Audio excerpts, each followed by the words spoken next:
Hey there, hi, hello, David Cuevas here. It is the summer, I have no AC, but I get to vacation in Scarlet Hollow. Today we are going to be the weirdest person in Scarlet Hollow, featuring a character that has been on the channel before, Dusty Snow. Dusty Snow is a strange man with a strange past from a strange town called Florida. He is mystical, can talk to animals, and somehow, despite looking like this, is hot. I don't know why, but everybody is in love with Dusty Snow. Today we are going to be making the weirdest decisions possible for nearly 5 hours straight. If you don't have 5 hours, I get it. Just split this up. I got chapters in the description, and those are pretty much what a normal person would upload as a video. I'm not normal.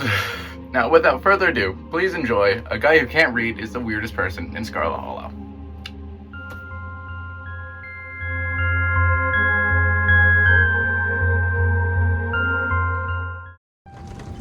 You don't awake as the bus hits a particularly nasty bump. You feel like you'd only just managed to start drifting off, and now here you are, awake again and still exhausted. For a moment, you're hazy on the details of where exactly here is, confusing this bus with the many others that came before it. But as your mind continues to reassert its existence in the waking world, the past few days come back into focus. The long-lost cousin, the bad news, the 26 hours of bus rides with countless late-night stops and seedy depots that would have felt unsafe even in the middle of the day. You wouldn't normally find yourself traveling like this, but your cousin bought the tickets. The funeral of Pearl and Scarlet, your cousin's mother and your aunt, seemed like something you shouldn't ignore, even considering your own late mother's rocky relationship with this side of the family. There was also more than just the social pressure of the invitation that pushed you to accept it. Something has been tugging you back to this place your entire life. There was no choice to be made because you were always going to find your way here. So when your cousin called, you knew what had to be done. And now, the end of your long journey is in sight. You're almost in Scarlet Hollow. So anyway, as I was saying... Oh no, he's still here. He's been sitting next to you for the past 5 hours talking to you without pause. You're not sure he even started, fuck me. You're not even sure he stopped when you started to doze off. At first you thought he was just being friendly, but that was several hours of one-sided conversation ago. I was up in Maryland looking for work, but mostly messing around because I was a dumb teen. Me and my buddies were doing our usual prank stuff, pushing joggers into the harbor, that sort of thing. So, fun fact about weird people, they don't really talk to people. So at any moment that I can, unless I'm given a weirder option, we're just gonna remain silent. We're just gonna... You do your best to keep a blank face. Waking up and, by extension, accidentally giving the strange man permission to keep talking to you was a mistake. So this girl comes up to us, swinging her purse, yelling about how she was gonna call the cops or whatever. It was hilarious. She actually hit my friend and he said it hurt a lot, so I guess she really was mad and not just playing. But she kept swinging, and soon enough she lost her balance and fell into the harbor all on her own. We didn't even have to push her. We had a good laugh and fished her out, and her phone got stuck so she couldn't call the cops on us. We wound up hanging out all day. She kind of became my girlfriend after that, and we've been on and off for about a year, so it's pretty serious. Though about 5 months ago, she tried to break up with me. Like, for real, and geez, you get so mad you just want to kill somebody? Did you say she tried to break up with him? I can't even begin to imagine what that might feel like. Nobody's ever broken up with you. The weirder thing here. Yeah, I kind of feel like killing someone right now, actually. You flash him with a knowing glare. See, you get it. You never know what a broken heart is going to do to you until you're staring at it face to face. It can change a person, Makes them think things that they never thought they could. I honestly could have killed that woman. Anyway, she's giving birth to my son right now, so I'm trying to get up to Virginia to be there for it. But I don't know if I'm, into that stuff. I might just wind up on a bus to New York or something instead. I've always wanted to go there. You sit in silence as this man admits he's threatened to murder the soon-to-be mother of his child, a child whose birth he is currently missing and considering ditching to have fun in New York. Anyways, where'd you say you were headed? Any mystical option will always be chosen no matter the context of the whatever is going on. Home, I think. I've never been, but I felt it was like a call at the back of my mind for as long as I can remember. Some things can only be put off for so long. The young man anxiously shifts in his seat. For one perceptible moment, it's his turn to feel uncomfortable before he catches himself and heartily laughs. You must be talking about Scarlet Hollow, right? Or the Hollow, as they call it in the mountains. That's the only other stop until this bus turns around, and so if you're getting off at my stop, you must be headed up that way. Almost nobody ever goes up there. I'm usually alone on the bus by now. Though, actually, I had a couple of buddies who went up there to work in the mine. There's a coal mine up in the hollow, you see, and there's always a job listing or two on the boards around here. I never want to do that kind of thing myself. I like my lungs the way they are, thanks, but my buddy got desperate enough to try it. I haven't heard from them in a while, now that I think about it. I should see if they're on Facebook, see how they're doing up there. I hope they didn't die. Leaves back to his phone, for once focused on something other than you. Oh, this is me. It was lovely meeting you. Hope you don't get too bored without me around to talk to. Here, I have something for you. The stranger rifles through his pack before presenting you with a dripping bag of peanuts. They're boiled peanuts. Got them at a gas station a few buses back. Noticed you haven't eaten much, so I figured you could use them more than me. Plus, they dripped all over my bag, so I don't want to carry them around anymore. Yeah, take the peanuts. Thanks. You're welcome. And with that, I leave you. Safe travels, friend.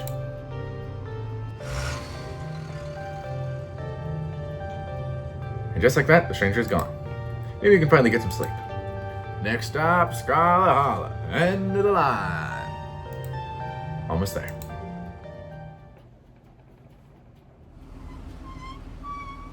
The bus finally comes to a stop, its brakes squealing as it deposits you in front of the Scarlet Hollow bus station. The sign at least reads bus station, but calling it that feels disingenuous. At best, it's a kiosk. Though for a small town like this, you're amazed there's so much as a road, let alone a bus that drives on it every week.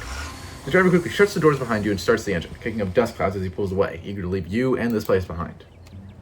Hey, Dusty Snow. You instantly recognize the worn young woman from the few public photos on her Facebook page. She's your cousin, Tabitha, and she looks annoyed to be here. Offer her your boiled peanuts as a condolence. Want some peanuts? I got them from the bus. You hold out the dripping bag, offering it to your cousin. What? Put those away. Why would I want your wet peanuts? Now, come on. I don't want to spend any more time down here than I have to. Your cousin turns and motions to an old BMW parked near the bus kiosk. You follow her, clambering into the dusty relic.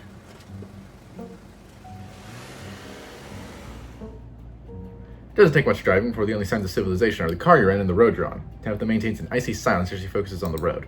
I guess we're both members of the Dead Moms Club now, huh? Your cousin turns to you with an icy glare. Maybe this would have worked to ease the tension if she were someone else, but she isn't. She turns back to the road, her expression cold and unforgiving. And silent.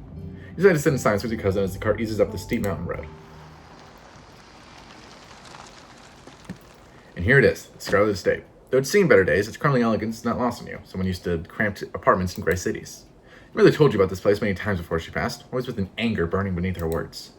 The faded majesty you once imagined doesn't quite compare with what's in front of you. As you stare at it perched on the crumbling cliffside, you can't help but feel like it's something that should have been left to rot a long, long time ago. You're with a blast of dusty air. Dusty! As you step across the threshold and into the foyer. Everything in this room has been here for much longer than you've been alive. Each object cemented in place with layers of dust and cobwebs. You can hear floors creak on their hinges and the aches and moans of ancient floorboards as the house itself sways in the wind. Welcome to our family's humble estate. Unfortunately, due to the current state of the house, only a few rooms will be safely accessible during your stay. You want to go wandering anywhere else if you value your limbs, those have been known to give out. If you know what's good for you, you'll stick to your room, your bathroom, and the kitchen. And hallways, I guess. But only the hallways you need to get to those places. I'll show you around so you know it's... This is not a good start for the counter. Is lying to her face weird? Or is that just dumb? I mean, dumb's kind of funny. And Dusty Snow, not the brightest man on the planet. There's gonna be a lot of me being dumb, isn't there? It's beautiful and clean. You're lying through your teeth, but Tabitha doesn't need to know that. It is. You stay as the prized jewel of this region for a long time. It's quite a magnificent piece of architecture, even now. As you get the tour over with. Follow me. Put your bags down and follow Tabitha through a long, dusty hall. Dusty! She delicately steps over the holes and tears in the floor, and you do your best to trace her steps. Kitchen. On Wednesdays, a woman from town comes in and does the cleaning. Her name is Janie. I would recommend socializing with her. She'll talk your ear off. If you need any food, there's fixings for peanut butter and jelly. Don't touch my mac and cheese or my ice cream. Those are off limits. This is so nice and big. It is. What if I want ice cream? You can buy yourself some at the general store. If you touch my stash, I will know. There will be consequences. Alright, what's next on the tour? Bathroom. Follow me. Great, it's been hours since I've gone. As the two of you leave the kitchen, you pass by a tuxedo cat sitting on the countertop. Purse the cat. Don't try to pet Frou Frou. If she wants to be pet, she'll let you know. Ne me parle pas. Sorry, I don't speak French. I'm sorry, little lady. Je ne parle pas François. Of course, typically American. I have to debase myself by speaking your tongue, but only so that I might insult you directly to your face, you uncultured swine. Haha, very funny. Her name sounds French. Stop wasting my time. Let's finish the tour. You once again follow Tabitha through a long, dusty hallway. Maybe after a few nights it'll get easier to navigate these spaces, but for the time being, you feel lucky to have not fallen through the floors. Guest bathroom. I want to show. It's a bathroom. Wait outside. Do what you must if you must. It is a wretched bathroom. Piles of junk sit untouched in the corners of the room, and mystery paints paint the floor. Mystery stains. This is... What a nice bathroom.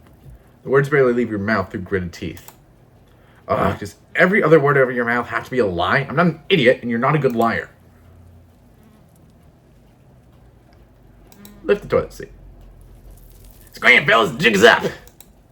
Bugs skitter from the bowl as you lift the seat. Use the facilities. Dusty Snow has been in worse situations in his life. He made out with a serial killer. A cannibal serial killer at that. Go watch it. A toilet is a toilet. Sure, it could be cleaner, but your business needs doing, and this is as good a place as any. Do what you must and rejoin your cousin out on the hall. Next up, guest bathroom. Bedroom. This is the fucking bathroom, you dumbass. Next up, guest bedroom. Now step on the tour. Follow me. You and Tabitha briefly return to the foyer before climbing the stairs and reaching the guest room. This is where you'll be staying. The linens are fresh, and Jenny washed them last week, and to do her half-hour rant about her kid to get her to do it, so you better be grateful. An unmistakable stain coats this room. Someone has died here. No, people have died in here. The closet is full of old family stuff, so you can't hang your clothes up, but you can use the dresser. It should be empty. People have died here, haven't they? When? This house is almost 150 years... I fucking misread that again. It's not a counter misread, but it's a tone misread. When? This house is almost 150 years old. Obviously, people have died here. This is a very nice room. The more you lie, the harder and harder you find it to lie again, especially after your cousin has already called you out on it. Are you serious? Are you lying to me again? If you don't have anything nice to say, how about you just don't say anything at all? Frankly, with how you've been behaving, you don't deserve to stay here. Well, for you, unlike anyone on your side of the family, I have a good enough sense of common decency to continue to host you rather than throw you out on the streets. And then just stare at her.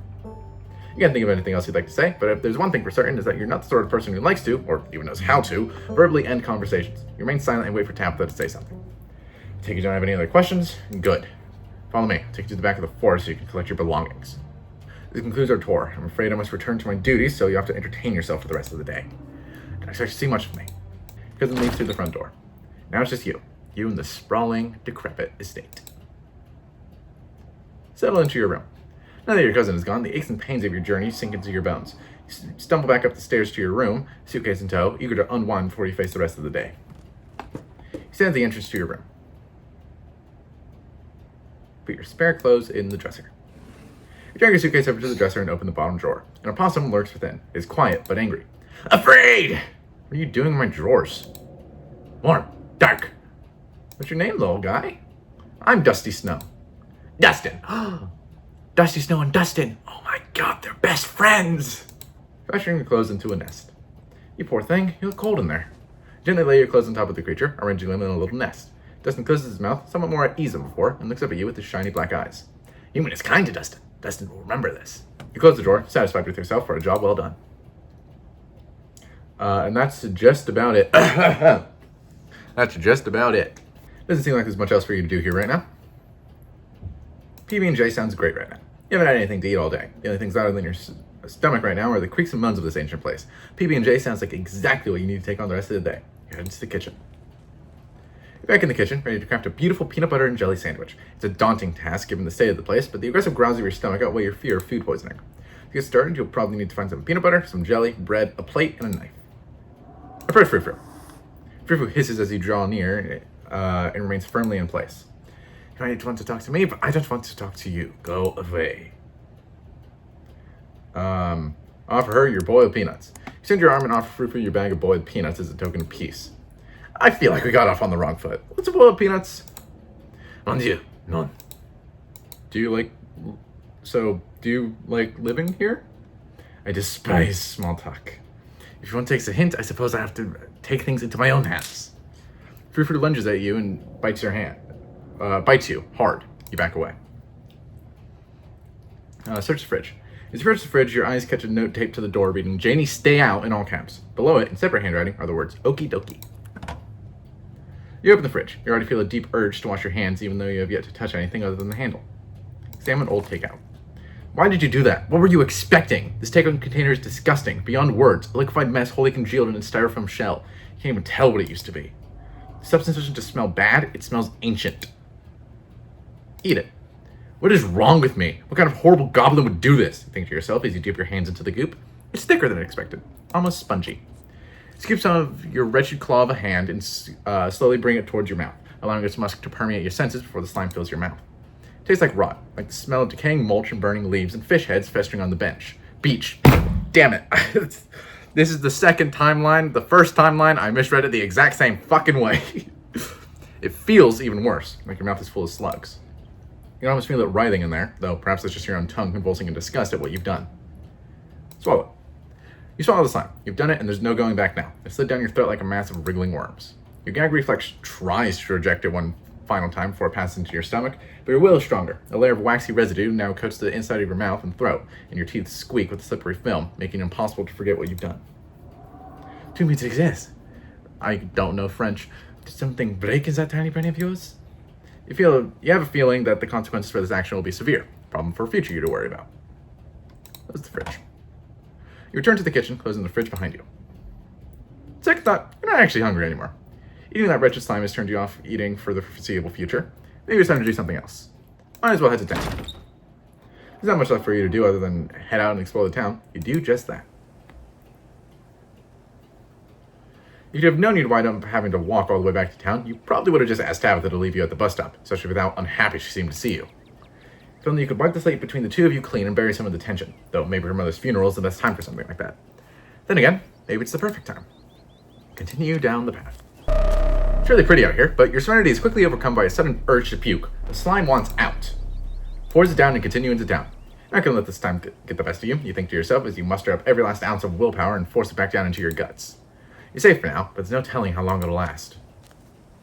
Finally, you made it back to town. The holler, as that guy on the bus called it, has probably seen better days. It still has the feeling of an idyllic country town, but its sidewalks are cracked and many of the storefronts are boarded up, their windows dusty with age. Dusty! A chill breeze sweeps down the lane, and you shudder, suddenly feeling as if you're peering into a grave. Gretchen, come back! Quit bothering strangers. Why, I do declare, who is this gorgeous stranger, and why does he smell of peanut butter? Oh, I haven't seen you around here before. The young woman is noticeably flustered by your appearance. It's a phenomenon that you, as a hot, are all too familiar with. Sorry about Gretchen. She can be very slippery when she wants to be. Hope she didn't scare you. Excitement of meeting this new stranger causes your stomach to churn. Once more, the slime is making its escape. Force it back down. I can do this all day, you think to yourself, as you struggle once more to force the slime back into your stomach. You succeed, but you don't think you'll manage to pull this off again. Hey, are you okay? You don't look so great. Just complete honesty. No, my guts are in agony. You had swimming and your guts are in agony. Not too great. I think I ate something that didn't agree with me earlier. It was slime. We've all been there. Hope you'll feel better soon. Anyways, I'm Stella. Nice to meet you. So often I see a strange face up at the holler. Every now and then there's a new crop of coal folks, but you don't look dusty enough for that. My name is literally Dusty Snow. I could be a coal miner if I really wanted to, if you think that it's all down to being dusty. You motherfucker. Offer her your bowl of peanuts. The dripping bag of peanuts. It's polite to offer food in new social situations. Oh, it's really nice kind of you to offer, but I couldn't take your food. You should hang on to those in case you get peckish. Anyways, I'm gonna go on a limb and say that you're Gabby's cousin, right? Upon mention of your cousin, Gretchen mutters under her breath. One of these days you get the temp that'll pet me.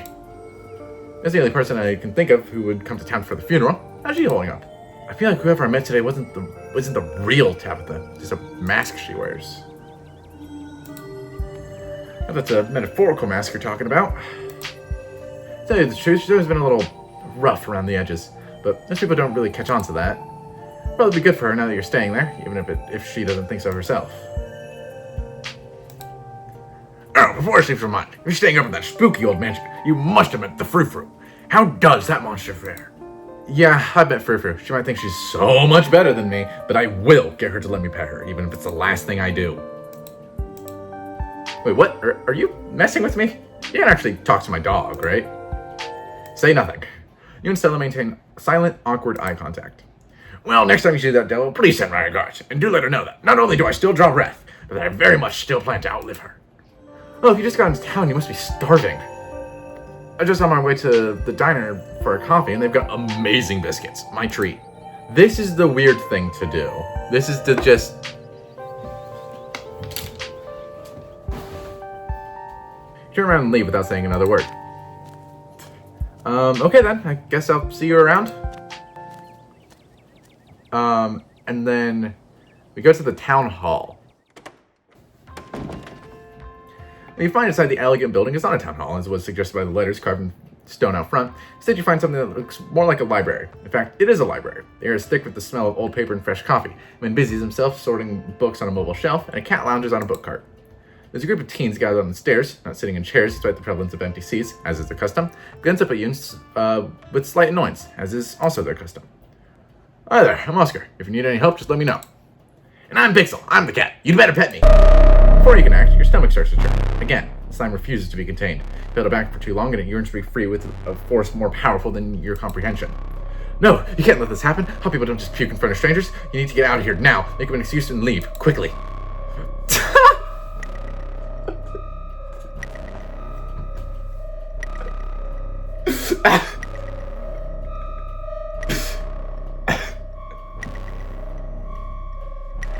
The spirits linger on this place! That'll keep them on their toes. What?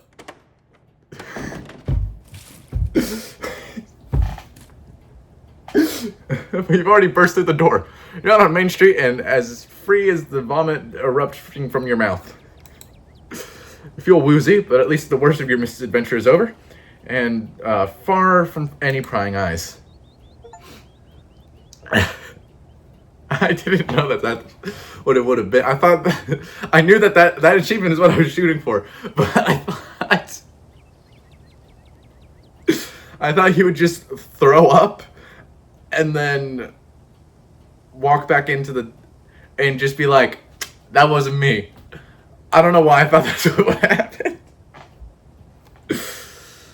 Return to the library. Take a deep breath and return to the library. Oh, welcome back. Let me know if you need anything. Sorry about that. I'm a little new in town. I'm still trying to get my bearings. Flash a gentle, closed-mouthed smile as you step into the library. The image that sludge inflicted on your body has a noticeable pull on your social skills, but you feel reasonably sure you're in the clear. Oscar smiles back, but as his eyes focus on your face, the smile fades, replaced with a look of dawning recognition. Wait a minute. You must be... Never mind. Sorry. Who is it, Dad? Do you know him? No, Rosalina. Don't worry about it. Oh my god. Wait, I heard somebody at school talking about how the long-lost Scarlet Heir was coming back to town this week. You know, for the funeral? That must be him. But, Becca, Miss Tabitha is the heir, right? Shut up, Alexis. I know what I heard. I think Alexis is right. I think Tabitha already owns the mines. Ugh, you're 13, Rosalina. Stop acting like you know things. Girls, please be nice to each other. Yes, this is Tabitha's cousin, and no, he isn't the true heir to the Scarlet Fortune or anything like that. He's just here to pay respects to Pearl Anne. So much for not making you feel like we know everything about you. I have to imagine that's a bit uncomfortable, but welcome to Scarlet Hollow, Dusty Snow. Off the room, your boy Peanuts. This library has 4 people in it that you haven't met before. There's 4 people you can win over with a gracious first impression. You extend your dripping bag of savory legumes and friendship. Anybody want some peanuts? Gross! No, those look like you got them from a gas station. Sorry, I'm good, but thanks for the offer. Pixel, you're so much cuter than my cousin's cat. There's another cat? Let me at him. I'm the only one cat around these parts. This is Pixel's town.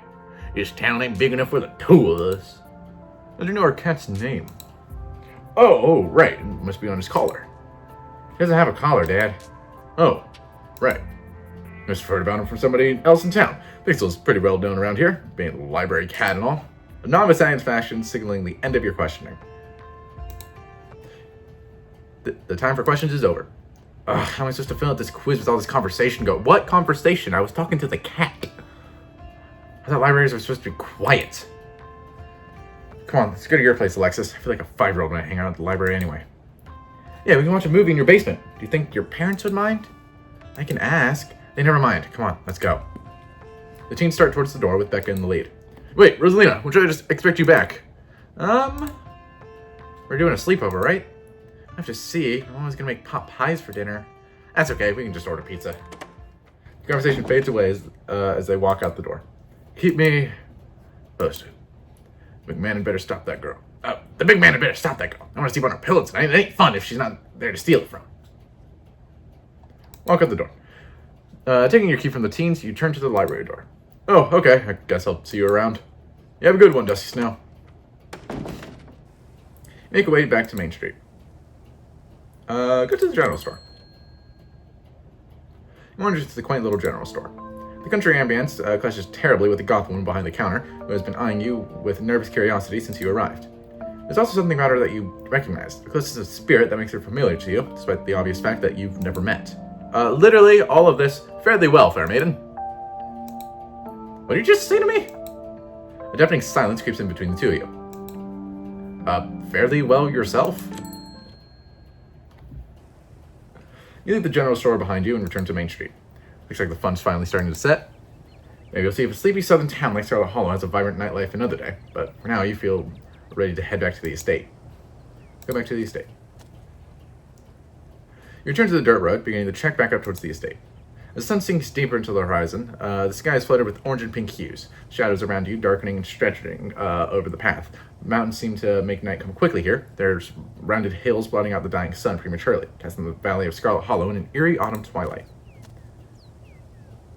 You've had a long day between traveling and meeting all these strangers. The dusty bed that waits for you at the estate is starting to sound very appealing. The sound of the path behind you. You turn back to the road, but you find nothing. You still seem to be alone. Run. Those are just the sounds of nature. There's no one here to embarrass yourself in front of for being easily frightened. Book it down the path towards the estate. Something books after you. A blood that runs and runs and runs becomes nothing. There's a heavy thump as it connects. You find yourself tumbling forward, pitching over the side of the road and rolling downhill.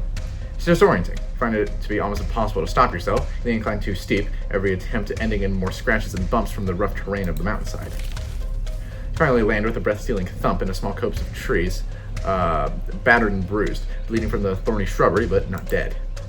Your eyes are closed. You need them open. It doesn't bother trying to hide now, leaving down into the clearing with killing intent in its wide yellow eyes, ready to finish what it started. And then, the evening air is pierced with the sound of a gunshot. Mountain lion is gone in a flash, leaving a thin trail of blood behind it as it disappears into the dark woods beyond the path. Damn, nearly had the... Nearly had you too. Who the hell are you and what are you doing out here? Looking to get shot? Offer the man your bowl of peanuts. You got a slippery bag in front of the old man, and as thanks for saving your life. It's gone quite fragrant since you first put it in your rucksack, like the scent of old beer. But you're pretty sure that's what it's supposed to smell like. Bowl of peanuts from your backpack? No, I'm all set. Thank you. Looks you up and down the sky. Ain't you that Scarlet kid everyone's saying wasn't gonna show? I apologize for my brusqueness, and I'm sorry for you and Miss Tabitha's loss. You call me Duke. You thank me for saving your life. Duke seems to think for a moment, glancing up at the darkening sky. Better not keep walking around on your own out here with that thing on the prowl. Hate to think anything might happen to you without me around to save your skin. Tell you what, tag along with me while I finish what we started, and I'll be sure to get you home safe. Richard Miss Tabitha would appreciate somebody looking out for you. Try to start walking away. You try to head towards the far side of the clearing, attempting to make your way into the dark woods, but Duke stops you, heading you off before you step into the underbrush. Now wait a minute, what do you think you're doing? Did that fall knock a screw loose? That thing is still out there. It's only gotten darker. Don't go risking your life just because you don't like the thought of spending some time with old Duke. Tabitha's seen enough heartbreak this week, let's not give her any more. So I'm afraid I have to insist. I wouldn't be able to sleep at night knowing I'd let somebody go off on their own in the dark with something like that prowling around after them. Your eyes wander to Duke's gun and then to the shadowed forest surrounding you. Looks like you don't have a choice. You reluctantly follow the armed man into the dark woods, hoping he stays true to his word and brings you back to your cousin in one piece. Before long, the sun is completely set and the two of you find yourselves in near total darkness. Though Duke has a flashlight, he uses it sparingly, letting you both adjust to the starlight instead. Every sound feels deafening as the two of you pick your way through the underbrush. Every snapping twig could be the deadly paws of the thing that hunted you. Every rustling leaf the herald of a vicious attack, though you know deep down it's probably nothing but squirrels and shrews. To you, the unmistakable sound of something large shifting among the fallen leaves. Gotcha! The old man quietly steps forward, gun held at the ready. What the hell? Duke, you scared me. What are you doing out here so late? Stella, I'd ask you the same, but I'm sure I know what has you sneaking around after dark. Do you know how close I just came to putting a hole in you? But you didn't. No harm, no foul. Hey, Dusty Snow. Weird to see you out here so late. Does Tabitha know you're with Duke? And you stink of mountain lion. Oh, what a smell.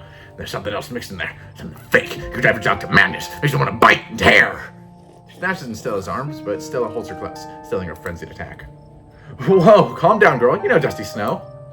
Oh my, I do apologize. How very unladylike of me. I simply can't stand the smell of those things. It's right. It's so hard to hold on to her when she gets like this. Sometimes I feel like she's in geriatric when she wants to be. It's alright, little lady.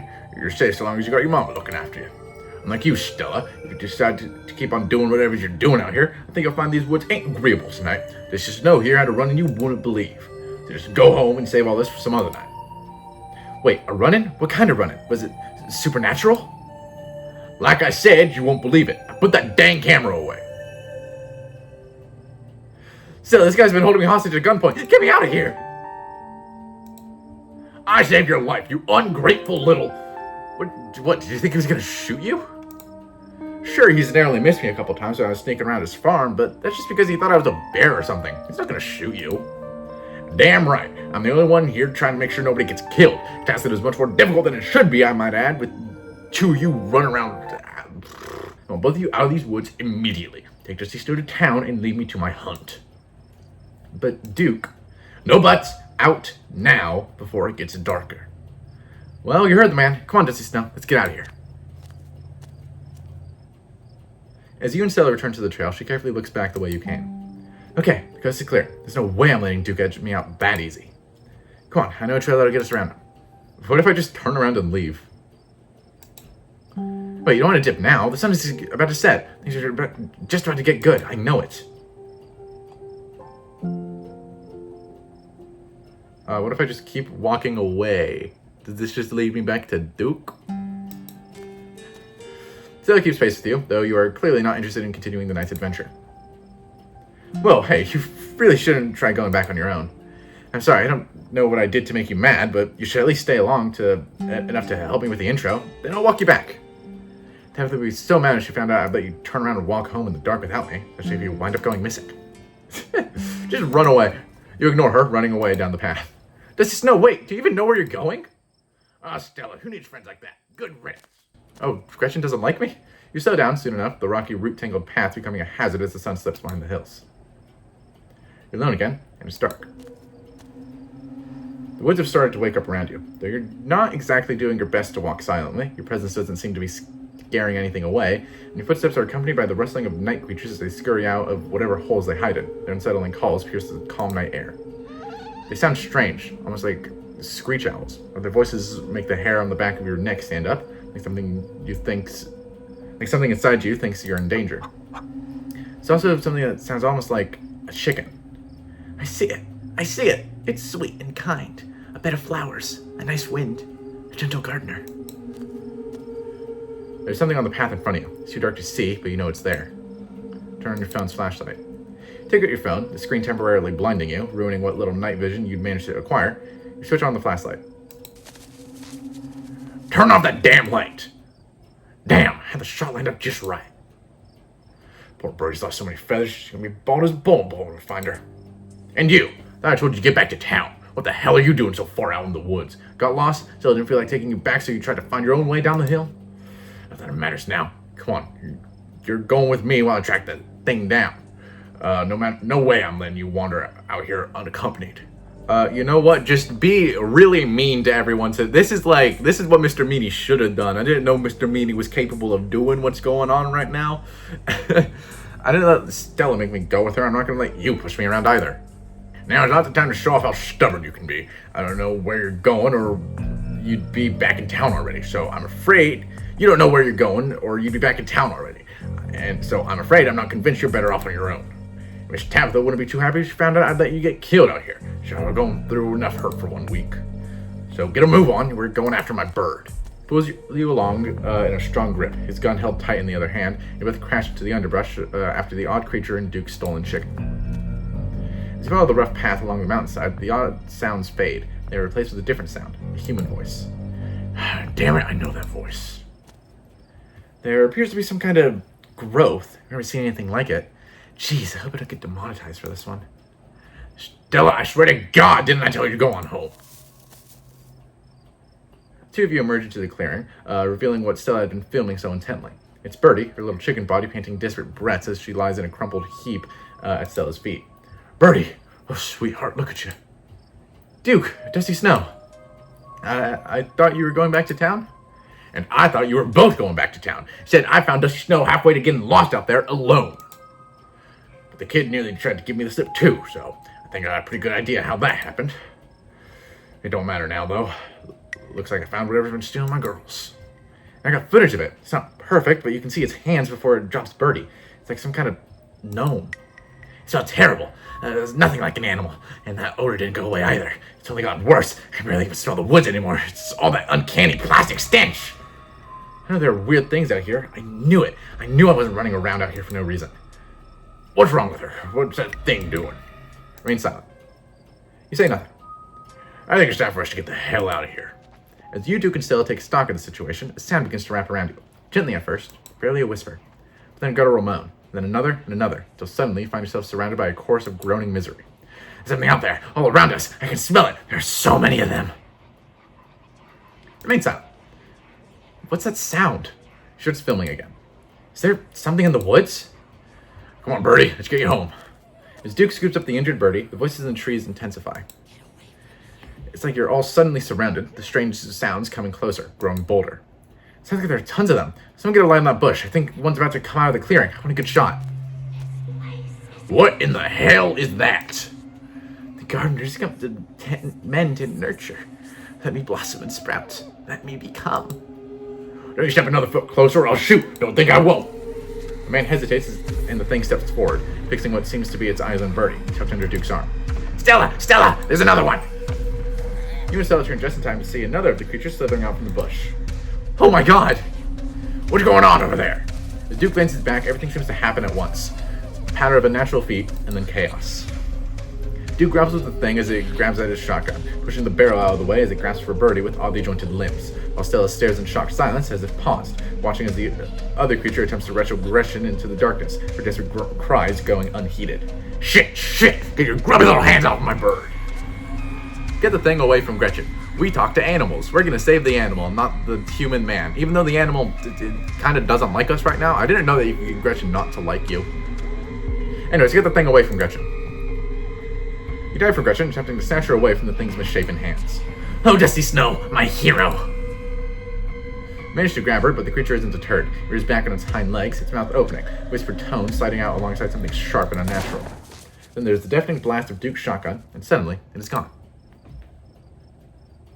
Duke? Blood! Blood! My heavens, I smell blood!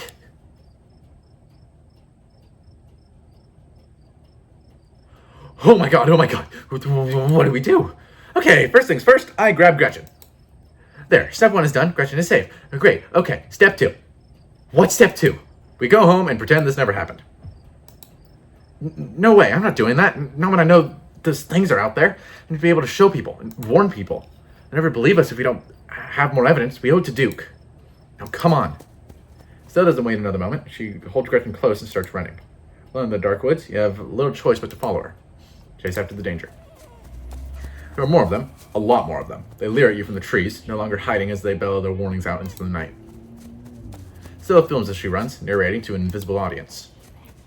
We're being, pursued, I think, by these weird things. It seems like they're all riled up from what just happened. The two of you come to a stop at the edge of a clearing. Okay, we seem to have found a nest or a crop circle, but of animals. God, that smell. The air here is flavored with rot, pervasive stench rising up from the spiral of corpses that patterns the rock. Birdie has been placed among them, her body laying still as the creature crouches protectively over her. Stars above! Is this wretched place where they want to take me? At the sound of the dogs disquiet, the creatures flow out of the woods and surround the clearing. Dead eyes peer out from pale, doughy faces, watching the two of you and the small, terrified dog. Do you think they're friendly? I don't think I'm willing to find out right now. The two of you take a few steps back from the clearing, then turn and start running, together back through the woods, driven by a deep animal instinct to get away from whatever these things are. They're everywhere. God, how many of these things are there? They reach out to you from between bushes and tree branches, grasping for anything they can get a hold of, their howls filling the night. We're almost there. You and Stella reach the main road, and the whispers fade back into the sounds of nature. Something they've stopped following us. I certainly can't smell that stench anymore. I should get reception now that we're back on the main road, and to find my phone so I can call the sheriff. Feel a buzz in your pocket. 6 missed calls from Tabitha. 13 text messages. Uh-oh, I think I'm in trouble. It's a lot of texts and missed calls from you-know-who. Maybe Tabby's just worried about you. But, first things first, let's call the police. Stella pulls out her phone and dials. Hello, Earl? It's Stella Richmond. I'm up the mountain on the Signet Trail. Duke is dead, Earl. Shotgun. I'm right in front of us. There's something in the woods. Okay, yeah. Yeah, I think we're okay, but hurry. Jesus, Earl, who's gonna tell Bo? Guess now we wait. It takes a little while, but eventually a patrol car arrives at the scene. Out of it walk 2 officers. Sheriff Hugby, from the older man, and Deputy Franklin, a serious man wearing sunglasses despite it being the middle of the night. See, right there, a thing jumps out of the woods, and the shotgun goes off. What in Sam Hill? What is that, some kind of Pillsbury doughboy? Could have been a naked maniac. As the video reveals the creature's nest, Franklin ever so slightly lowers his sunglasses. Or a whole bunch of naked maniacs. What the heck is that? Some sort of crop circle? They killed Duke. Uh-huh. Now, we're gonna have to confiscate this camera, Miss Richmond, if you don't mind. This is evidence. But okay. They just turn it off to save the battery.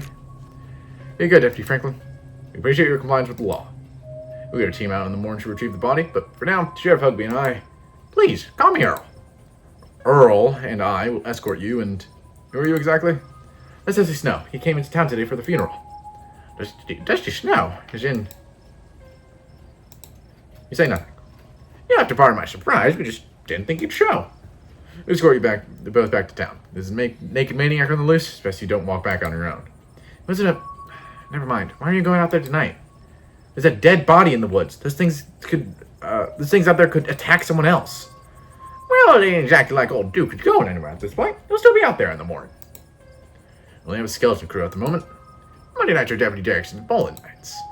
We're on alert for any more reports of naked maniacs, but retrieving Duke will just have to wait. Now, if you'll kindly step into the vehicle, we can return you safely to your home. Do we have to ride back with you? We can just walk. Those creatures left. We'll be fine. I'm afraid I'm gonna have to insist. For your own safety. Stella sighs. Okay, thank you. You can ride up front with me, little lady. That is, if your mama permits. What about Stella? She hates being in those wheeled contraptions. Sure, Earl. You can hold Gretchen on the way back to town. The cops usher you and Stella into the back of their squad car. You are just the cutest little thing, Miss Gretchen. Yes, you are. Sheriff Hugby pats Gretchen on the head affectionately, but she remains wholly focused on Stella, where a look stretched across her little pug face as Hugby scratches behind her ears. Stella stares out the window. I'll be quiet. Oh, my poor Stella. Neither one of us like these awful metal beasts. If only I was able to comfort her. Confound this old man who reeks of coffee for keeping us apart.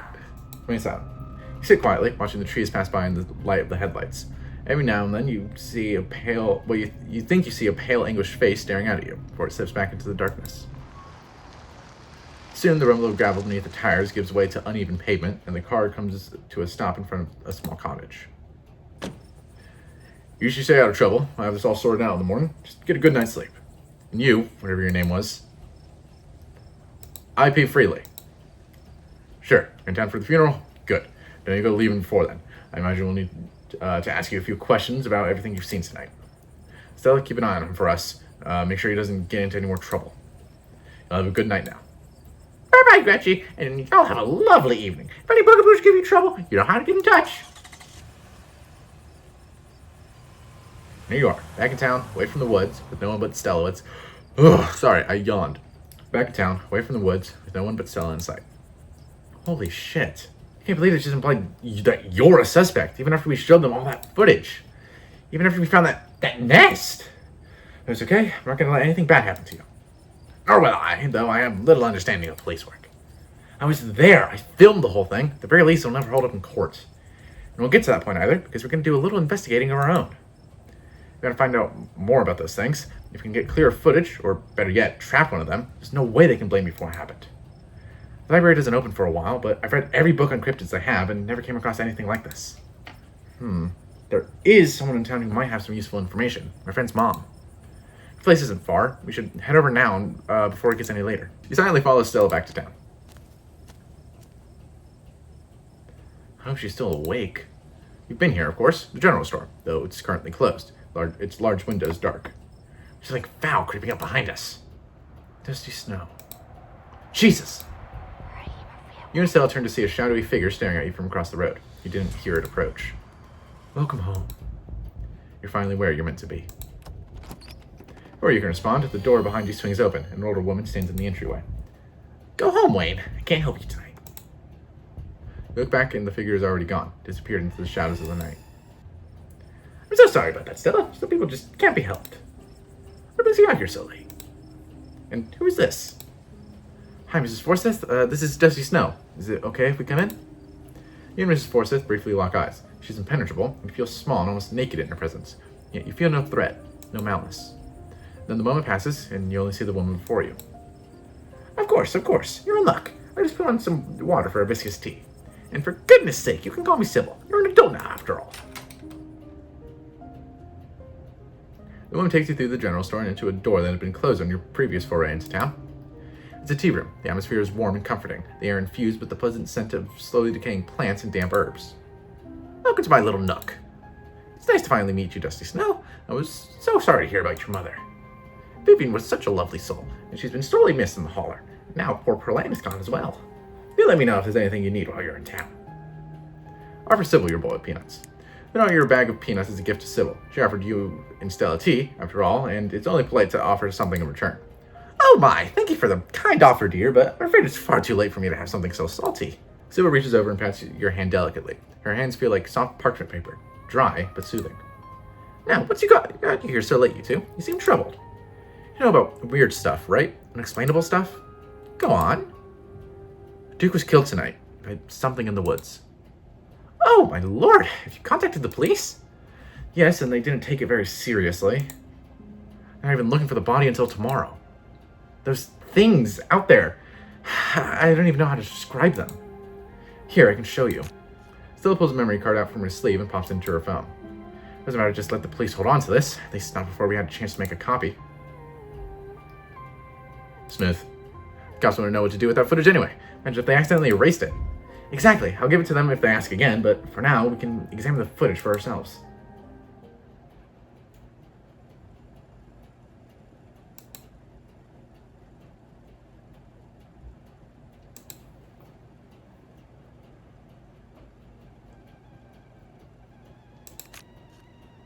Where was this? Up the mountain to the northwest. Within the town limits? Yes. I see. Is there a way to make the video bigger and louder if you can? I need to plug the memory card into your computer. I could go back and get mine. No need. Kanika should still be awake. She can lend us hers. Kanika? Are we seeing Kanika? You better come with Stella. I'm sure she'll be more than willing to help a friend than her nosy mother. Kanika, come on out. We could use a little help. What, Mom? Oh, hey, Stella. And Gretchen, who's a good potato. Kanika, is it me? Am I the good potato? I most certainly hope I am. And Tabitha's cousin. I figured that was you earlier. Why are you all here? Sweetie, we were wondering if we could borrow your laptop. Stella and her friend have a video to show us. It's really important, Kanika. Okay. My room's a mess. I'll just bring it out there. Heads up, Kanika. This is graphic. Duke got killed in the woods tonight. It's on the recording. Wait, are you serious? Duke's dead? Silence washes over the room as the video plays. Still, what the hell is this?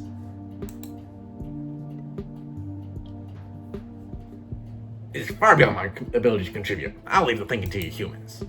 Sorry, either of you had to see this, but Dusty Snow and I have no idea how to make heads or tails of it. Stella, are you okay? I'm fine, really. I'm okay. Well, I'm not fine. The other three look at you, unsure of what to say. Poor Duke. Poor Beau. Has anyone told him yet?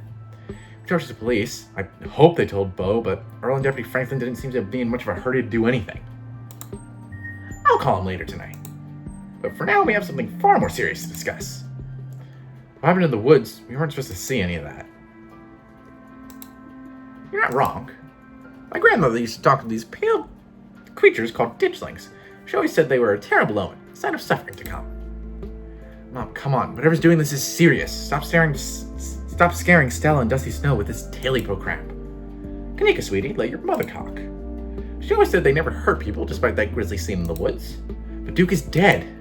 Then, if these are ditchlings, his death was an accident, or my grandmother was wrong. She was very rarely wrong. Just as birds flock before a storm, the ditchlings congregate where tragedy is soon to fall. To see so many in one place. Sybil holds her silence. Jesus, Mom, haven't they been through enough? Do we really need the spooky window dressing? What if it's important window dressing? Okay, I know when I'm outnumbered. You know, Sybil's right about those things. They were clearly warning us. I could clearly hear them telling us that this place is cursed and get out while we still can. Spooky stuff. Wait, are you serious? I couldn't make out anything. It was all just garbled whispering to me. How interesting. Are you sure you're not just subconsciously rewriting your memories to match my mom's theories? Even if we were to assume for a moment that you and my mom are right, I'd still want to know what they're doing in the woods. Those things seem like parasites, right? They're incubating animals, because that spiral of bodies you saw didn't have any growths, they pumped. Oh dear, I forgot entirely about the tea I put on. Let me fix you up a couple of cups. It'll help soothe your nerves. I don't know, it's getting late and I should let Dusty Snow get some rest. I don't think he even meant to wind up in the woods tonight. Thank God that this miserable night finally ends. I'm tired as shit. I didn't want to go out there in the first place, and I certainly didn't sign up for watching someone die. I'm sorry, I had no idea how bad it would get out there. It's never like this, I swear. Here's hoping a good night's rest will make it all seem like a bad dream. Stella, I'll send you home with some of my house-made peppermint tea. A cup of day does wonders to soothe the soul. Dusty Snow, I do you well too. Bye, Stella. See you tomorrow, okay? And call me if you need to talk. Thanks, Kanika. I'll see you. Bye, Dusty Snow. It's excellent iced or warm, though with the nights getting chillier, warm will probably be best. Helps wake up the bones. Be careful out there, both of you. Sybil turns and closes the door behind her. On an unfortunately short visit. Alrighty, let's call it a night. Mind walking me home? And here we are. We're going to stay the night if you want. Oh, how the hell did I manage that? I've been a dick to Stella all day.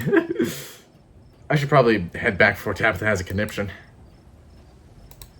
Are you sure you're okay heading back up that mountain alone? Silently nod. Well, I won't stop you if you really want to go back. Here's my number. Call me when you get there, okay? And good luck. She scribbles her number on a piece of paper before handing it to you. I'll see you tomorrow. You say nothing in response. Stay safe, buddy. Good luck, Dusty Snow. As far as you know, those creatures from the woods have infested these trails as well, but it's too late for you to turn around. You either make it back to the estate, or you won't. Continue down the path. Almost home.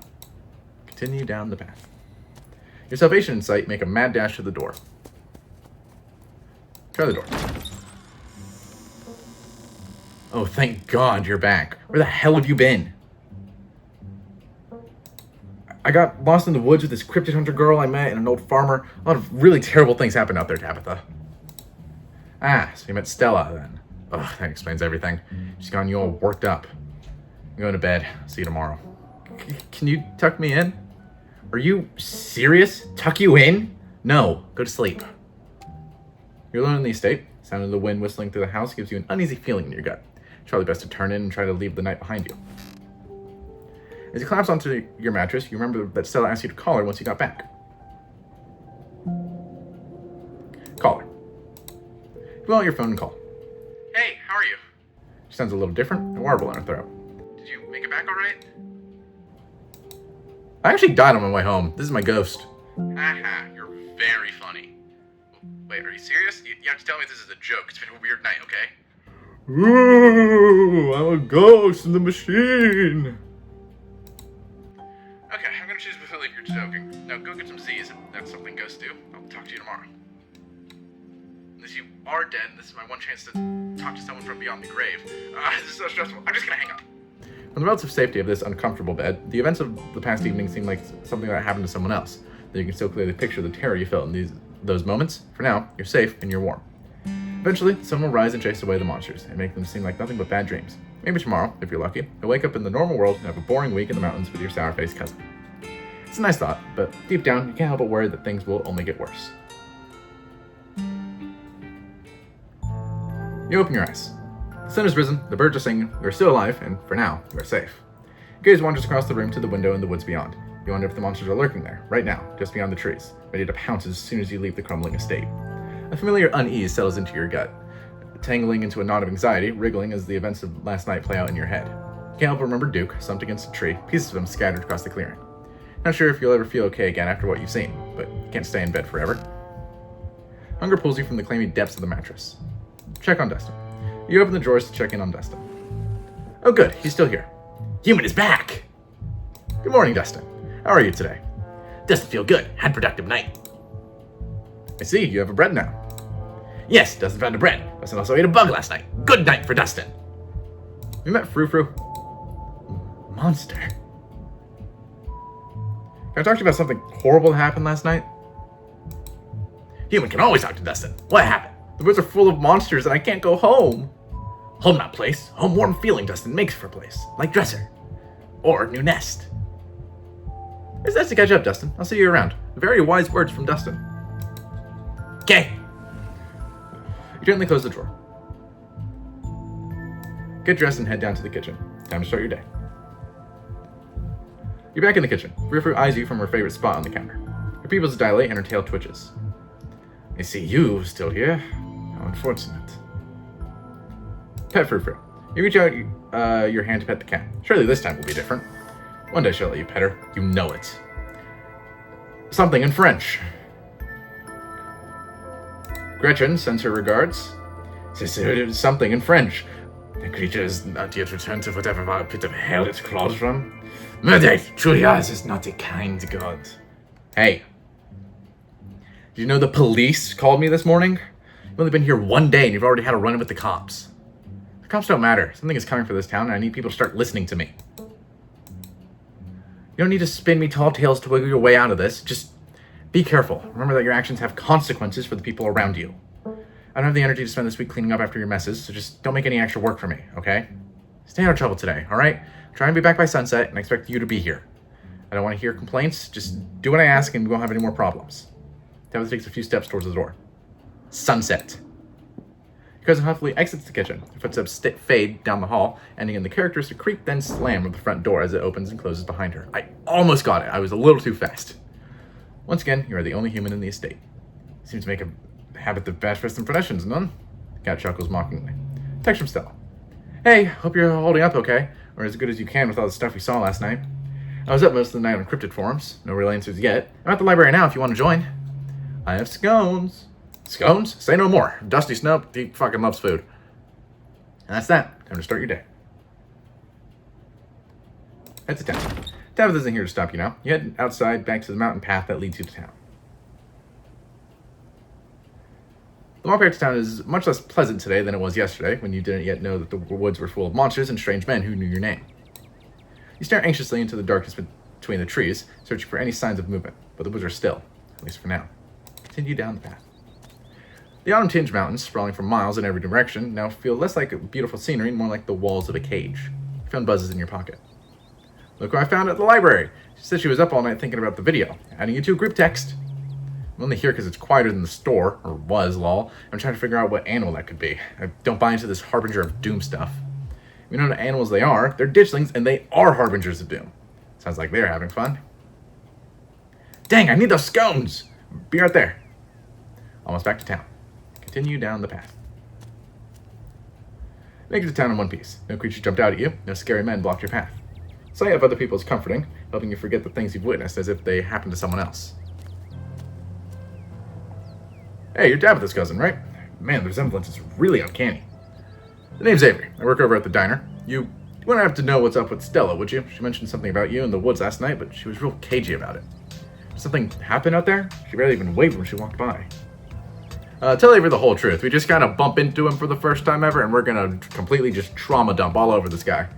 Tell Avery everything that happened last night. I have no idea what those things were, but they killed Duke and... Whoa, slow down. Duke is dead? It's true, I'm afraid. That's awful. Has anyone told Bo? Yes, he's taking it about as well as you can imagine.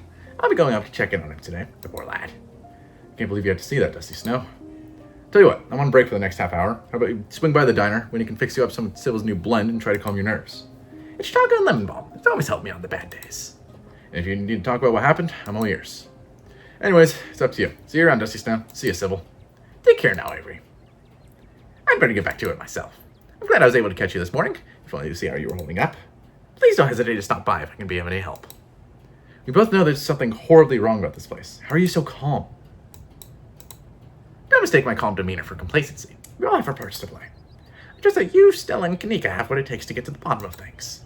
I'm so sorry to cut our conversation short, but I've got things that need tending to. Stay safe, Dusty Snow, and God bless. Probably have a bit of time before you need it at the library. Swing by the diner. You head towards the diner. The diner is a little quiet, but the air is still heavy with the tantalizing smell of breakfast. Warn the patrons of danger. Everyone, listen. Listen to me, please. There are monsters in the hills. If you value your lives, you'll leave this place as soon as you can. Someone had fun up in the woods with Stella last night, huh? Nobody seems to be taking you very seriously. Talk to Avery. He's out into the booth across from Avery. Hey there, stranger. Or you can exchange words when he sidles up, fresh mug of tea in hand. Heard you might need this. My condolences, by the way. You won't need to pay for anything on the menu so long as you're in the holler, alright? Within reason. No gold-plated hamburgers or nothing. And the answer to 29 down is oink. What? The clue is pen sound. How's that the sound a pen makes? Wait, pen like pig pen? You kidding me? How was I supposed to guess that? I don't know why you even bother with those things. They're just gonna frustrate you. It's just something to do to fill the time, but maybe I should switch to Sudoku. Winnie leaves Avery contemplating daily newspaper puzzles, returning to her seat behind the counter. So, thanks for telling me about last night. If you want to get into the grisly details, you can tell me. I won't judge. And then the weird thing, we've again met him like 5 minutes ago. I guess we could chat about last night, but I actually came here because I wanted to get to know you. Bashing my eyelashes. Oh yeah? Alright. What do you want to know? I should probably head out. Totally get that. I should start anyways, so perfect timing. And hey, look, I know you don't want to get into last night, and I respect that, but I want to help if I can. That is where everyone comes to gossip, so I hear a lot about what goes on around here. Let you know if anyone mentions those monsters or anything else strange or unusual. Avery steps out of the booth, giving a friendly halfway before disappearing into the back. Leave the diner, ready to continue your day.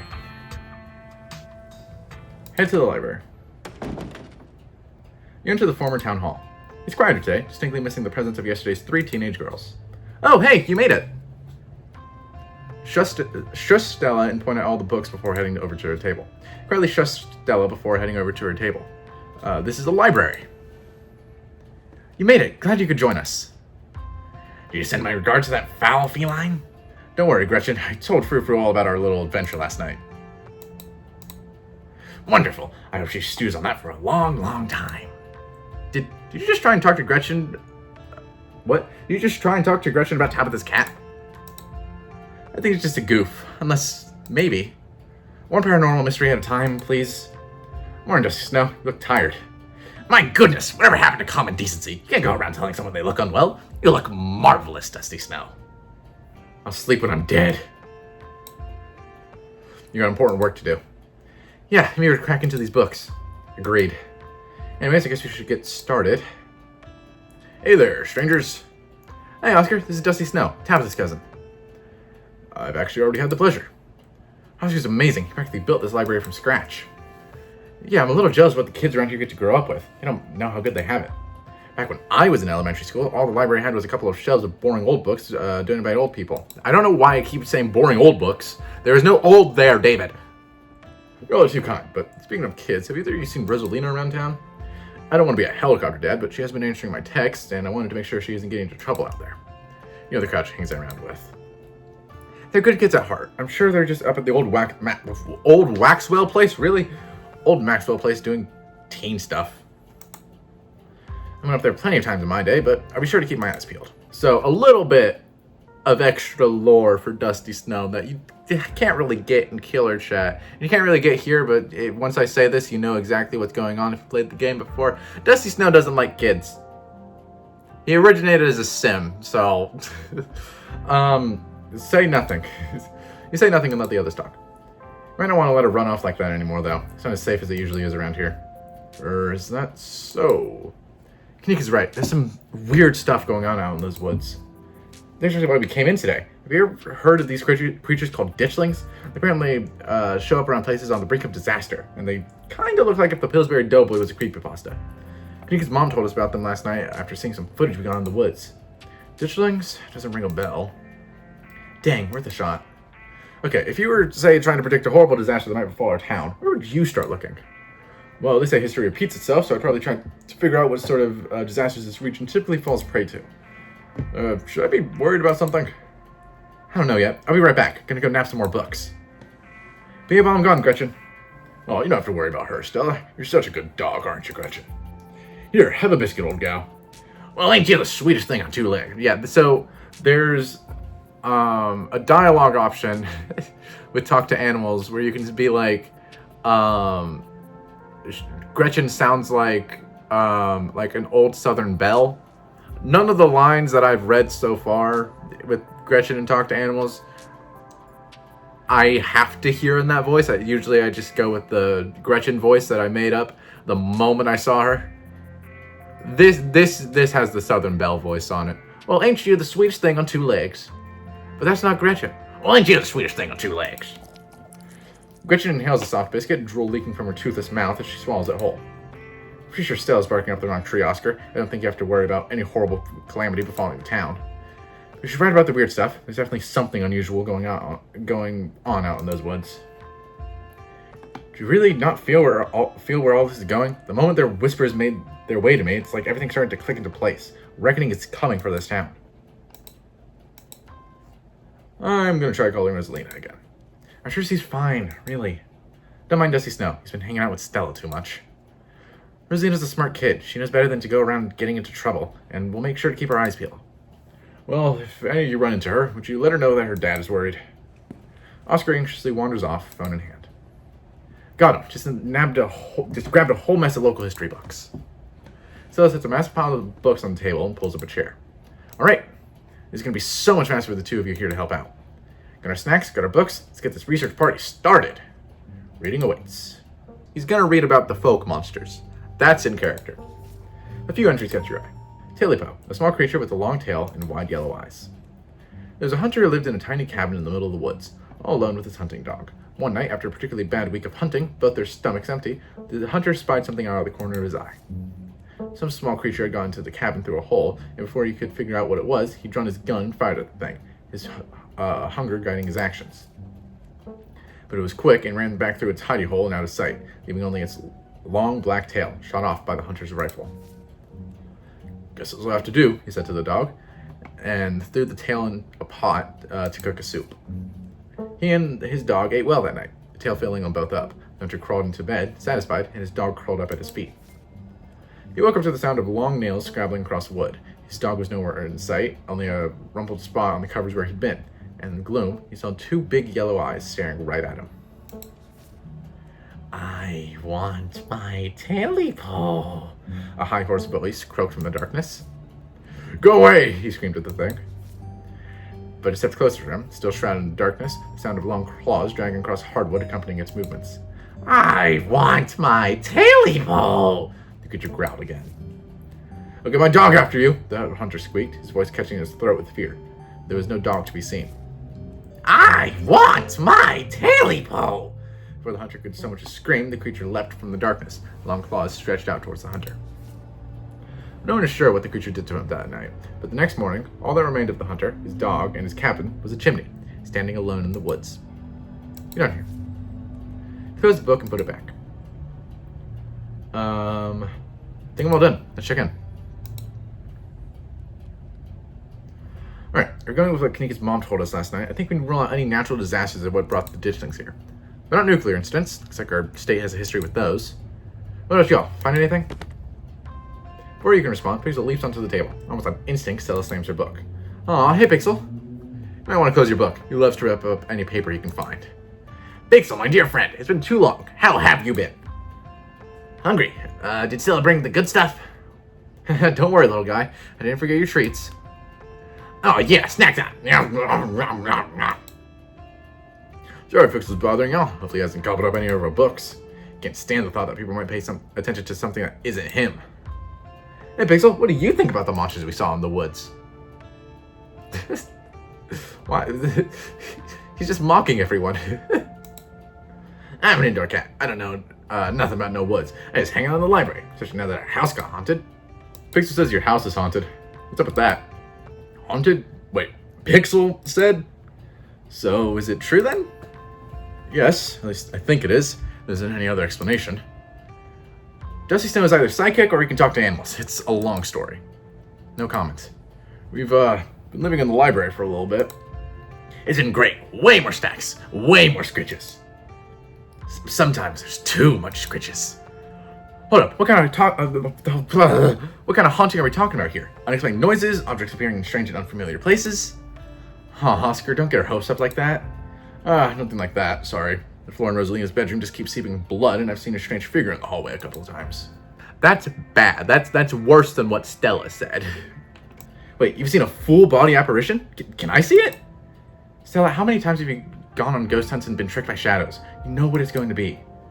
But what if it's an actual ghost? I believe him. I can practically feel the haunting as he speak. Well, we do live in the annex behind the building. You're more than welcome to check it out. Maybe tomorrow night?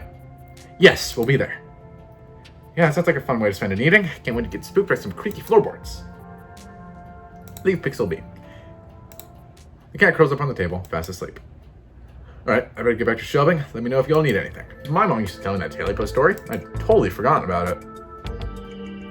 I can't believe I forgot about that one. It's gonna be so bad I didn't eat soup for years. I still don't eat soup.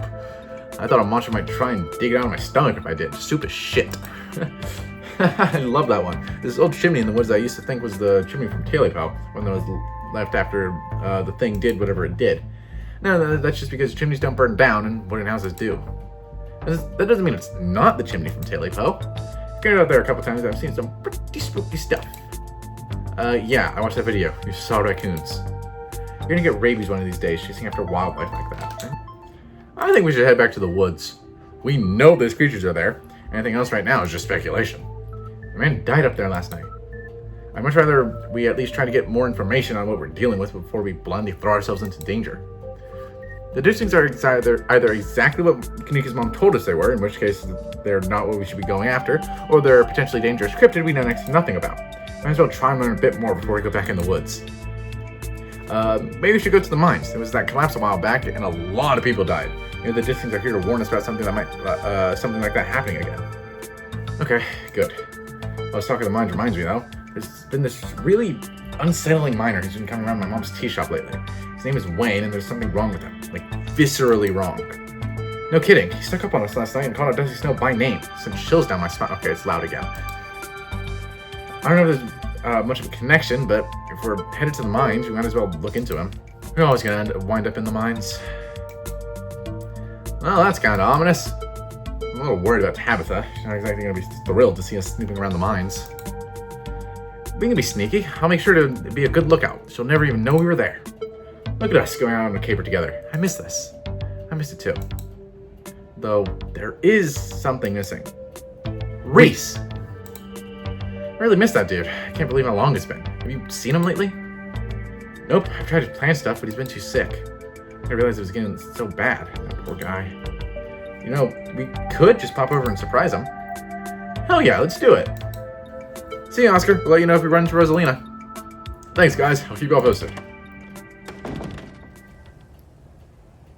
Reese's home stands at the edge of the forest wall, an isolated buffer cushioning the rest of the town from an unending wilderness. Reese, it's Stella. I brought some buddies too. Shh, not so loud. He's still sleeping. Can I help you with something? The woman in the doorway stares directly into your eyes. You can practically feel her simmering irritation washing over you. Hi, Dr. Kelly. We were wondering if it would be okay if Reese could come and hang out? Nothing strenuous, we promise. I'm not going to wake him up. If he's sleeping, he probably needs it. Whatever you two have planned is probably beyond what he can manage right now anyways. Oh no, poor Reese. It's just been so long since you have gotten the chance to hang out with him. I'm sure he and Dusty Snow would get along super well, too. Offer her your bowl of peanuts. You know, your punch bag of peanuts. Maybe you can bribe Reese's mom into letting him hang out with you. You can't eat peanuts. Reese's mom turns back to the house, sighing. Sorry, I know that was a little rude. You just want to hang out with Reese, and he misses both of you too. He's usually feeling his best around mid-afternoon. Why don't you come over tomorrow? We can have some supper, and y'all can hang out for a bit. I don't promise that it would be perky, but I'm sure it'll brighten his spirits to see you two again.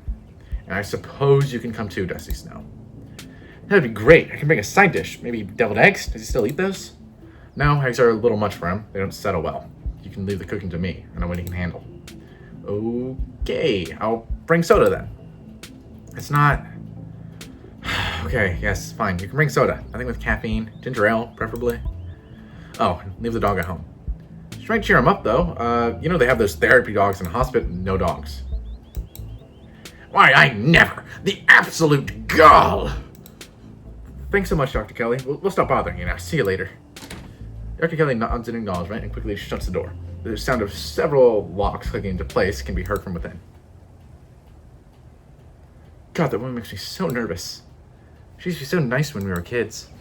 Always had the best stickers when we got our shot. When we had to get our shots. Maybe she's just stressed about Reese. Maybe she's just nice to kids. I don't know why you'd be nice to kids. Those fuckers suck. Either way, I guess it's just the three of us. You gonna drive? Yeah, sorry. I only thought of going up there without the van. Cool, I'll take my shortcut then. Shouldn't take long for me to get there. You want to tag along, Dusty Snow? Don't worry, I won't be offended if you'd rather ride with Kanika. Either way works for me. We've done a lot of riding with Kanika recently, so we're gonna walk with Stella. I'll walk with Stella. We'll meet you there. The woods are calm and serene compared to last night, though you can't help but feel that danger lurks just beyond the trees. Hey, thanks for coming along with us. With Gretchen and me, I mean. I had fun last night, but it was also kind of an objectively horrible experience. I was a little worried that you ditched first thing in the morning. I thought I'd blame you. You saw some pretty terrifying stuff. Dang, blinky much? What can I say? Need to keep you around to make me look good. The conversation comes to a dramatic halt, with you, Stella, and Gretchen all whirling around to face the source of the sound. A bird! Let me at it! I can get it! What was this bird's voice? I know this bird had a voice last time, 2 years ago. Back off, dog! This is my stick! Whoa, calm down, girl. It's just a bird. Same probably goes for the two of us. Guess we're all a little on edge. Let's head to the mine. It shouldn't be much farther. Kanika casually leans against her van as you and Stella emerge from the woods. Hey. You have a good walk? Yeah, it was great. I mean, not that you were missing out or anything. You didn't run into any of those creatures, did you? Nope. That makes sense. They're probably nocturnal. I don't know if I should feel relieved or disappointed. We're all here. What's the plan? I guess you could just go talk to people. I guess so. I should probably be on lookout duty. I'm a bit of a persona non grata in the mines. Tabitha? Yeah, I might have tried sneaking in to talk to her a time or two too many. And Gretchen makes it extra hard to be sneaky. What can I say? I thrive in the limelight. Probably less likely to get caught if only one of us snooping around down there. Rain-san, you say nothing. Kanika hands you a pair of earbuds. You can feed you questions if you get stuck, and Stella can give you a heads up if Tabitha's headed your way. Dang, I miss doing this sort of thing with you. You're so thorough. Aw, thanks. I do my best. I guess you should part ways and start the call, yeah? Stella and Kanika break off, leaving you alone at the entrance to the mines. Your phone buzzes. Hey! Can you hear us? Try saying something.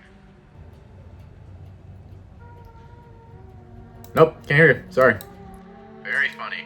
You're coming through crystal clear on my end. Nothing to do now but enter the worksite. Pass through the unlocked fence and enter the property of the Scarlet Hollow mine. Approach the nearest group of miners. You approach the nearest group of miners. A blonde woman, a broad-shouldered man, and an old-timer. Their uniforms identify them as Harrison, Davis, and Zax. Got a reason to be bothering us?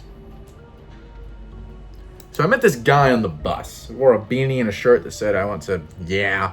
He said he had some friends working the mines up here. Does this have anything to do with what's going on in town? A lot of people wear beanies. Give me some boiled peanuts. You don't want any? Fill out your bag of boiled peanuts and offer them to the miners. Oh no, is that where you got those things? Someone clue me in? Don't worry about it, Neeks. Some things are better left unknown. The fact that you're the one saying that has me extra worried. Has Dusty Snow just been running around offering people day-old pocket peanuts? On Dusty Snow's behalf, I plead the fifth. Pass. No thanks. I'm good. Now, is there anything else we can help you with? Y'all should get out of town. There's some seriously messed up stuff going on here. I'm sure telling them that's a good idea. This is the best pay I've ever had. I'm not going anywhere. Yeah, I ain't sacrificing my retirement for some vague shit like that. I started last year. If I just up and left, I don't think anyone else would hire me. Actually, that's all. Thanks. Bye. You walk away from the miners. Approach another group of miners. Get over to the next group of miners. Before you can reach the miners, you're struck by an intense feeling. You recognize the hollow terror as the same thing you felt last night when you set eyes on that awful man in the miner's jacket. You shouldn't have come here. It's dangerous. What are you? Flesh and blood, much like yourself. You don't have to be afraid of me. I'm the only person in this county who truly cares about your safety. Don't forget that. Even if it's already too late to stop what's going to happen. Stare in quiet terror. I'll be watching you. Before you can say another word, the figure is gone. Hey, Dusty Snow, you still there? We've just been getting static from you. Nothing happened. You sure? I could have sworn I saw you talking to someone. Wait, it wasn't Wayne, was it? Are you okay? Whatever he is, I don't think he's human. I hate to say it, but without the call went static, what if he's a ghost? Like, actually a ghost? You hate to say it, Stella, I don't think anything would make you happier than Wayne being a ghost. Also, ghosts aren't real. Hey now, just because I want ghosts to be real doesn't mean I want this ghost harassing Dusty Snow. Approach another group of miners. Hey there, can I help you with something? Do you know this guy I met on the bus? He said he had some friends up here. Here we go again. You gotta tell us about this guy later, Dusty Snow. Maybe, once you like. Tell the group of miners about your encounter on the bus yesterday. I think I'd probably remember someone like that. Yeah, he's no friend of mine, that's for sure. Never met him. Don't know him. So then, you're a serious bus stranger who's a ghost. Or he was lying about knowing people here. Or his friends were here for a bit and left town. Sure, those are perfectly rational explanations. So is bus ghosts. All equally rational theories. Aren't you ghost skeptical? How is a bus ghost a rational explanation here? This guy gave Dusty Snow those peanuts too. That's not the sort of thing ghosts are usually known to do. Part of being ghost skeptical is keeping an open mind towards all manner of potential paranormal encounters. Thanks for the help. No mention. Let's back it in, boys. Back to work. Should we check in? Just as a heads up, the only group I still see out there is pretty close to the main office. Might still be worth talking to them, but I don't know if I can give you all that much of a warning if Tabitha comes out. Let's meet back up. Cool, we'll meet by the van. You're interrupted by a sudden movement out of the corner of your eye. A girl carrying a bundle of snacks pops through a hole in the fence and disappears over the crest of a hill. Hey, I think I just saw Rosalina. Wait, really? What is she doing here? Clearly, she's doing a delinquency. I mean, yeah, but what kind of delinquency? Only one way to find out. Let's go after her. You rush over the hill and get your bearings, the sound of active mining fading into the distance. Rosalina is nowhere to be found, but dusty footprints point toward a nearby mine. Something about the mine feels wrong, as though a cold anger lies burning inside, sucking the life from the surrounding hills. This is the site of a mass grave. She didn't. I guess the old Maxwell place doesn't cut it as a secret hangout spot these days. But the Shaw mine, that place was shut down like 100 years ago, after a collapse that killed over 100 people. Here I thought Stella was going to be the one dragging me into an abandoned coal mine. Say nothing. I don't think I could live with myself if something were to happen in there. Let's go. Whoa, you sure you want to tag along, Neeks? Dusty Snow and I can handle this on our own. Yeah, I'm sure. As much as I hate confined spaces, I'm not about to let Rosalina get hurt in there. Even if it means I have to go underground. Snow and Kanuka disappear into the mines. Before you follow, you briefly wonder if you should let Tabitha know about this. Call her. Pull out your phone and dial your cousin. What is it? I'm in a meeting. A kid just snuck into the Shaw mine. I figured you should know. What? Are you serious? Oh, why do these things keep happening to me? Also, why do you know about this? What the hell are you doing in my mines? Ugh, whatever, I'll head over there as soon as I can. Just stay where you are and wait for me, alright? God, I don't even know why I'm trying to reason with you. It's not like you'll listen.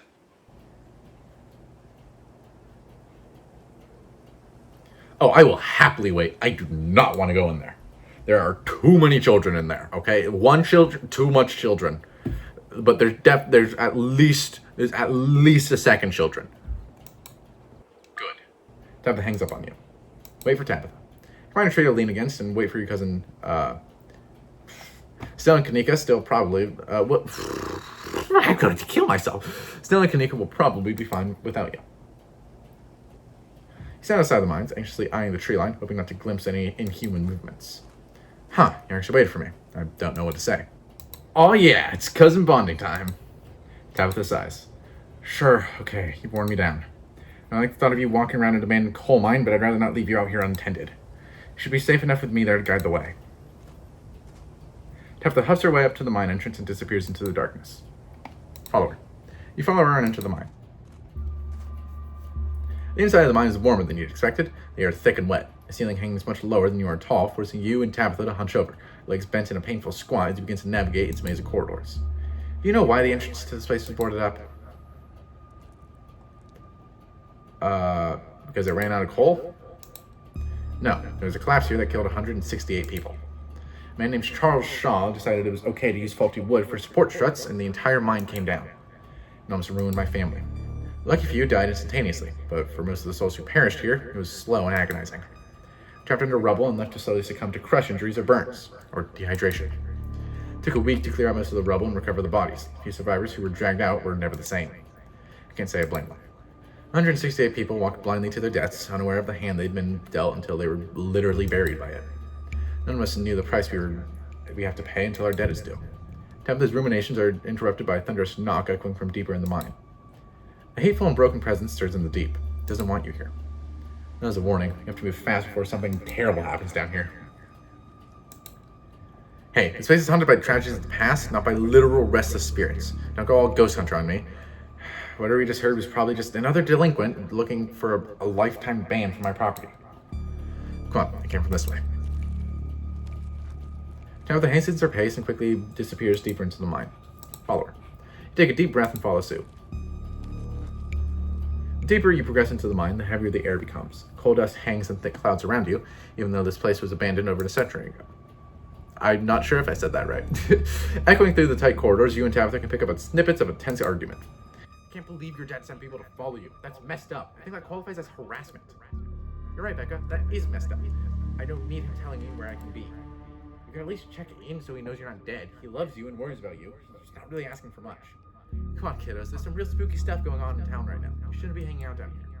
We're not kids. Yeah, we're teens. Well, you look like a bunch of kids to me. Are those canned strawberry margaritas? Where did you even get those? Oh no, I know that isn't you, Miles. It had better not been you. Yeah, whatever. It's me. What are you even doing here? Looks like we found our trespassers. I still can't believe that Stella managed to drag Kanika down here. She avoided me like the plague. Let's just move on, alright? You breathe a sigh of relief as the tight passageways give way to a small cavern. Within, a group of teens engage Estelle and Kanika in a heated argument. All of them are too caught up in the moment to notice you or Tabitha approach. Our dad is a foreman at the continuous mining facility, and he says that they only abandoned this mine because there wasn't enough coal left, so it's actually really safe and we can hang out here whenever we want. Wait, Becca, I thought your dad was a charge hand. No, Alexis, he got promoted last month. Correction, your father was a foreman at the continuous mining facility. Let's see if he even has a job in the morning. What? Do none of you understand what a boarded up mine entrance is supposed to mean? It means it's closed, condemned, not fit for human use. Aw, come on, this place is way sturdy. Check it out. The team with the beanie jumps up and snaps a straw on the ceiling. Oh, is that the knocking that you were hearing earlier? Oh my god, Zane, cut it out. You're embarrassing us. I'm sorry for Zane's behavior. I don't think he realizes how extremely 8th grade it is to jump up and hit things. No offense, Rosalina. None taken. The other 8th graders are totally immature. Not like you, Rosalina. You're chill and smart too. Enough. The damage is already done. Now leave. I'm tired of people in this town dragging my cousin headlong into danger. I can't believe I actually agree with Tabitha about anything, but this is the worst place I've ever been in my entire life, and I would like to see the sun again before I die. Look, we just wanted to give Rosalina a good time. Her home life sucks right now. Yeah, tell them about where I have to sleep, Rosalina.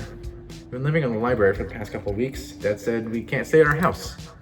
You got a hot plate and a couple of cots in the back, one of the back rooms. It's actually a pretty sick setup. No, it isn't, Zane. Rosalina deserves better. Oh no, this is about your house being haunted, isn't it? No. What fresh hell is this? Oh my god, did my dad tell you that? Actually, Pixel told me. My cat? It's a long story. I bet you can afford it anymore, and he's just lying to you to save face. What a coward. I don't think you can, like, say that about other people's families. Isn't that, like, bullying or something? Shut up, Zane. Austin actually invited us to check it out when we saw him earlier today. It could make for a fun, non-abandoned coal mine related activity. Just throwing that out there. There's no ghost, Stella. It'd be cool if there was, but Becca's right. I just wish you would be honest with me and tell me what's really going on. It's like he doesn't think I can handle it. Like I'm still a little kid. Ugh, you're all children, and none of you realize how good you have it. Back in the day, each and every one of you would be pulling 12-hour shifts in this exact mine. If it weren't for child labor laws, the 5 of you might have some actual character. Exactly. Rosalina's not that mature anyway. She still sleeps with stuffed animals. Exhibit time. I don't remember where we left off. So I'm just going to have some on-screen text that says which exhibit this is. I'm going to try to figure out which ones are new. One or both of these toothlesses are new. I love them. Donald Duck, Care Bear. I don't know. Is this a Care Bear? This might be Sully. Fuck you, Becca. This doesn't mean she's not mature. I saw a pork chop, you know? I rest my case. Wait, what did you say about child labor? How do you know there isn't a ghost? Ugh, why are all the adults in this town such weirdos? There's no ghosts. There are no such thing as ghosts. Oscar is just lying. Yo, what if we break in and ghost bust the place? Anyways, just to be sure. Oh my god, Zane. You can't ghost bust if there is no ghost. Also, Rosalina lives there. She can't break into her own house. There's no ghost that you know of. I bet we could figure out how to bust it if it actually is real. And if it isn't real, well, problem solved. You know, Rosalina, you can always stay over at my house until Stella ghost busts your place. You have a finished basement with a pull-out couch. Why are we talking about this like it's a thing? It's not a thing. There's no ghost. I don't care. I can't believe I've wasted this much time trying to argue with children. I'm washing my hands of this and calling the cops. Feel free to leave before they show up. You hear that, Miles? We're leaving. I suggest that the rest of you kids leave this empty mine before someone gets black lung or gets crushed by rocks or meets any one of many terrible fates that people tend to meet in abandoned mines. Kanika is interrupted by a pair of thunderous knocks. That wasn't me, I swear. What was it? Come on, Stella, don't you have a whole list of perfectly natural explanations for scary mine noises? It's Tommyknockers, for sure. I know this is why we came down here, but we've got to check it out. Stella! No one is going to... Nobody's going deeper into the mine. No one is staying in the mine. We are all leaving. Please, this is Tabitha before my heart gives out. It'll be fun, Neeks. It will not. Wait a second, where'd 3 of you run off to? Are you kidding me? Unbelievable. Wow, Kanika, maybe if you weren't still scared of the dark or whatever, you would have noticed them sneak off. I noticed them sneak off, and I've been zoning out the whole time we've been here. Ugh, I'm just squeezed through that child-sized tunnel. Biggest head pops out from the tunnel's entrance. We are not about to let you come in here and ruin our good time. The mine is safe. I've been down here a million times. Yeah, if Becca says we're safe, then we're totally safe. Whatever, I know a cool spot this way. Okay, I think I know where the tunnel rejoins the rest of the mines. I'll go look for them, and I want each and every one of you to take note of the fact that I'm doing that. If those idiots get themselves lost and die, I am not letting their families sue me into the ground. Are those really your priorities right now? Yeah, do you have a problem with that? I want the rest of you out of my mind. Except for you, Justice Snow, not letting you out of my sight. I will happily escort these 2 knuckleheads out. No, you are not about to weasel your way into this, Stella. Aw, come on, Tabby. I've been down here a ton. I can totally help out. Tabitha sighs. There's no getting rid of you, is there? Fine, I won't waste my time arguing. There's no way around it. It isn't just as kids. Something is calling out to us from down below. Noted. Let's not linger any longer than we have to, shall we? Want me to take Gretchen with me? I don't know if it'll be easier to cover more ground without her. Excuse me, I am formidable and self-sufficient monster hunting companion. Yeah, that's probably for the best. Don't want a repeat of last night, and who knows if we'll have to do any climbing. See you on the other side, hopefully soon. For sure, we won't be long. Cool, can't wait to ghost bust some ghosts tomorrow. Yep, sure, whatever. Kanika, Miles, and Zane head towards the entrance of the mines, leaving you, Tabitha, and Stella to find the remaining teens. Alright, now darling, we should be able to catch up with them if we go this way. Venture deeper into the mine. As the three of you move deeper into the mine, you hear echoes of conversation bounce across the walls. Becca, why are we doing this again? I thought you thought Tabitha was, really cool. Why are you trying to get her all mad? We're doing this because Tabitha is really cool. She doesn't let anyone boss her around, so we can't let her boss us around. Oh, you hear that, Tabby? Someone thinks you're cool. I can't believe she used to hang out with a nobody like Stella. Oh man, they should have asking about me. Gosh, I'm not so sure about that. They're just teens, but some of that stuff stung. Another knock closer interrupts your thoughts, followed by another, followed by another. It's just me as that knocking coming from the same direction as those kids. It's not just you. Okay, that knocking's starting to freak me out.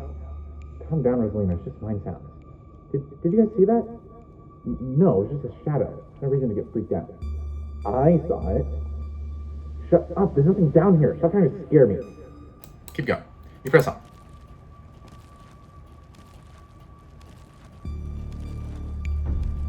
As you progress deeper into the mine, the knocking grows more frequent. It's still distant, but it's much louder than before. As it all ends abruptly in front of you, the century-old ladder is the only way forward. In the darkness beyond, you can still hear the echoes of terrified teens, their panicked arguing bouncing down the pitch-black corridors. The pit radiates rage, a white-hot anger. It hates you, but at the heart of it, you can sense something else, the quiet hum of a darker presence. It calls to you, desperate to be witnessed. Here we are. The tunnel they crawled through passes through the chamber below. It shouldn't be hard to find them once we get down there. I've never been this far in. Congratulations, Stella. You got what you wanted. Tabitha crawls up the ladder and disappears over its edge. Alright, let's do this. Stella hoists herself over the edge and begins to climb down. Follow them down into the pit. Walk to the ladder and climb down. I'm pretty sure this is the way back. Come on. Pretty sure. I thought you'd been down here before. Okay, maybe I didn't get this far in, but whatever. It doesn't matter. I definitely remember the way out. Hurry, I don't want to be down here anymore. I think it was actually this way. Oh, shut up. No one even wanted you to come with us anyway. Becca. Yep, they're close, alright. I think they're so damn loud. It sounds like they're really lost. The voices around you, as the teens and your companions, sound odd, distant, except for. There's something in the darkness before you that is much louder, though you don't hear it. Walk toward them. You don't hear it, but you can feel it in your chest, just what need to perceive and be perceived. Wrap yourself in the darkness of the pit. Hey, are you alright? Does this snow? Bear witness.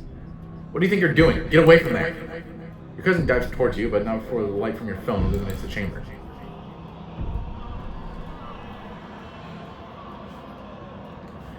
You said we shouldn't use the shipment. You know it's compromised. We couldn't afford to wait on new wood, Charles. Wait, hold on, that's the wrong voice. We couldn't afford to wait on new wood, Charles. We had to go ahead with it.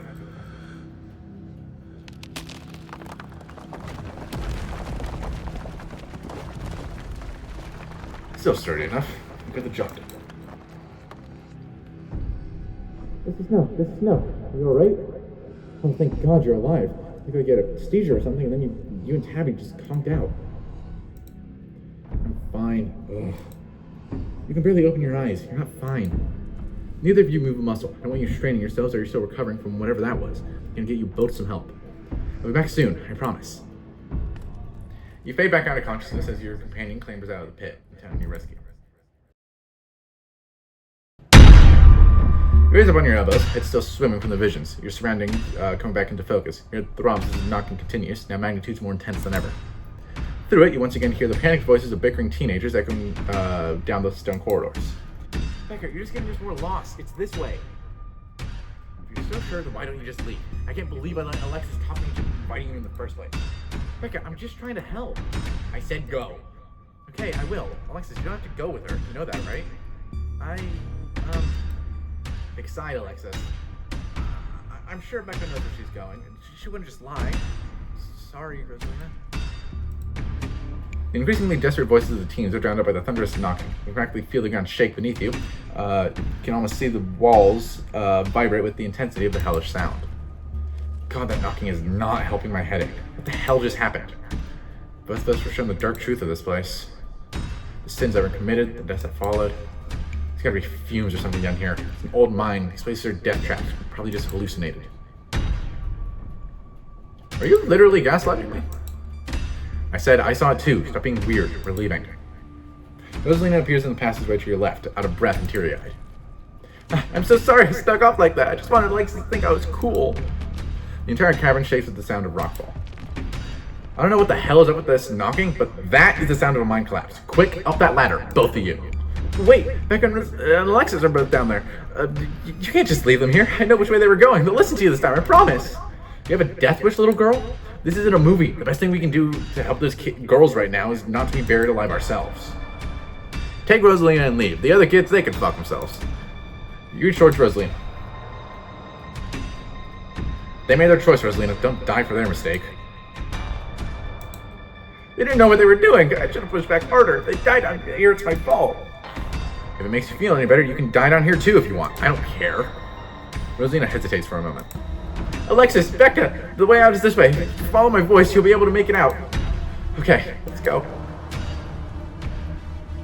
She grabs your hand, and the two of you start climbing. This way, come on. Your cousin moves with the kind of swiftness you'd expect from someone who spent her entire life working in and around coal mines. Becca, Alexis, can you still hear me? Knocking drowns out Rosalina's desperate shouts as the three of you crawl closer and closer to the entrance. I'm so sorry, I left you guys. It's deafening now, as if someone were trying to break through the walls with fists of iron, heading towards the entrance. You continue to push forward, your burning muscles giving way to pure adrenaline. Then comes the sound of splintering wood. Pick up the pace. The entrance is so close. I'm so sorry. Push through. There it is. Freedom. The three of you manage to squeeze through the entrance just as the walls of the mine come crashing down. Alexis. Do you think the other two... Maybe they got out? It's possible, right? Maybe there's another entrance or something? Maybe they're still alive in there? Oh god. I'm so sorry. Rosalina, are you okay? Your dad's on his way. He should be here any minute. I'm so sorry. I'm going back to camp. I'll be back with some men. And they can start digging. I'll call Arl. It takes a bit of time, but eventually Tabitha arrives with men and a machine to start digging through the rubble. You, Sally, and Kanika are afforded a quiet moment to yourselves as the others get to work. Hey guys, I don't think she's quite ready to talk just yet. What happened down there? I think Tommyknockers brought down the whole mine. It was... What? Disney's right. They're real. I got some audio of knocking on my phone. Must have been furious that we went down there. This is all my fault. She's been so angry with me. If we'd just been able to provide some more stability, she wouldn't be doing things like this, putting herself in danger. I think Rosalina's been trying to get away from the whole haunted house situation. I can't say I blame her. You have to understand that I'm not making it up. There's something in that house. We believe you, Oscar. I couldn't let it hurt her, and since I didn't know how to get rid of it, I set up a back room at the library for us. Just until I could figure out how to fix things. I know she hates it, but I thought it would be better for her. So I just drove her away, staying with friends, not checking in. Now this, it's all because of that house. And because of me. Because I haven't been able to fix this. I just wish you could understand. I'll put the spirit to rest. We can form a seance tomorrow night. Yeah, we'll do whatever it takes, Oscar. Okay, I'm in too. Thanks, you guys. That really means a lot. I shouldn't have kept this to myself, but I was so afraid of seeing... Almost threw up there. What the fuck? Thanks, you guys. That really means a lot. I shouldn't have kept this to myself, but I was so afraid of seeming ridiculous. Dad, you must be so mad at me. Oh, Rosa, no. Of course I'm not mad at you. Do you think that maybe they got out? Maybe there's another exit somewhere? Rosalina, we couldn't have gone back for them, right? We wouldn't have made it out if we went back.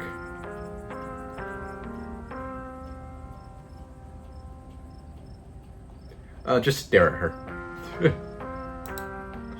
It's just not fair. Why me and not them? I know how difficult this is, and you can be upset for as long as you need to be, Rosa. The best thing you can do for your friends right now, until we get them out of there, is enjoy the life you have. I know I haven't made that easy for you. I know you've been frustrated with the choices I've made. But I'm going to do what it takes to move us back to our house. You're going to have a good life again, Rosa. Sorry I didn't do this sooner. Sorry, this is what it took. Dad? We're on the case. It'll be okay, I promise. I'm gonna take her home. I guess we'll see the three of you tomorrow. Thank you, Dusty Snow. You have no idea how much I appreciate what you did for Rosalina. As Oscar and Rosalina leave, your cousin exhaustedly saunters over to you. Alright, Dusty Snow, the men are set up digging. Let's go home and get some rest. Now, hold up a minute, Miss Scarlet. Mind if we have a quick word with your cousin, miss, in private? Okay, fine. Just make it quick. Don't you dare try to pull something on him. He did nothing wrong here. Ladies, I'm afraid that means you two. You need to talk to us. We witnesses too. Ah, sure, but that can wait. We know where to find y'all. What a coincidence running into you 2 nights in a row. This is my colleague, Deputy Derrickson. Pleased to meet you, Dusty Snow. Apologies for my absence yesterday. It's my special bowling night, you see. My nice to have his me time. But I was briefed on the events of last night, even though we're still not sure if what went on could be considered a crime. Duke has been missing since then, though we found neither hide nor hair of him. Could be he's just on an extended hunting trip. It wouldn't be the first time he's done something like that. I was told the footage showed his supposed body, but we couldn't get that camera working, so no way to confirm until we track him down. Now, I understand both of these were terribly unfortunate accidents that had nothing to do with you being in the area. But as officers of the law, you have to understand that we get a little suspicious when you see the same face multiple times in a row. And, you have to ask, what exactly were these teenagers doing in a shuttered mine owned by your family? Why were you down there with them? You've got to understand where we're coming from. 2 kids, 15 and 14, are buried alive down there, and they're maybe dead. And you were on the premises. Whether or not that was merely coincidence remains to be seen, but we've got to do our due diligence here. Inside, as the cops exchange an awkward glance. He's probably still in shock. Can't say I blame him after an evening like this. Perhaps it would be best to touch base in the morning. See where your head's at after you've gotten some rest. From here on out, Dusty Snow, you should do your best to stay out of trouble. That's a different playthrough, not this one. No more isolated trails in the woods or abandoned mines, you hear? It's asking for trouble. Won't want to see you on any of our other calls this week. Have a good one, Dusty Snow. Deputy Derrickson tips his hat to you. 2 officers wander back toward the mine, Derrickson taking notes as they examine the scene. Oh, hey, guess the cops are done with you? What, are they going to take you in for being present in an accident? Sorry if they gave you a hard time. Small town cops, you know. Always blame everything on drifters. Even acts of God, I guess. Excellent, you didn't get arrested. Now come on, let's get back to the estate. I have to get some rest before I have to deal with the fallout of everything that happened tonight. I'll see you tomorrow, okay, Dusty Snow? Please stop trying to get my cousins killed, Stella. Come on, let's go. Tabitha starts walking to her car, pulling you by your arm. Silently follow Tabitha. Silently follow along.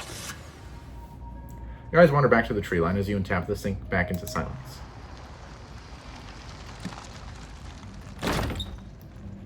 You once again cross the threshold into the estate, the musty stench of decaying mansion greeting you with its undertones of mildew and wood rot. Well, this day was a lot more stressful than it needed to be, and I'm sure it's the precursor to a horrifically stressful week. Going to bed, I suggest you do the same. Thanks for calling me about those kids, by the way. It was unexpected. And for waiting for me. I appreciated it. I'll see you in the morning. Tabitha turns and makes her way up the stairs, her posture defeated. Turn it. Get up to your room and turn it. You collapse to Tabitha's dusty guest bed, your head empty of thoughts. After your time in the Shaw mine, you barely even notice the dust. Your phone buzzes on the table. Y'all, these are those things, right? Kanika sends a picture of a pair of ditchlings by the side of the road. I saw them again too. Another picture, this time of them staring from a tree. What the fuck? These things are definitely not hairless monkeys or raccoons or whatever. I don't know what the hell they are. Guess there's more to them being here than the mine collapse. No way I'm sleeping tonight. You think about looking out the guest room window, but at this point you're too exhausted to leave your bed. The adrenaline from this evening is finally wearing off, replaced by a creeping exhaustion that threatens to overwhelm you. Your limbs feel heavy, your eyelids slipping down over your eyes even as you stare out the ominous pictures on your phone. If it weren't for the pit of dread welling in your stomach, you would almost feel comfortable as you settle in between the covers, your tired bones sinking into the decrepit mattress. When you close your eyes, your thoughts drift to Alexis and Becca, terrified and alone, if not already dead. Your eyes shoot back open, your heart pounding as the door to your room swings open. Just the cat. It's always just the cat. Don't be into this. The woman kicked me out. Just want a warm place to sleep. It's nice to see another living being, even one as unfriendly as to have this cat. The comfort of your presence sets your mind at ease, and you finally slip into a deep sleep.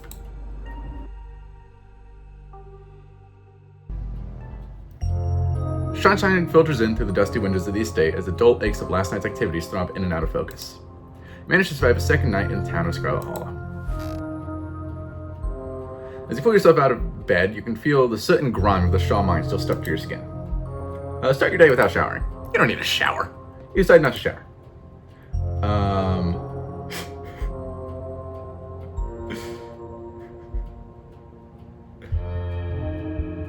I'm a dirty goblin and I'm never showering again. Sure, you're a dirty goblin and you're never showering again. Time to start your day. Check on Dustin. There are two of them now. Morning, Dustin. Who's your friend? Her name Mom. She come to visit. I Dustin Mom. Gotta stay with Dustin until glass house empty. Thank you, human, for taking care of my boy. What happened to your glass house? Asshole squatter move in, kick Dustin Mom out. Squatter tried to eat Mom. Squatter evil. Squatter may be asshole, but squatter not evil. It just tries to survive, just like all creature. Dustin still have much to learn. I had a rough night. Can you console me? Was it because of Cat Monster? Dustin was scared too. If Cat Monster wants to eat Dustin, Cat Monster will have to go through Dustin Mom first. Dustin Mom will kill. Then Dustin and Mom eat like kings. This is nature. I've gotta go. Bye. Gay. Head downstairs. You've done everything you wanted to do up here. It's time to start your day. You enter the kitchen to find your cousin in the midst of devouring a pint of banana chocolate chunk. She isn't alone. Frou-Frou glares at you from her usual spot on the counter as a red-headed woman busies herself trying to tidy as best she can. Vile woman, destroying the natural order of my kitchen. Tabitha's eyes dart to the corner of the room, almost as if she's ashamed of being caught in the act of stress-eating ice cream for breakfast. Bonjour, Frou-Frou. Ugh, bonjour, sacre bleu. Do not think you can just bonjour me just because I slept at the foot of your bed last night. I still despise you. For the humans of the once, this is abhorrent. Your stink will linger here for hours. How am I supposed to bear it? I see. Talk to my cat again. Sure you didn't get hit on the head last night? You don't say good morning to your pets? I always make sure to talk to my farm cats and I pack it like the people. To me, they kind of are. Nobody lives out in the garden, right? Gosh, I wouldn't know. Miss Tabitha won't let me touch the place. Nobody lives in the garden. Why are you even asking? You remain silent. Good. I'm glad you have the sense to drop it. Offer the red-haired woman your bowl with peanuts. Put out your bowl with peanuts as an offering to the woman in the kitchen. Thank you so much for the generous offer, sweetie, but I'm afraid I'll have to pass. I had a really bad experience with bowl with peanuts once in the summer of, 17? Wait, let me think. 16? No, it was definitely 17. Anyways, my husband and Tulip and I were on this road trip to Blowing Rock, and why do you still have those things? Stare in silence. You're staring in silence at the two women in the kitchen. Good, you're up. Tabitha takes one last spoonful of ice cream, then discards the empty container, turning to you with her trademark scowl. Let's get going. I've got an errand to run in town, and every time I've left you here alone, something terrible's wound up happening, so you're coming with me. Yay, cousin bonding time! It'd be good to get to know each other a little better. Janie, lock up when you leave, please, and don't go rearranging anything. I'll know. As you're ready to leave, Janie approaches from the far side of the kitchen. Tabitha remains between the two of you, impatiently tapping her foot. Oh, Dusty Snow, before you go, I heard about what happened last night. I'm so sorry you got caught up in that. I'll be praying for those poor kids. Can't imagine how scared they must be. Last night was an unavoidable tragedy, but I'm afraid there's more to come.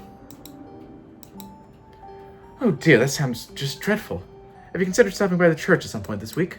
My husband's a pastor, and he's going absolutely stir crazy since we've moved here. What, with nobody really attending sermons? Probably do him a lot of good to talk you through your worries. Remain silent. Just stare at her. Just... Oh, take your time, of course. You're here all week, after all. Just know that you can stop by the church at any time. The door is always open. Turn and leave. Be safe out there, you two. You and Tabitha walk through the doors of the estate and into her car. The ride to town is uneventful. Your cousin's surprisingly more focused on the road than on making conversation. Alright, we're just popping into the general store for a few minutes. Say nothing. You and Tabitha turn as the door to the general store bursts open. Flustered Kanika exits, shouting behind her. Fine, okay, keep coddling him. Keep letting him get away with stuff you never would have so much as let me think about. I'm sick of carrying this family. Kanika storms off, the door slowly drifting shut behind her. Ugh, other people and their drama. If other people kept things to themselves, they'd be a lot happier. Say nothing. You say nothing in response.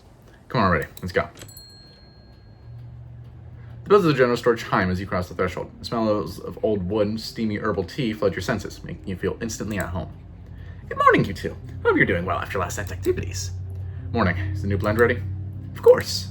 Dusty Snow, if you'd like to keep Miles company, Tabitha and I would be just a minute. Remain silent. Be civil while we're gone, Miles. Miles rolls his eyes. Sybil motions for Tabitha to follow, and they both disappear into the tea room, closing the door behind them with the tinkling of bells. Just quietly wait. You decide to quietly wait. It isn't long before your thoughts are interrupted by the tinkling of bells announcing another patron. Oh, excuse me. Wait, you're Dusty Snow, aren't you? My name is Bo. I'm Duke's boy. It's a pleasure to meet you. Policeman told me you saw what happened to my daddy.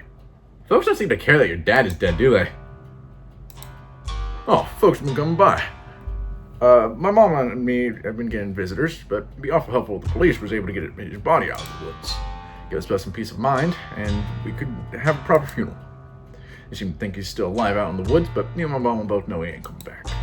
Mom's pretty broken up about it. I'm trying to hold it together since I'm the man of the house now, but it ain't easy. Me and him were supposed to bring Big Betty to the state fair this week, but now he's gone, and as of this morning, so is she. So I suppose if I'm not going to the state fair, I may as well make myself useful and get out in the woods to look for what's left of my daddy. He was there, right? Can you tell me where to look so I can try and find him? No. You say nothing. My mom didn't want me going out there neither, but I can't get much else done to do with. But I ain't got much else to do with my day. All the crops have been harvested, the chore's been tended to. May as well be useful. Thank you for looking out for me, Dusty Snow. Please tell Miss Scarlet I'm sorry about her mom. Tabitha and Sybil are still in the tea room. You have plenty of time before dinner at Reese's house. Wait for Tabitha. Your cousin will probably be back any second. It's best to just stay put. You and Miles share an uncomfortably long moment of silence as Bill continues to shop. Read something to seem busy. Pick up the closest object, a sleeve of donuts. Pretend to be engrossed by the nutrition information. 10 milligrams of cholesterol for 4 donuts. Fascinating. Miles continues to pretend you don't exist. Tabitha bursts out of the tea room, tucking a pouch of herbs into her coat as she walks. She looks up at you in surprise. Wow, you actually stayed. Kind of expected you to go running off the instant I left you alone. And miss out on cousin bonding time? Tabitha sighs. If calling this cousin bonding time is what makes you stay out of trouble, sure. Got a couple hours to spare. Pick us up some sodas and we can get out of here. I don't like the lingering where just anyone could walk up and start talking to me. Tabitha leaves the store, motioning for you to follow. Follow her. It'd be kind of funny if you could just run away from her in that moment. I get why you can't. You've already committed to Tabitha hangout, but you know. Tabitha stops in front of a small house on the quiet hill just off Main Street. Scarlet's own most of the houses out here. You rent them out to employees. Just more convenient, you know? Remain silent. Remain silent, perhaps in awe of Tabitha's secret house. Your cousin pulls out a heavy set of keys from her pockets. She picks out one marked with a bright strip of green tape and unlocks the door. Come on in. Don't worry. It's empty. Follow her. You follow your cousin into the model home. And that is the theme we want to hear. This is what I re-rolled the entire run for. God damn it. We haven't written this one out for years. I come here to get away from it all. Does that make sense? It's kind of like a vacation home, but I don't have to travel. Anyway, make yourself comfortable and have a soda. Tabitha hands you a cream soda before settling in on the couch. This home gives the appearance of being lived in. Its furniture and lack of dust feels nearly as empty and barren as the estate. There's no soul in this place, only the dream of one. I can't believe we're actually hanging out. I can. That's why you came all the way down here, isn't it?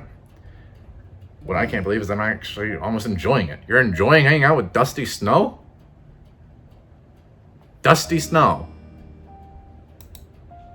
Something's wrong with this kid. I've got to know. What's the deal with you and Stella? We were close in high school.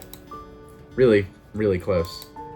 We'd have sleepovers a few nights a week, spend all night watching monster movies and eating chips, and... Anyway, Caroline didn't like her. I'd always have to lie and say I was going over to her place to study. When we graduated, it was impossible to see her anymore. There were no more excuses to go study, and I was too busy learning the ropes at the mine. Caroline made sure my every waking minute was occupied. I didn't have time for friends. But I never needed friends before meeting Stella, so it was easy enough to slip back into that mindset and try to move on. You should hang out with her again. It's not like Parlane can stop you. Tabitha takes another sip of her cream soda, avoiding eye contact. I guess there isn't anything standing between us anymore. That hadn't really occurred to me yet. I don't think she'd like me now. A lot has changed. I haven't been very kind to her. I don't think I can fix that. Still, it'd be nice to try. You catch a hint of a smile at the edge of her lips before she tamps it back down to her trademark scowl. You come ghost hunting with us tonight? Is that actually happening? Stella will be there. So Kanika. I know she'd be thrilled to see me again, but there's no point in arguing with you. If you're gonna get up to any paranormal stuff, I better be there to save your skin if it gets hairy. Come in. Thanks for taking me out here. Your phone buzzes before Tabitha has a chance to respond. Oh my god, I overslept! I almost forgot it's Mayor Jimmy Day! Good excuse to head over to the library. We should check in with Oscar and Rosalina. Meet you all there in half an hour. Totally blanked on that. Been having a weird, foggy morning. Wow, that they're still doing the Mayor Jimmy thing even after last night. Think news has spread yet? Yeah, we should go see Oscar. See y'all soon. Somebody's popular. Gotta meet the mayor and tell him there's a curse on the town. Wait, are you joking? You know he's a dog, right? Like an actual dog? You haven't had a human mayor in Scarlet Hollow in more decades than I can count. Early 1900s, maybe? Been a dog mayor town since then. Okay, early 1900s. You gotta count to 10, Tabitha. How are we struggling to count to 10? You own a mine. I assume there's a lot more counting past 10. You counted to 168 yesterday. Tabitha takes another sip of her soda, smirking. Everyone knows it's our family that holds power in this town. Still, sounds like it could be kind of fun. Even I can admit it's funny watching everyone fawning over the little guy in his mayor getup. And if Stella's gonna be there... Yeah, count me in. We can finish our sodas and head over.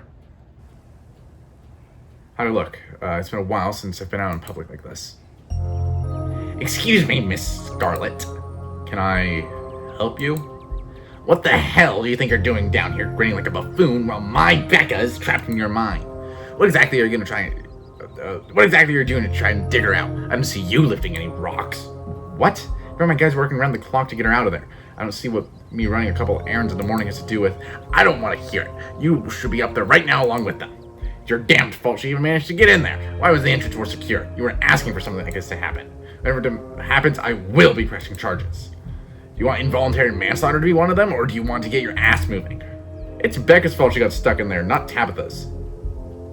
Your daughter is the one who decided to wander into an abandoned mine. Maybe you should have kept a closer eye on her. Yeah, what legal grounds do you think you even have? There are signs, the place was boarded up. I did my legal duty, and you don't have a leg to stand on, so don't try to threaten me. I'm playing a lawyer who knows how to nail your foot for everything you're worth. Mark my words. Those are children in there. How can you be concerned with anything but their well-being, you heartless cow? If anything at all has happened to my baby in there, you'd better be scared as hell for what's going to happen to you and your precious family business. These guys have sat up in their big company castle for too long. It's time somebody took you down for the reckless way you run this place. The woman storms off just as quickly as she'd stormed in. God damn it, she's right. You can just hang out around town the day after something like that. Doesn't look right. I should be up there, even if it's just to oversee what's going on. If I'm supposed to run this place, I've got to get my head in the game. Can't slip up like this again. Tabitha sighs, straightening up. Her scowl returns. Stay out of trouble. See you at the library tonight. He goes and turns and heads back to the car, leaving you alone on Main Street. Goes to the library. You enter the library, alone. It's busier than usual, and a small crowd is formed in a corner of the main foyer. You actually came. Thought you might have missed my text. I was about to try calling. Surprised to see you here, Dusty Snow. I've expected you to have skipped town. Yes, the whole gang's here. I've been waiting to introduce Dusty Snow to the mayor for, like, the entire time I've known him. Never got to introduce someone to the mayor before. It'll be worth it. Trust us. Alright, shall we? Yep, he's a dog.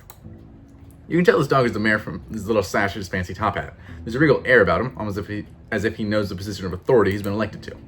Unless you're mistaken, the serious man by his side is Deputy Franklin, one of the policemen you spoke to following your encounter in the woods on Monday.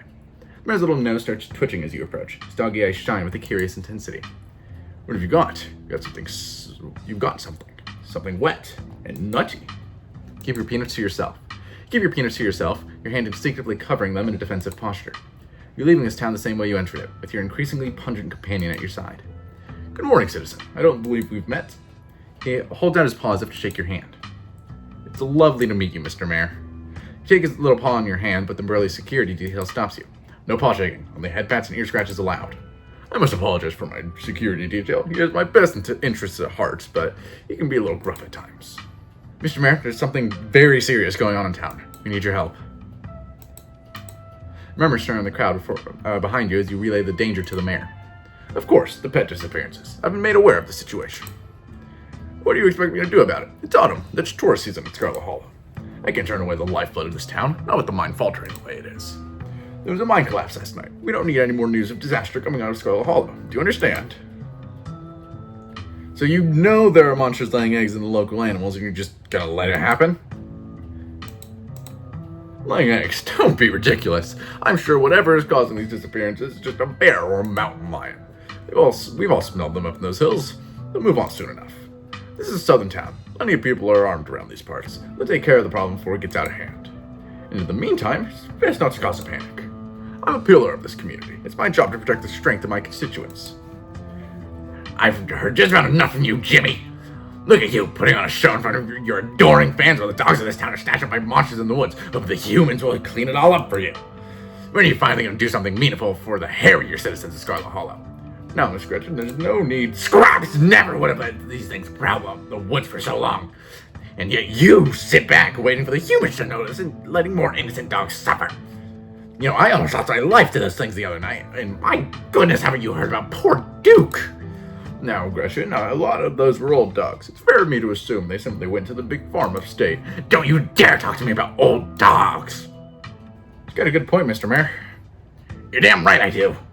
Scraps would have been out in those woods at the first sign of trouble, tearing out the throats of any creatures who dared threaten the dogs of Scarlet Hollow. Yeah, here he is, posing for the little rectangles like nothing is wrong in this town. Gretchen squirms into his arms, straining to get at Mayor Jimmy.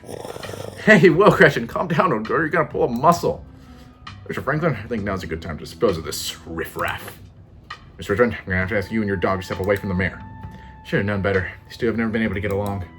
Just no, you've got to fill me in on their feud later. I've always been curious about why Gretchen gets so fussy near Mayor Jimmy. Stella walks off, still struggling to hold Gretchen as she shouts insults back at Jimmy. Ingrate! Ne'er-do-well! You dog! Kanika is quick to follow. Follow them. Looks like everyone else is already talking to Oscar in the next room. Before you can catch up to your companions, you're intercepted by a nervous man with a cross around his neck.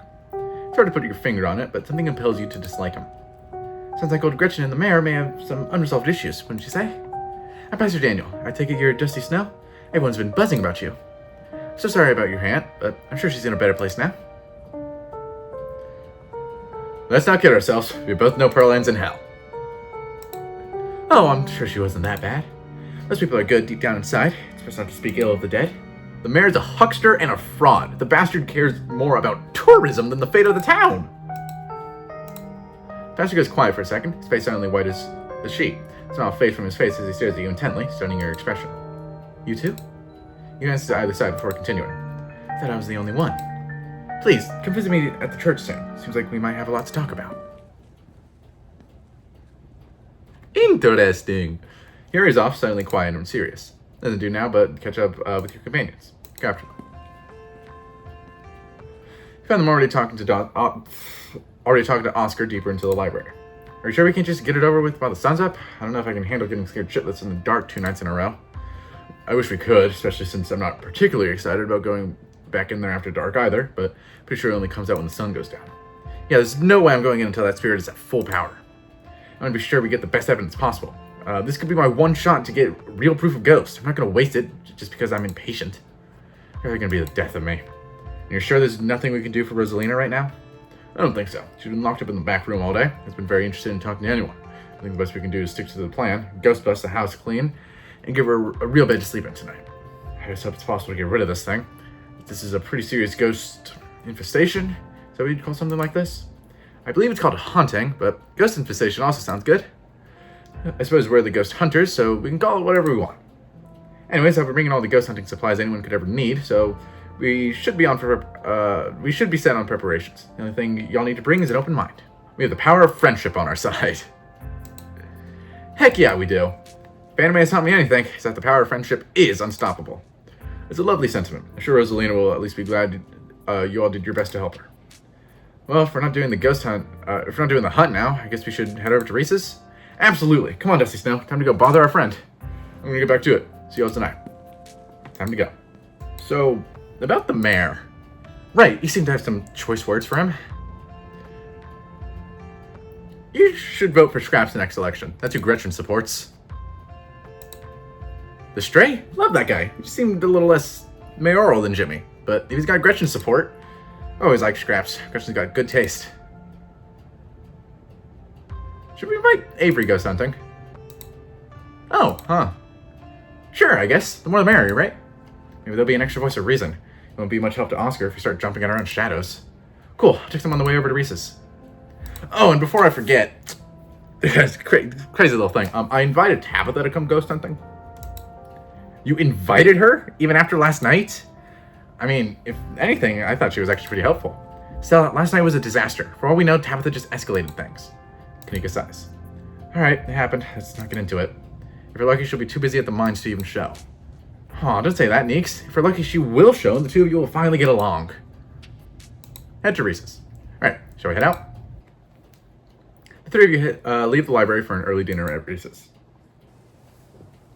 You once again find yourself in front of Reese's house. Cold hesitation grips you as the building looms over the hilltop. Though it's only early afternoon, it feels much later, the sun already sinking behind the tall mountain that surrounds Scarlet Hollow. We're a little early. What if Dr. Kelly yells at us? There's no such thing as early when you're hanging out with friends. It's just extra time you get to spend together. Okay, but what if she yells at us? It's too late. The door swings open. Hey! Reese! Oh my god, dude. It's been ages. You must be Dusty Snow, right? I've heard a lot about you. Sal's been relentless about making sure I get all the Dusty Snow updates. My goodness gracious, there's something that feels terribly off about that boy. Get away from my Stella, you fiend! Gretchen starts yelping at Reese, straining against Stella's grip as she tries to get between them. Are they here already? I knew you'd show up early, Stella. You brought the dog. Great. Yeah, I thought you might cheer Reese up. I don't know what's gotten into her all of a sudden. The dog stays outside. But it's okay, Stella. We can let her chill in my van for a bit. I run the AC and leave her some treats. You know, I always have those easy to chew dog jerky stashed away. The gall! The gumption! This is a violation of my rights! But we go everywhere together. You want to come in or not? Kanika nervously tugs Stella away towards the van. You keep her safe from that monster, Dusty Snow, you hear? You don't let a feather of harm fall on my darling Stella. Well, what about you, Dusty Snow? You coming in? Gretchen called you a monster, Reese. Any idea what's up with that?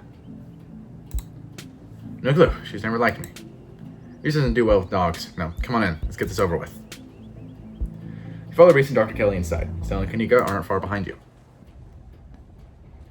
The house feels cold. Not only is there an odd chill in the air, but the building itself feels too sterile, uncomfortably tidy to the point you're nervous to touch anything. If it weren't for the aroma of store-bought dinner rolls baking in the oven and the unsettling artwork hanging on the walls, you'd be half convinced you'd wander into a real estate showing. So, how can I lend a hand? By sitting down at the table and not puttering around in my kitchen. I made sure everything was done well in advance, so the only thing left are the rolls, which shouldn't be long. Then we can have a quick dinner and you can leave my house and go on about your business. I was kind of hoping to see Reese's new art. You still have time now, right? You aren't seriously considering subjecting your friends to your disaster of a room, are you? It's not that bad. You can still see the floor. Dr. Kelly raises a single questioning eyebrow. I don't mind a little mess. Yeah, I doubt it could be any worse than the way I keep my room. Yes, okay, fine. As long as you stay out of the kitchen, I don't care what you get up to. Cool, we'll just be downstairs. You don't even know you're here. Make your way towards the basement stairs.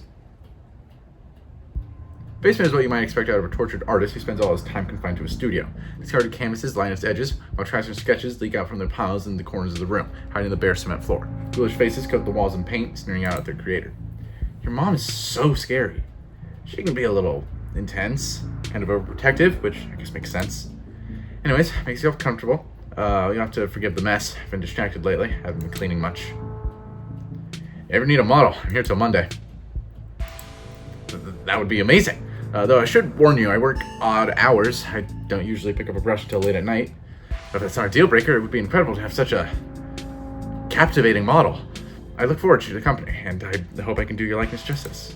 Your mom really looks out for you. That's one way to look at it, I guess. I feel she's gotten a bit of an edge lately. I think my condition has been stressing her out a lot. Used to be something she thought she could fix, but I think she's kind of accepted that it's just something we have to manage. And even if she's a little harsh, she means well. It's like you said, she's just looking out for me. I don't even think you need her, but there's plenty of people out there who'd love to dote on you.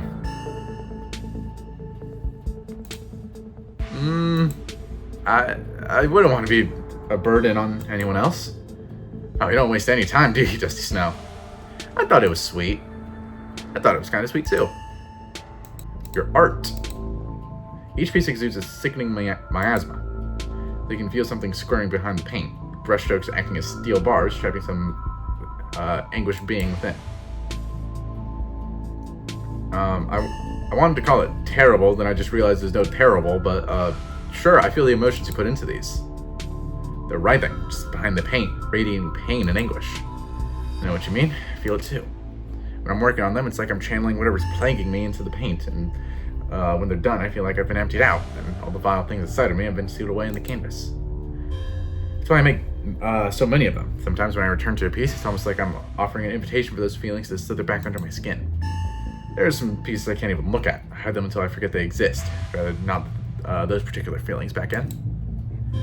Sounds kind of like therapy? That seems healthy, probably? Yeah, art therapy. Sounds like it does you good.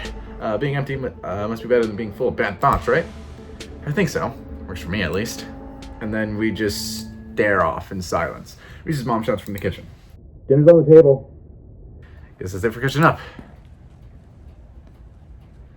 Make sure you all wash your hands with soap. I don't want anyone sharing their germs. Sure thing, Doc. I'm allergic to soap and can't wash my hands. Oh, do you think I'm some kind of funny person? Don't make this into a big thing, just go do it. Make your way towards the sink, but are stopped in your tracks by the pull of an odd door at the end of the hallway. It feels out of place. You've accidentally wandered to a different, older house. But more than that, you feel something radiating out from behind it, something dark and cold. You felt this before in the dusty tunnels you so narrowly escaped last night. A progressive hum, like a muted scream, heard through layers of rock, trying to draw you towards it. You feel lightheaded. You're compelled to approach the door, drawn in as if hypnotized. Something wants you to find it. Open the door. Before you know it, the doorknob is turning in your hand, your heart full of both deep dread and compulsive need to know what might be on the other side. What do you think you're doing? Well? A dark presence lies beyond this door. Can you feel it? It's got a draft and there's nothing dark about it. It's just cold air. Now stop being weird and wash your hands already. Everyone's waiting for you. Turn to the door. You won't let her interrupt you. You need to know what's behind the door. Oh, no you don't. Come on, wash your hands and sit down. She grabs you by the shoulder, yanking you away. You do as she says, cleaning up under her watchful eyes and allowing yourself to be ushered back to the table and away from the door. Dinner's already laid out. Dinner rolls, spaghetti, and a light salad. Kanika anxiously picks at her food, Stella is nervously talkative, and Reese is suddenly quiet and tense, his shoulders tight as his mother perches on the chair next to his.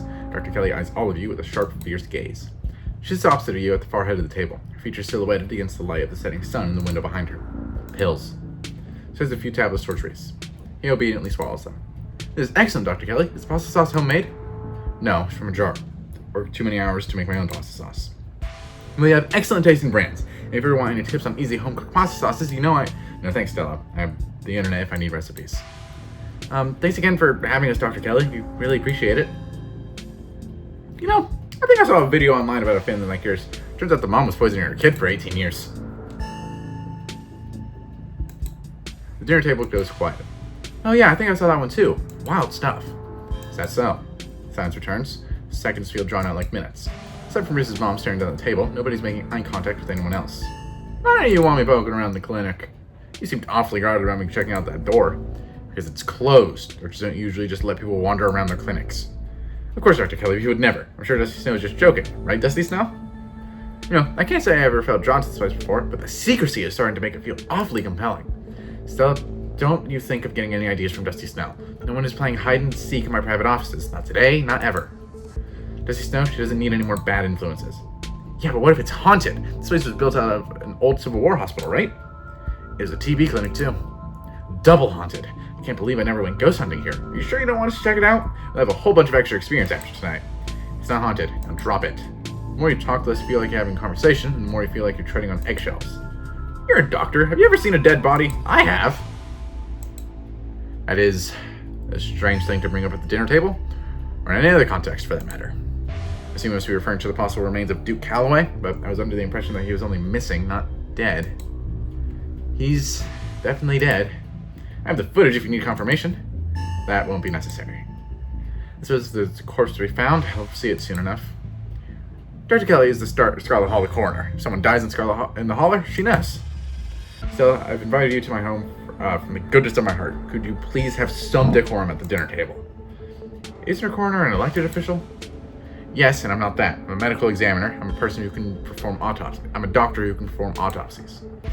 There's not something I have to do very often, and not something I'd call dinner talk, so let's drop it, shall we? The tension at the dinner table reaches a breaking point. Alright, that's enough. Dr. Kelly is interrupted by Reese before she can finish her thought. So, I was wondering if maybe we could watch a movie sometime this week, while Dusty Snow's still in town. We'll have to see how you're feeling. I can handle a movie, Doc. Yeah, we'll just sit downstairs in the dark. Reese is used to that. I'm sure it'll be okay. You're always overestimating how much you're able to do, Reese. This is why you keep getting sick. If I get sick, so what? It's not like things are ever going to change. I'm sick every day, and it's not like I'm getting any better. I don't want to spend the last few miserable years of my life holed up in the basement alone just because seeing my friends has been deemed too strenuous. I'm an adult, for God's sake. I can't believe I have to ask permission from my mom just to have friends of... Reese stops mid-sentence, wincing in pain and wrapping himself in his arms. Don't say things like that. I'm doing everything I can to try and fix...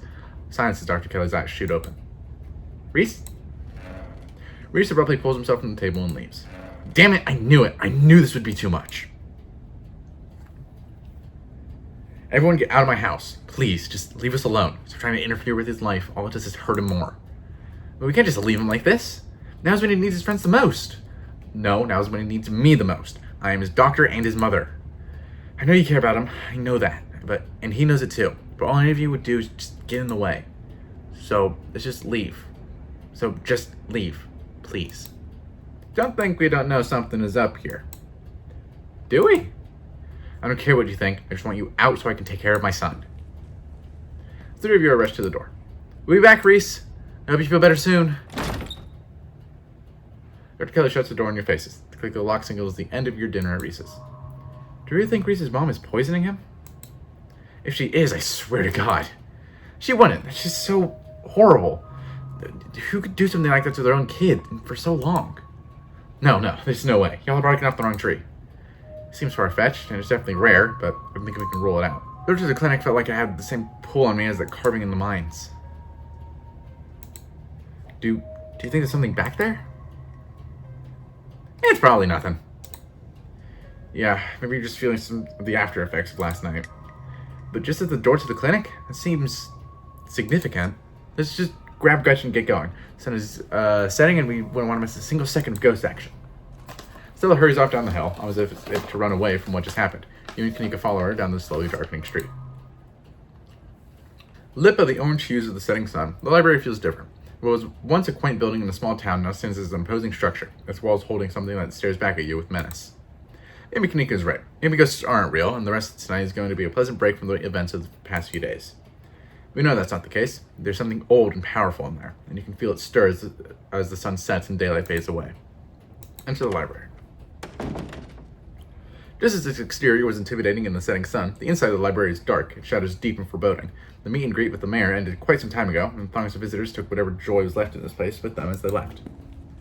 Hey, Oscar, are you back yet? Shh, you can't yell in the library. It's against the rules. It's after hours. Rules only apply before 5 p.m. Now, it's our domain. Hey, you're sooner than I expected. Hope dinner went okay? Yeah, it went... okay. Reese wasn't feeling up for a longer hangout, unfortunately. I'm sorry to hear that. It's okay. Just means we have more time to hunt ghosts. From fully loaded, got my EMF reader, temperature gauge, spirit box, infrared camera, UV light, video camera, salt, flashlights for everybody in case the ghost messes with the electricity, parabolic microphone, sharpies, and paper for automatic writing, matches, and candles for rituals. And you've got your respected civic compatriot on your side too. This nose can step out any ne'er-do-well we might find, whether spirit or scoundrel. Oh, and a Ouija board. I know they're just toys, but you never know what might come in handy. Wow, there's a lot of ghost hunting stuff for something that was so last minute. Do you just have this stuff ready to go in a bug-out bag or something? Of course I do. I actually stashed a couple bags here overnight after I got back from the mines. Excuse me? I was about to carry everything around all day. This way, we can go in light and pop out to grab more stuff once things are getting spooky. I mean, never found any compelling evidence of ghosts, but that's not for lack of trying. And after last night, I'm more than ready to try again. Hey, hope I'm not too late. I missed any creepy paranormal stuff? Avery, glad you could make it. The more pairs of hands we have, the more equipment we can carry. Sure thing. Always happy to offer a hand or two. I hope you aren't taking this as seriously as everyone else. I need somebody else to be rational with. Whoa, is that an EMF reader? I've never seen one in person. Look at all this stuff. Spirit box, parabolic microphone. Y'all really covered all your bases. Oh no. Hey, I'm as rational as they come. I'm just not ready to roll out weird paranormal stuff. When people tell me they saw a ghost, I don't mind to say they didn't. I mean, y'all apparently saw some really unexplainable stuff on Monday, and that mine only collapsing again after 100 years. Wow, y'all were there? I'm just saying, anything seems possible right now. There's something back there. I can feel it. Really? This is exciting. I can't wait to finally see a ghost. Yeah, exciting is a word. There's someone here for the thrill of being terrified. It's the word I'm here for. We'll see how you two feel about that once things get started. Yo, don't rush off ghost hunting without Zane. No way I was gonna let you forget your promise, Stella. Zane, glad you could make it. I was confronted with my own mortality for the first time yesterday, so I'm desperate for answers about the afterlife to ease my troubled mind. Now let's go mess with some ghosts. My oh my, this certainly is a lot of human for one little old ghost hunt. I do hope this means my poor Stella will be safe this evening, and whatever foul creatures lurk in the shadows choose to prank someone else. I hope my house is big enough for 6 ghost hunters at once. If this is everyone, we can go ahead and that's everyone. Wait, what about Tabby? What about her? She's not here. Let's get started. Maybe she can catch up to us once she gets here. Well, if you're all itching to get started, it's through the back. Follow me. Hey, human, keep ghost fast, okay? All my stuff in there. Looks like the sun is almost set. This is when stuff usually starts to kick off. I haven't been back inside for about a week, so I have no idea what to expect. Hey! There's no way you're doing this without me. Rosalina, we've talked about this.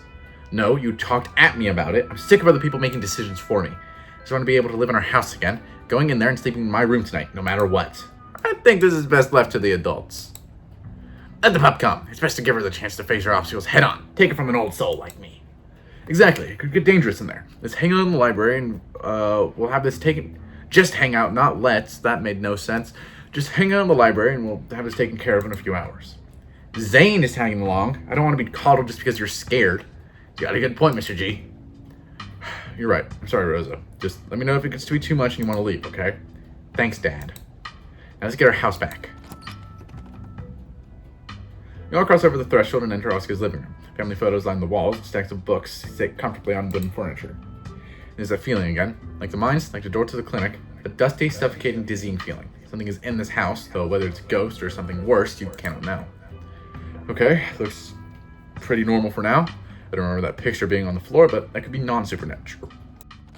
Oscar and Kanika startle as its door swings open. Seems I made it just in time. Let's get the show on the road. I don't have all night. Tabby! Great, she's here. Oh, just to know you really brought the whole gang together today. Very right to be here, Kanika. My family built this place, you know.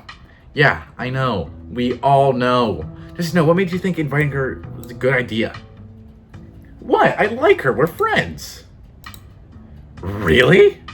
Yeah, so what? Like it's weird to be friends with your cousin? Wow, does Snow, do you have any idea how hard it is to get these two in the same room? This is amazing. Yeah, amazing. That's a word for it. Seems like we're in for an interesting night. Good I didn't stay in the town with the people I went to high school with. No wonder small towns have such a bunch of drama. Yo, what's about the ghost? How are we gonna get rid of it? Like, how does one bust such a thing? Well, my ghost hunting kit has symbols for every major religion, assorted holy books, a bunch of salt, and some jars. For ectoplasm. And if worse comes to worse, we can always use the Ouija board to politely ask it to leave. Ouija boards are toys. The only power they have is scaring kids at slumber parties. That sounds like fun to me. We might as well try it, right? What's the worst that could happen? We make the ghost mad and it gives us more evidence? Sounds like a win-win. I think I'd rather not take the chance. The ghost is enough to deal with. Much like the thought of opening a door for something worse. Oh, you've never been this superstitious, Dan. This ghost is you really freaked out. Okay. Oscar takes a deep breath before continuing. Let's head to Rosalina's room. Follow me. Whoa. This is where I've seen it. It appears on top of the stain. Bam, bam, bam. Do you mean this massive blood stain? It stinks to high heaven. Maybe we have to scrub it out first. Could be that the paranormal stuff will activate if we give it a reason to. Oh, good idea. Never heard of a bleach-activated ghost before. You don't use bleach to clean a carpet, Tabitha. Whatever, how was I supposed to know that? Not everybody gets to learn how to clean things. If you're all offering free carpet cleaning, be my guest.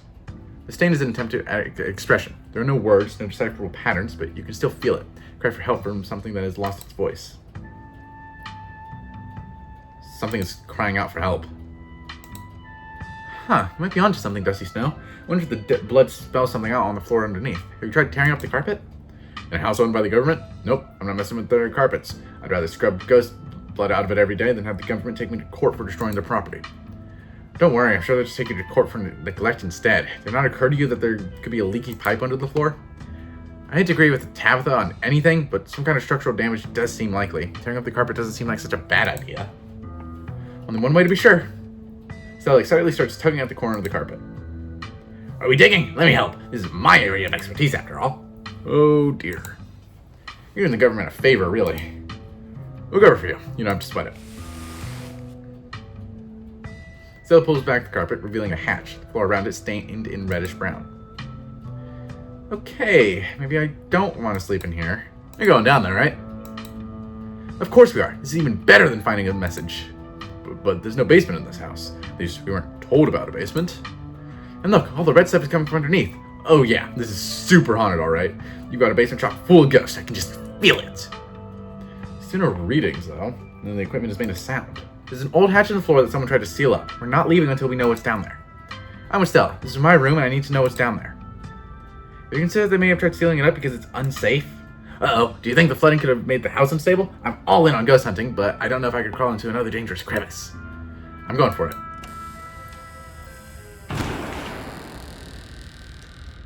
You come to an Oscar's living room. You can't tell what time it is, and your friends are nowhere in sight. At least, physically, this is Oscar's living room. Spiritually and mentally, you've been ripped away to some other place. The building feels colder, and there's something about the air that feels wrong. It's stale, with an undercurrent of mold and earth. It makes you feel claustrophobic, as though you're in a coffin, each breath depleting what little oxygen is left. How did we end up back here? Where is everyone? Did we pass out again? Is there a gas leak in the basement or something? Your cousin marches to the front door and opens it. Why does it look like Oscar's house is in front of us? Didn't we just leave? Must be misremembering things. Let's go. Leave with Tabitha. You have no objections to Tabitha's plan. The two of you cross the hallway and open the door. Something isn't right. It feels like a late summer afternoon. The air is warm and wet, and the scent of flowers drifts on the breeze. Did we die? Don't be so dramatic. I think I know if we were dead. There's gotta be an exit somewhere. We just have to look. Wait, do you hear music? Movement stirs as hold on. Movement stirs as a figure cloaked in shadows rises to attention. Stella? Who are you? What are you doing on my property?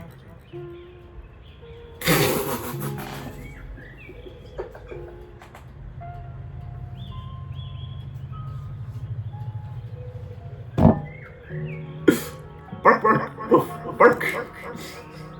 Huh? Eddie, it's Charlie. What? Did you say Eddie? No one's called me that in a long time. It's Edwardine now. I'm not a child anymore. Edwardine? Eddie? You've got to be kidding me.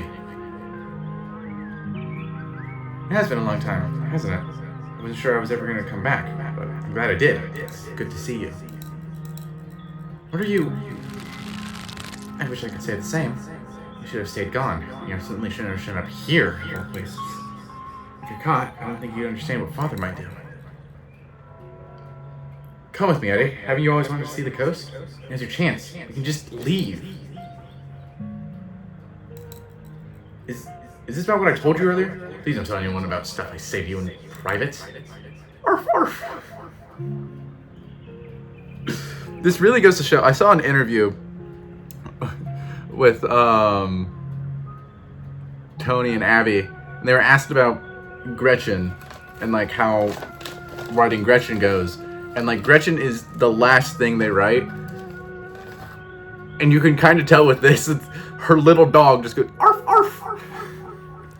I can't. It's not that easy for me. My brothers were sent to Normandy, and now I'm the only Scarlet left besides Father. I have responsibilities, Charlie. Shut up! Shut up! Screw your family. Screw my family. Why are you letting the choices made by our father destroy our lives too? Tabitha stares at you, speechless. You should just get out of town while you still can. Whatever you came back for, it's not worth it. You're right. What I came back for isn't worth it. But you are. I won't leave the Father without you. If you change your mind, I'll be around. She's gone, along with a shadow in the corner of the room. Come on, we're just taking the wrong door out of the annex. Getting out of here before something else happens. We have to go after Stella. Absolutely not. We're not being drawn deeper into this weird garden, greenhouse, whatever it is. She yanks your arm, pulling you back the way you came. Where did the annex go? Let's turn back. Yeah, maybe we just got turned around. Two of you turn around, only to be met with the same door. Where's the annex? Where are we? Don't you get it? This is the annex. Bullshit. This is all bullshit. She storms up to the door, throwing it open. Bells ring as cacophony rages outside. The door in front of you pulsates as figures unseen bang against it. A shaded figure in the corner sits in the from the garden sits in the corner, ever so slightly more defined. Are you kidding me? This is messed up. I need help. God, please let this call go through. Tabitha anxiously taps her foot as she waits for her phone to connect. Hey, it's... What? No, it's Tabitha. Can you see the caller ID? Stop interrupting me. Can you hear what I'm... Your cousin is cut off by the dial tone of a disconnected call. Great, you're gonna hear a word I said. We're on our own. Your father's left town, Charlie. We're moving to a new house, okay? I don't want to leave our house. I like it here. Daddy, should come back. Why did he leave? We're gonna have to deal with you doing this all night. You can't come back. You're gonna live somewhere else now. That'd be fun, right? There'll be new kids to play with. You can show them your little dolls. Very sweet if you don't have much time. But other kids make fun of me. I don't want to leave Eddie. Can't you come with us? Eddie again? No, she can't come. I never want you to say her name again, do you hear me? You aren't friends with the Scarlets anymore. Oh God, they're outside. Those torches? We don't have time. Charlie, we have to go right now. Mother is whisked away, leaving you and Tabitha in the empty room. As she departs, the front door stops pounding and opens into a beckoning white void. We're in hell. We both died and we're in hell. Continue through the door. You and Tabitha walk up to where the pounding door used to stand and step into the void. You're outside, and it's night. A false moon looming massive in the hazy sky. Night feels thick and warm, the insects lively, their calls unnaturally tinny. Everything feels warped and wrong, like you're listening to a record fish from the bottom of a pond. What magic words do we have to say to get you to let us go? We're sorry, okay? Whatever our family did to piss you off so much, we're sorry. Poor dear. We keep track of you. It's going around town like a tomcat. We've fallen hard for this everybody's championship. Back off, lady. I don't know you, and if you know what's good for you, you don't know me either. I don't suppose you actually know who you're supposed to be talking to here, do you? Because I'm at a loss. There's no need to be embarrassed. Your secret is safe with me. You know, I never did approve what the Scarlets did to your family. When it did to the two of your youngest. Childhood sweethearts. Just think how lovely it would be if you could just be happy together. That's what you want, isn't it? Don't talk about my family. I don't need life advice from some old broad. Old broad, youngins, we're talking has been dead for a really, really long time. I'm sure by now you realize the young lady doesn't plan on leaving with you, but it's not for lack of desire. It's Enoch. You dragged her over the town limits, and hold on her would make sure neither of you were ever happy again. Just think about having your poor mother involved. Do you want that to be the two? You would never be like that. We love each other. My mother just loved his money, and as soon as it was gone, so was she. And then all he loved was booze. Me and Eddie aren't like that. Tabitha stares ahead and living in silence. How does that work so much stronger than your love could stand? You need to break the bonds holding you here. Dang, both of them. No misfortune for you, and for anyone else bold enough to set foot outside the hall. The witch mimes handing you something, so her hand is empty. Everything you need to know is a map. I don't understand. Is this a map? Some kind of hole? That's where you'll find it. You need her, and be careful. Good luck to the both of you. Hope you get your happiness. And then she's gone. Tabitha sighs. Okay, let's find our way out. Do you have any other ideas? If there's anything else we can do until we get to the end. Or until we die, whichever. Before the two of you can leave, a smell hits you. Sweating, suffocated flesh, with a tinge of the saccharine and stomach-turning scent of decay. There you are. Notice how you're staring, but the resident clearly doesn't want me. Doesn't seem to have the same issue with these miserable little parasites. Spawn feeders always manage to slip through the cracks, don't they? And then let's try to be friendly with Wayne. Oh, here. Hey, Wayne, want to figure this out with us? Don't talk to him. What does he so speak? I'm no enemy. Don't listen to it either. Unfortunate situation you and Jenkins ago. No? I don't think that girl's any good for you. So, is that her name? She seems to go to finding trouble. Yeah, fair, but get out here alive. Cover the bolts for the underbrush, desperately pulling you along. Stella. Tabitha. Who the hell is he? If you see it again, ignore it, or better yet, run away. Come on, you need to keep moving. That thing got in, there must be a way out. Find yourself pressed uncomfortably against the trellis. The small castle sits off to one side of the wall, while bars of prison loom over both all of it and all of you. And I got the trellis again. A very Romeo and Juliet. I'm gonna tell you, man. You're not slacks. Try to be more careful if you don't want to bring you in early grave. Who are you? One of Eddie's brothers? Thought they were dead. No. I'm a prisoner. I'm the victim of the Scarlet Slots. Like you. I'm not him. Your generation is a difference. Your veins are not. Now. It's hard to say. Yes, it seems a little tryst for fruit. Oh, will you ever get in trouble with the old man? Tap his eyes, go on. How do you know that? Who are you? Shh, let it talk. This might be important. Inside. Be able to hear the door just fine. Door around you struggles, and using Tabitha found yourself pulled to the other side of the wall. Door bound by countless locks and chains pulsates before you. There's so many locks. Can't free you. That's what you're after. Stop talking right this way. It's not what I advise you. Anyways, I couldn't escape with your help. When they wanted to talk for a while. Leave town now. Absolutely not. Not leaving without it. Shift. What you say is true. This guy's nobody's blamed but himself. You're that ghost? You would give everyone in here who just left. Can't take it with you. It's impossible. You know what stay inside. If I were you, use my healthy legs and as far away from Scarlet Hollow as possible. Maybe, yes. But I didn't take a permanent vacation there. You're wrong. I know it's possible. That weird map, that spell or whatever it is, me and her are gonna get out of here. To the witch then. Very interesting. Charlie, get away from the door. Don't listen to it.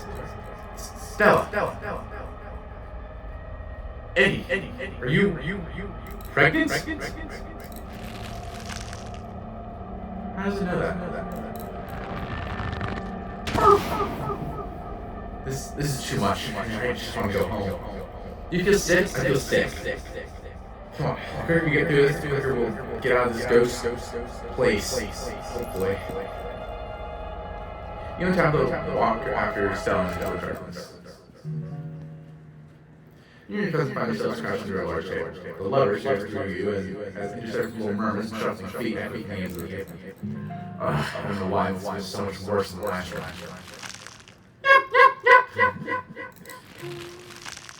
It's so lovely. Wish I could keep one. Must have been very hard. Of course, it's pleasant. When you look at it, all the fun we had. Now you and Stella are both doing baby voices. Make sure you live this down. Get out of here. I'll try to keep it away from my mother, so you know, smash it. I wish I could make it move like you can. You can even do the voices. I know you can probably make your money if you put it on a show. That's the plan. I want to be a traveling performer. Why don't you come with me? We can go from town to town, put out shows for the kids. If that didn't work out for him. A traveling show? You want me there too? Oh, could we go to towns along the beach? Over the Outer Banks of the most beautiful place in the world. Of course, we can go anywhere you want. Thank you, Charlie. I've always wanted to see the ocean.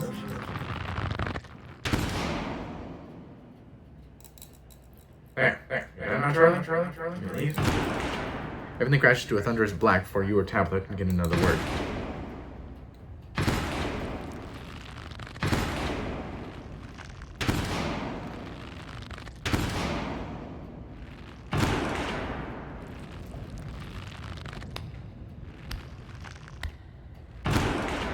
A single spotlight remains, illuminating a trap door in the center of the stage. You feel drawn to it. You stand in quiet silence, hoping Tabitha decides to open the trapdoor herself. Okay, fine. I'm not scared. Creaks open all on its own. Oh god, this is so much worse than opening it ourselves. You and Tabitha are shoved from behind and tumble through the hatch.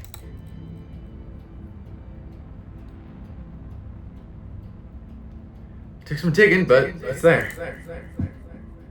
Map was right. That means there's hope, Eddie. Whatever it is Enoch did, we can undo it. We can be happy together.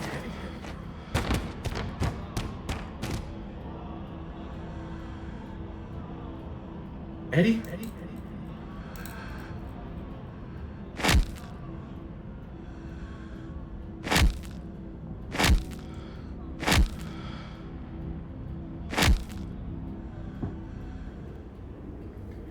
Oh god, I'm so sorry. Your cousin violently heaves into the void, but nothing comes up. There's nothing here. This place is completely empty. Okay, everyone is missing and we're suspended in an infinite void. Do we start walking or what? Ugh, what now? Do you repent? You repent for your crimes. The names are back to normal. It's not being character anymore. Maybe it's getting weaker. No thanks for the crimes committed by your scarlet blood. Maybe it's getting stronger. I hate it here. I hate it here so much. So you do? I cannot die. I want to die. Please. I've been alone in the dark for so long. All I ask is for some of your years. Pay for the years that were taken from me. What are you saying? My life was stolen from me. I want some of yours. It's only fair. No. It is absolutely not fair. You've got to be kidding me. Neither of us had anything to do with what happened to you. The sins of the father are laid upon the children. One of you must forfeit. Doesn't matter which. Bullshit. Let it continue. The sentence has been handed down. Make your choice. I hope I didn't come too late. Mom? All of you had better get out of here before the spirit regains its composure. This is certainly a strong one, isn't it? Don't worry about the others. They're safe. Got your call, Tabitha, but it was definitely not easy getting down here. Get us out of this pit, Sybil. Tabitha, I don't think it's wise to leave something like this where anyone could stumble across it. Why is that our problem? It wants something, doesn't it? I think you know which of you should volunteer. You must be joking. You're the eldest cousin. You're the one who's actually lived in this town. It's only right. Absolutely not. We should just leave. I'm not giving into the demands of some dead guy. I'm not leaving before I put this thing to rest. Take a step towards the spotlight. Zoom forward, you feel Tabitha's hand on your shoulder. Dusty Snow, what are you doing? It's okay, Tabitha. That's what family's for, right? No, I'm not letting something like this happen to you. Let's get this over with. As Tabitha steps into the spotlight, everything crashes to black. I did it!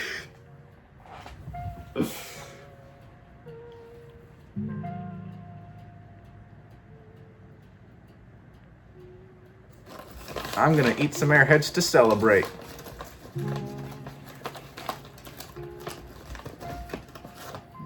Uh-oh.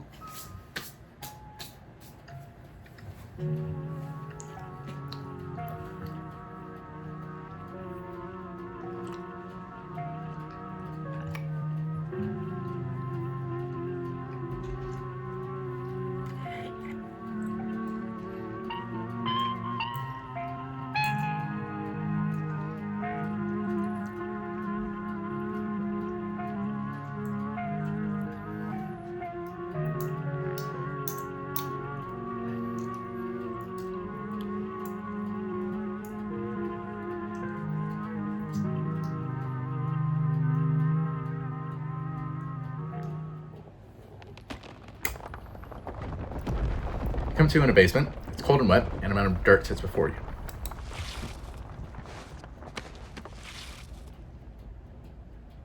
Tabitha's hand breaks through the dirt. She claws her way out of the ground, gasping for breath.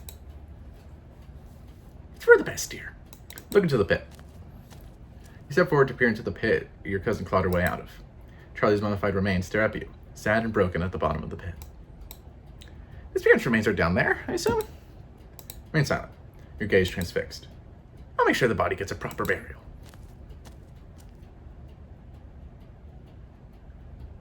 Leave. Come on, Tabitha. Let's get out of here. Tabitha stumbles to her feet and walks with you to the stairs.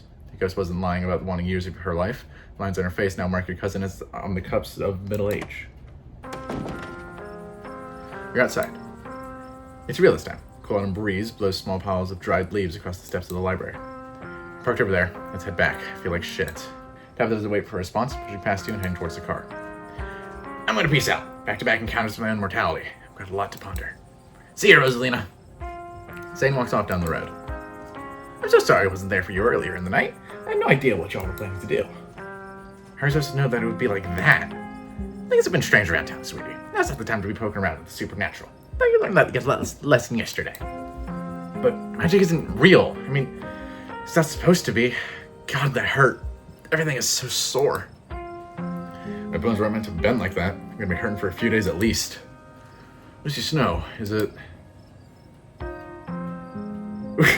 What? As soon as I saw you in that tank top, I knew I'd do whatever it'd take to get rid of your ghost. Tabitha might have jumped in front of me, but I was prepared to do whatever it'd take.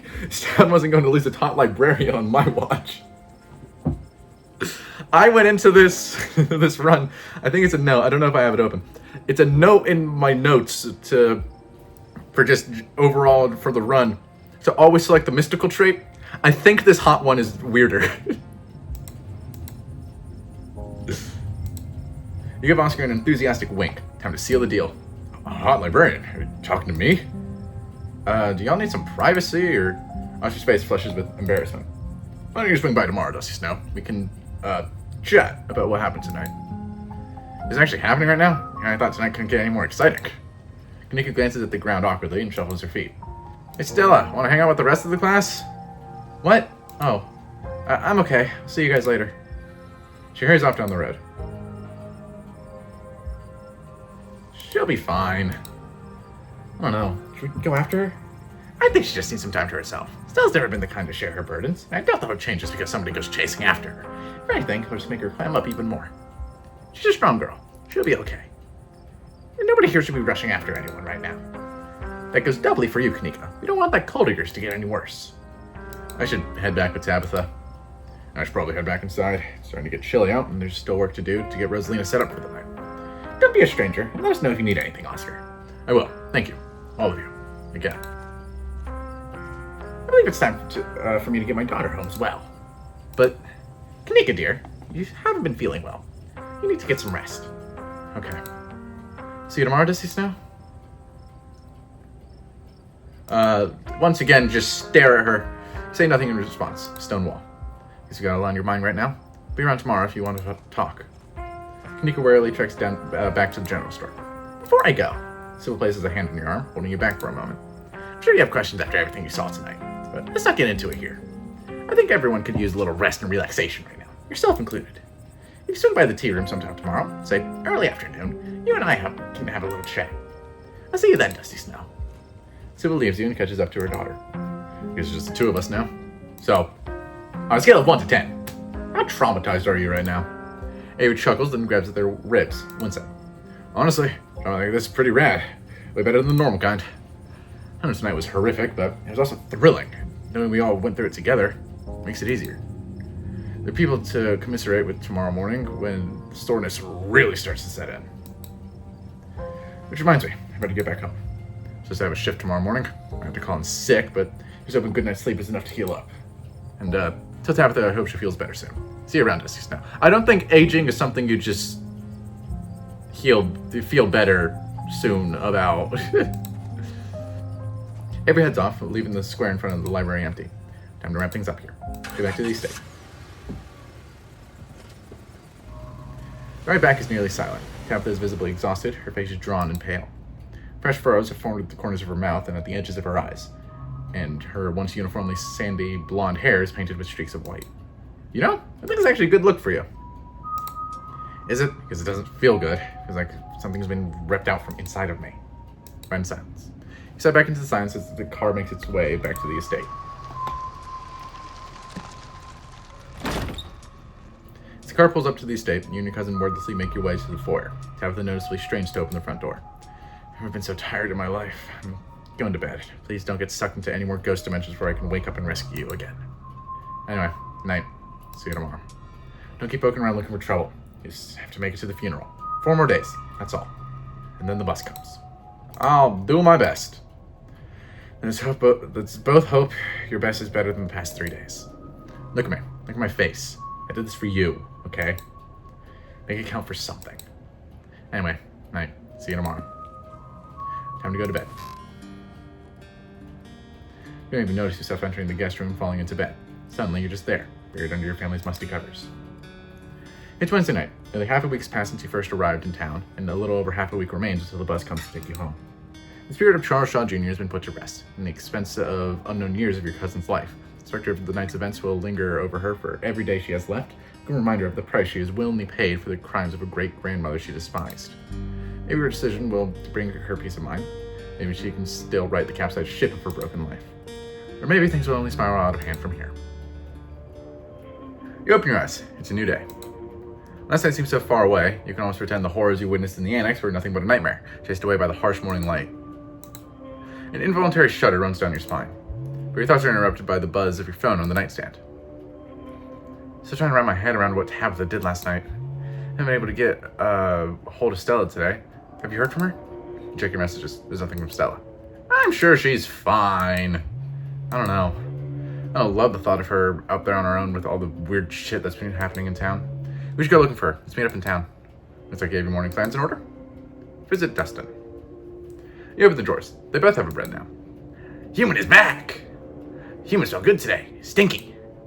Maybe change his mind about eating us. Could be the end of Dustin and Dustin Mom.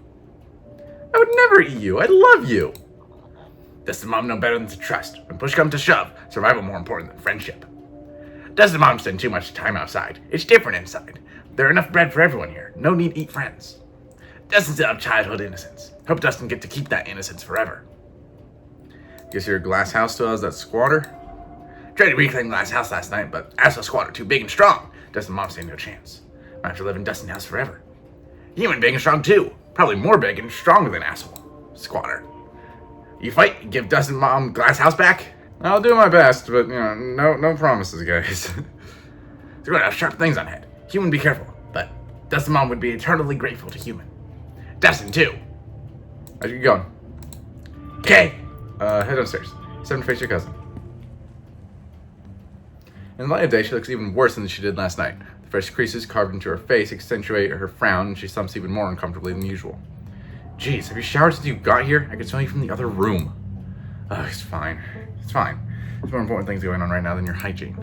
They're striking. This week of all weeks. As if I didn't have enough on my plate already. Does it even matter how the strike plays out? Any resolution would merely treat the symptoms of the disease running the heart of Scarlet Hollow. If things stand any chance of getting better, there's something deeper you still have to fully uncover. The strike is just a symptom of the rot in this place, Tabitha. If we don't treat the underlying disease, it won't even matter who wins. Okay, yes, I know that we saw a literal ghost last night, but this is important, Dusty Snow. This isn't just about me. This town relies on the mine. Look, it's not doing well. I wish I could pay people more, and I wish I could give them more time off. I just need some time to pull some things out of the fire. I don't want to be the bad guy here. You get that, right? You want me to help smooth things over? Pretty good at negotiating. People always help me out with stuff like this if I just ask nicely. Wait, do you think that's because you're good at negotiating? Has nobody told you it's because you're... Never mind. Look, I appreciate the offer, but I'm not sure that's the sort of thing you'd be able to pull off. Even if they didn't already know you're my cousin, you getting involved would be a great way to put gasoline on a fire. This is my problem to fix. Your only job is to stay safe until the funeral's over. I've done it long enough. Stay safe. No more hijinks. Let me know if you get in trouble, okay? Tabitha slips past you, her heavy boots thudding down the hall as she marches away to face her employees. Time to figure out the rest of your day. Dr. Frou-Frou. You walk over to the cat. You're especially foul today. It will be hours before your stench dissipates. I missed you last night, Frou-Frou. So that makes fun of us. Let me investigate the garden. Whoever kicked out Dustin's mom is in the garden right now. You better look into it before you head into town. There's chilly today. The overcast sky hanging oppressively over the weed-choked flower beds. Investigate the greenhouse. You start carefully picking your way through the underbrush. It doesn't take much effort to find a path. Cuttings of prickly raspberry bushes and tangled vines litter the ground around the greenhouse. The glass house, one could say. You step towards the door.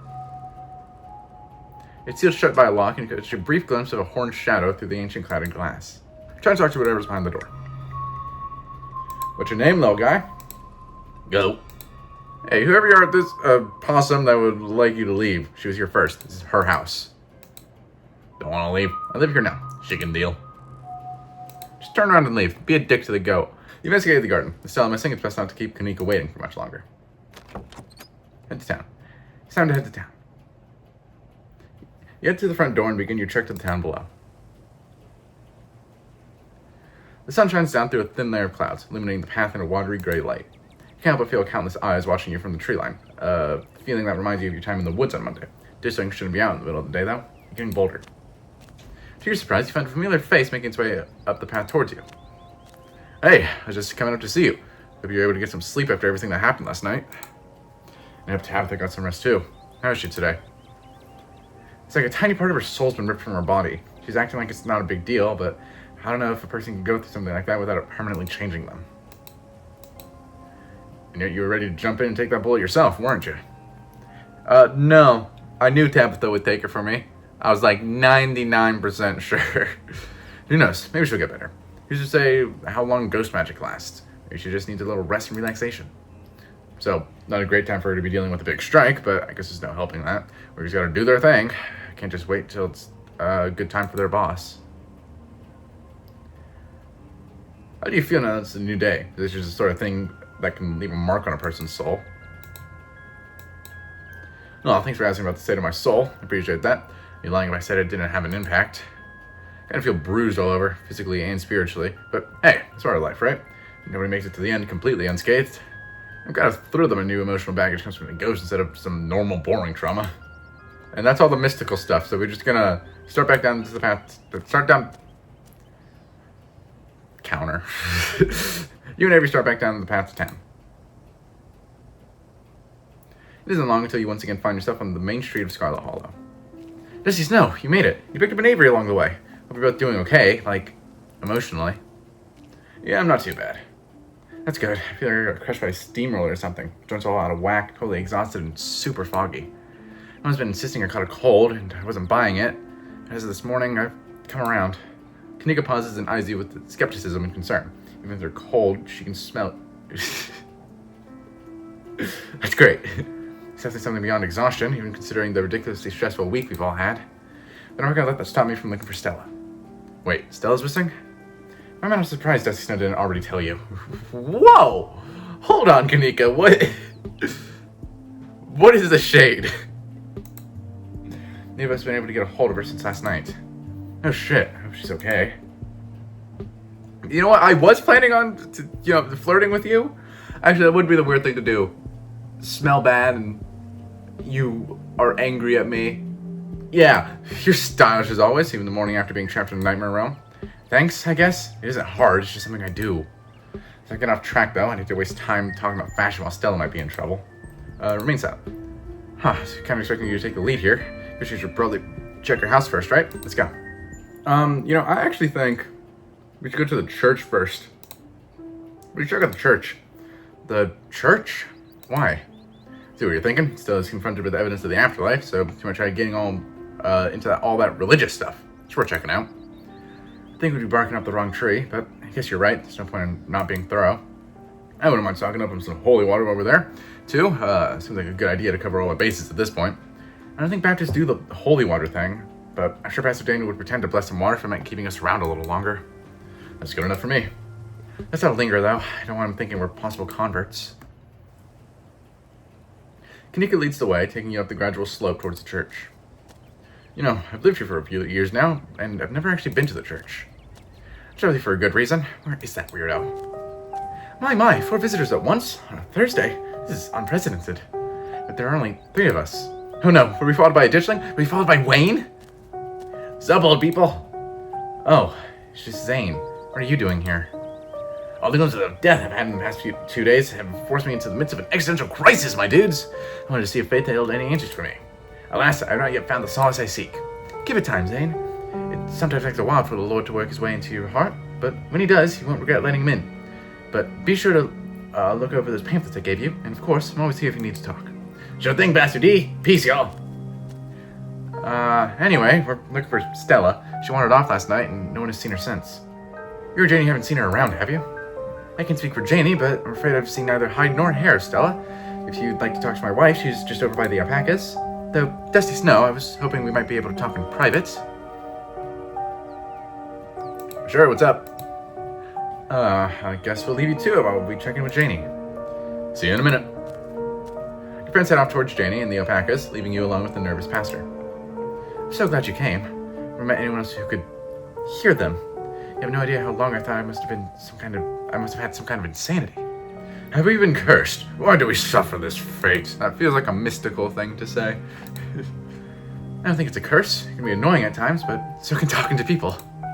Not that I feel that way very often, of course. As a servant of God, I am always ready and willing to talk with my fellow man about anything they need to discuss.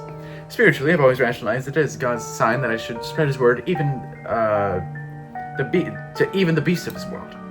I've had mixed results. It seems the alpacas prefer Catholicism, which they know about somehow. What? I'm sorry. The alpacas are Catholic? And birds seem to be incredibly heretical. That's not good. Birds? I love birds. Bird.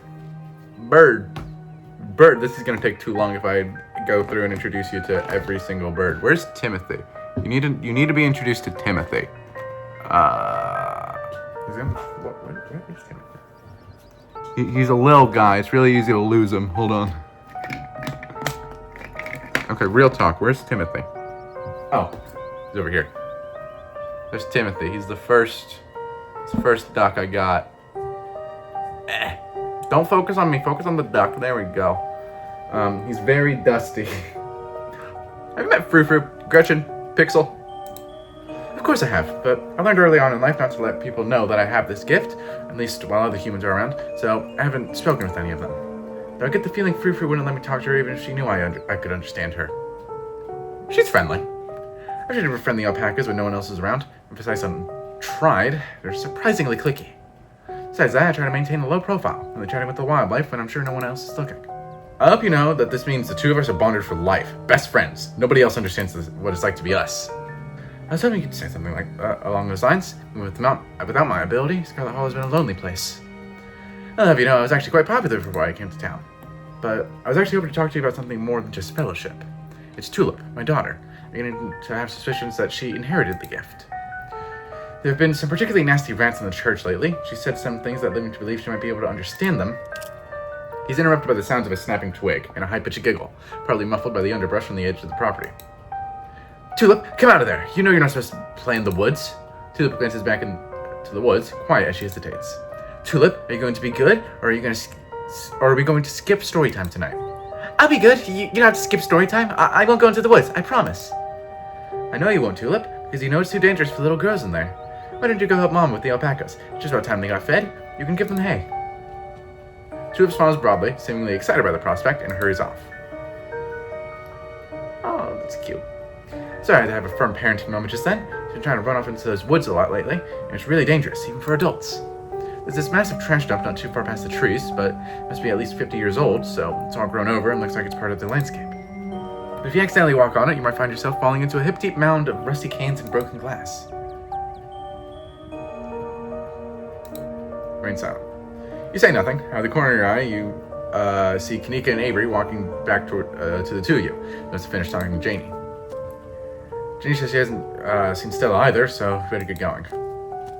Thanks for suggesting we head up here, Dusty Snow. We got to feed the alpacas. They were so cute and soft. It was awesome.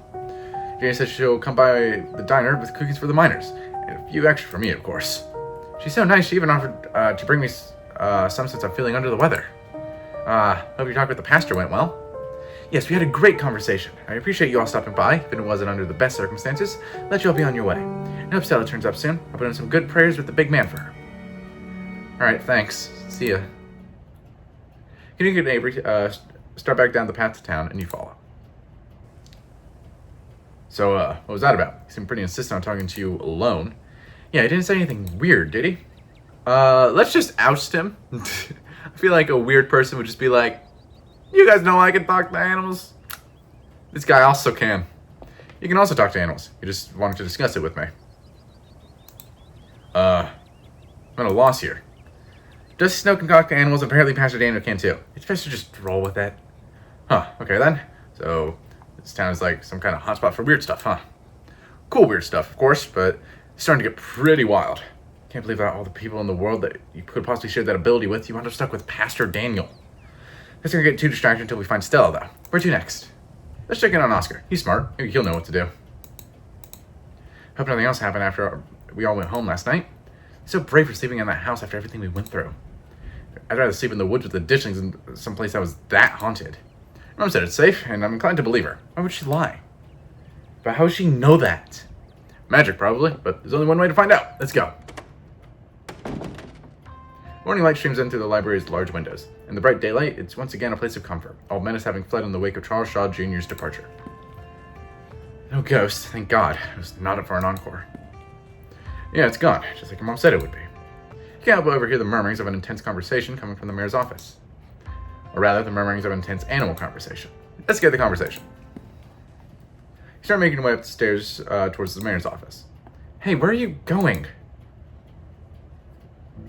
A small gang of dogs holds court in the mayor's office. Most of the dogs quietly watch from the sidelines, but two of them, a sheepdog and a basset hound, are in a heated conversation with Mayor Jimmy. The tags read Scraps and Daisy. Pixel sits on a shelf nearby, barely keeping an ear to the conversation. Oh, I don't remember Pixel being here. Sounds like you've all sorted this out. I don't see what you need me to do about any of it. Sorted? Things ain't sorted until this town is safe. Now, we may got the beginnings of a militia together, but there's plenty of pets out there who are still ill-informed about those things crawling out of the woods. You're the mayor. They'll listen to you. Just tell them to stay inside until it's handled. Listen, Scraps, buddy, I hear you, but the last thing we need right now is an anarchy in the street. Did I read that right? I know that, like, I did not read that right. Right now is anarchy in the streets. It's no use. I told you he'd be bullheaded. He's always bullheaded. Always a sore loser, aren't we, Daisy? Things are fine. Nobody has to worry about a thing. Mayor pulls himself away from the conversation to acknowledge you. Oh, I remember you. You're that out-of-towner from yesterday. The speaker. The other dogs murmured amongst themselves for a moment, then turned to face you. Sorry I had to see this little display. Politics can get so messy. Gretchen really admires you, Scraps. Oh, she flatters me so. I'm nothing special, just another dog. Don't be so modest, Scraps. You're the kind of dog other dogs listen to. It's a damn shame that humans are so charmed by that charlatan. I'm right here, Daisy. I'm well aware. You think you're so high and mighty, don't you? Just because you can sit and stay the best, as if obedience is the best quality in a leader. So you're the Scraps I've heard so much about. One and only. This here's Daisy, and we've got... That was Mayor Jimmy. The one and only. This here's Mayor Jimmy, and... Fuck me. This here's Daisy, and we've got a few other concerned locals with us as well. Just making sure the cats and dogs of the hall are well cared for, considering recent events. There are more of those things in the woods every day, popping out of the innocent bodies of what used to be dogs like us. They're exaggerating, of course. Well, I've heard reports coming of creatures coming out of the woods. Nothing the humans of this town can't handle. So secrecy that Daisy and Scraps are my competitors, and it's just like them to jump at the first sign of trouble as an opportunity to run me out of office. Nobody's trying to run you out of anything. We're just trying to keep the critters of the town safe. How very noble of you, but that's exactly the line you'd feed the voters if you were trying to get rid of me. Have any of you seen or smelled Gretchen? She and her person are missing. Is she missing? Oh dear. Scraps, you don't think... Gretchen's person would never... That's Mayor Jimmy. Their voices are so similar right now. You know what? It's fucking Duke. Gretchen's person would never let that happen to her. Wherever she is, I'm sure she's safe from these things. A dog like her doesn't get to be that age without a watchful human at her side. Even if she's safe, I don't like the sound of this. See, Jimmy? This is the cost of inaction. Gretchen is a pillar of our community, and she's missing. Well, it'd take you for you to finally open your eyes and do something. If you wait until you're the last dog left in Scarlet Hollow, it'd be far too late to save yourself. Yes, I get it. You're all very upset. But what do you expect me to do about it? Shut down the town? What about economy? Do you even know what economy is, Jimmy? Or just throwing around fancy words you've heard humans say? Of course I know what economy is. I know all about economyism.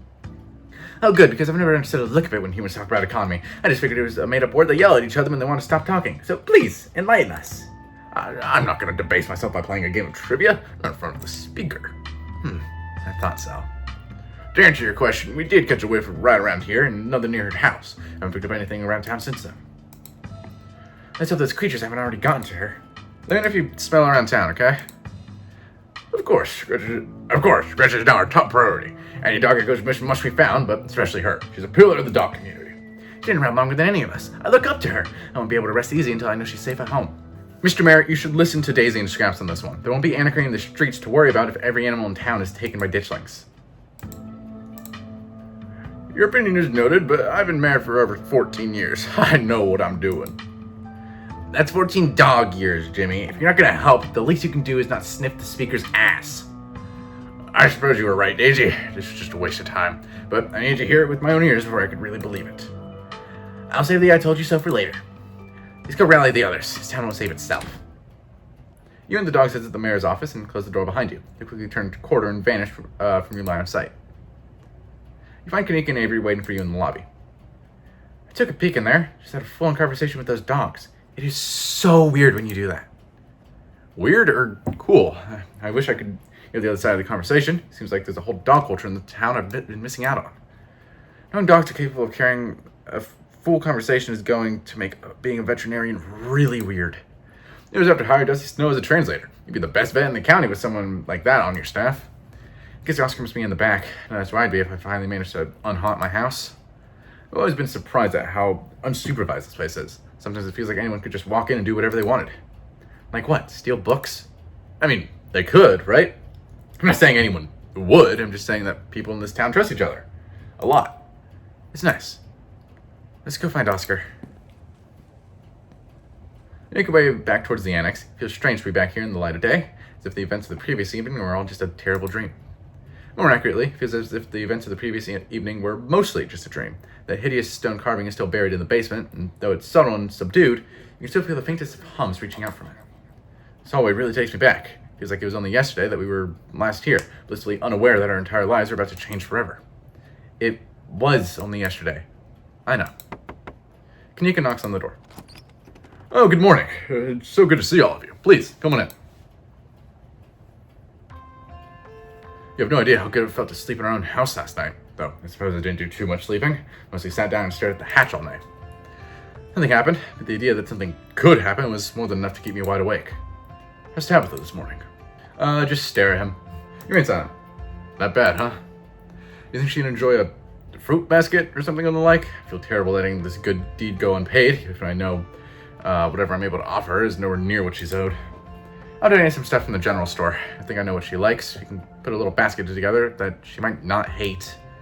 I'm throwing some freebies from Winnie, too.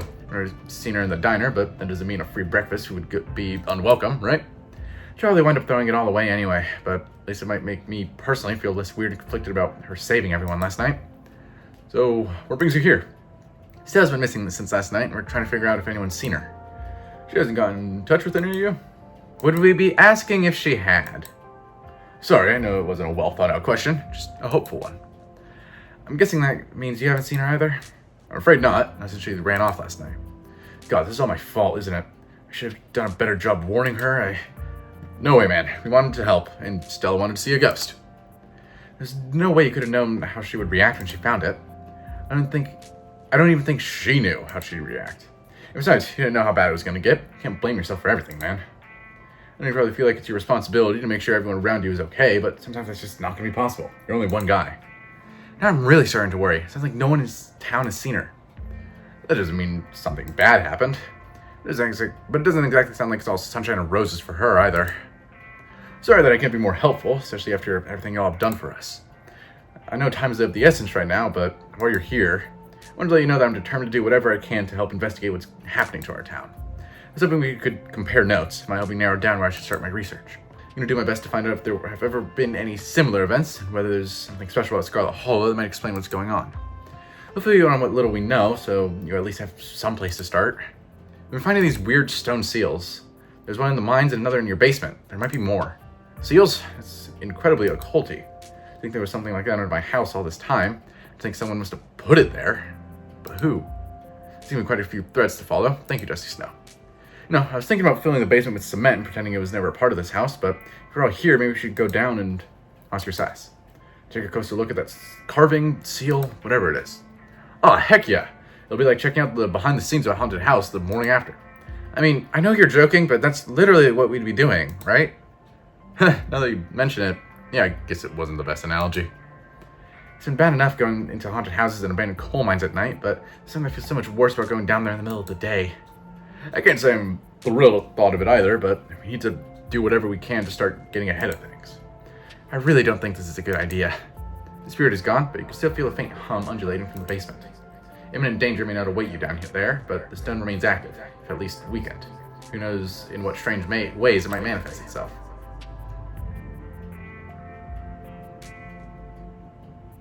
So this one says, hey, let's not go down there, right? This one says, 0 risk.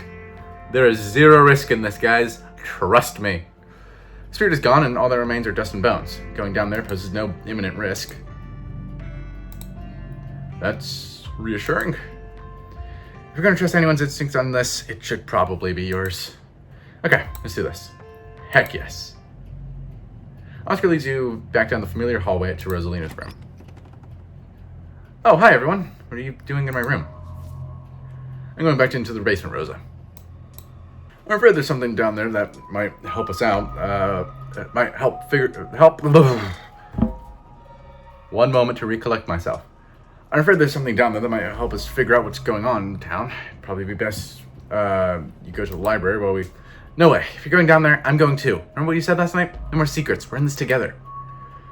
You're right, Rosa. You can come with us. No more secrets. Can she not come with us? I'd rather not have kids around. I hate them. I'm the only person in this town who doesn't have a death wish.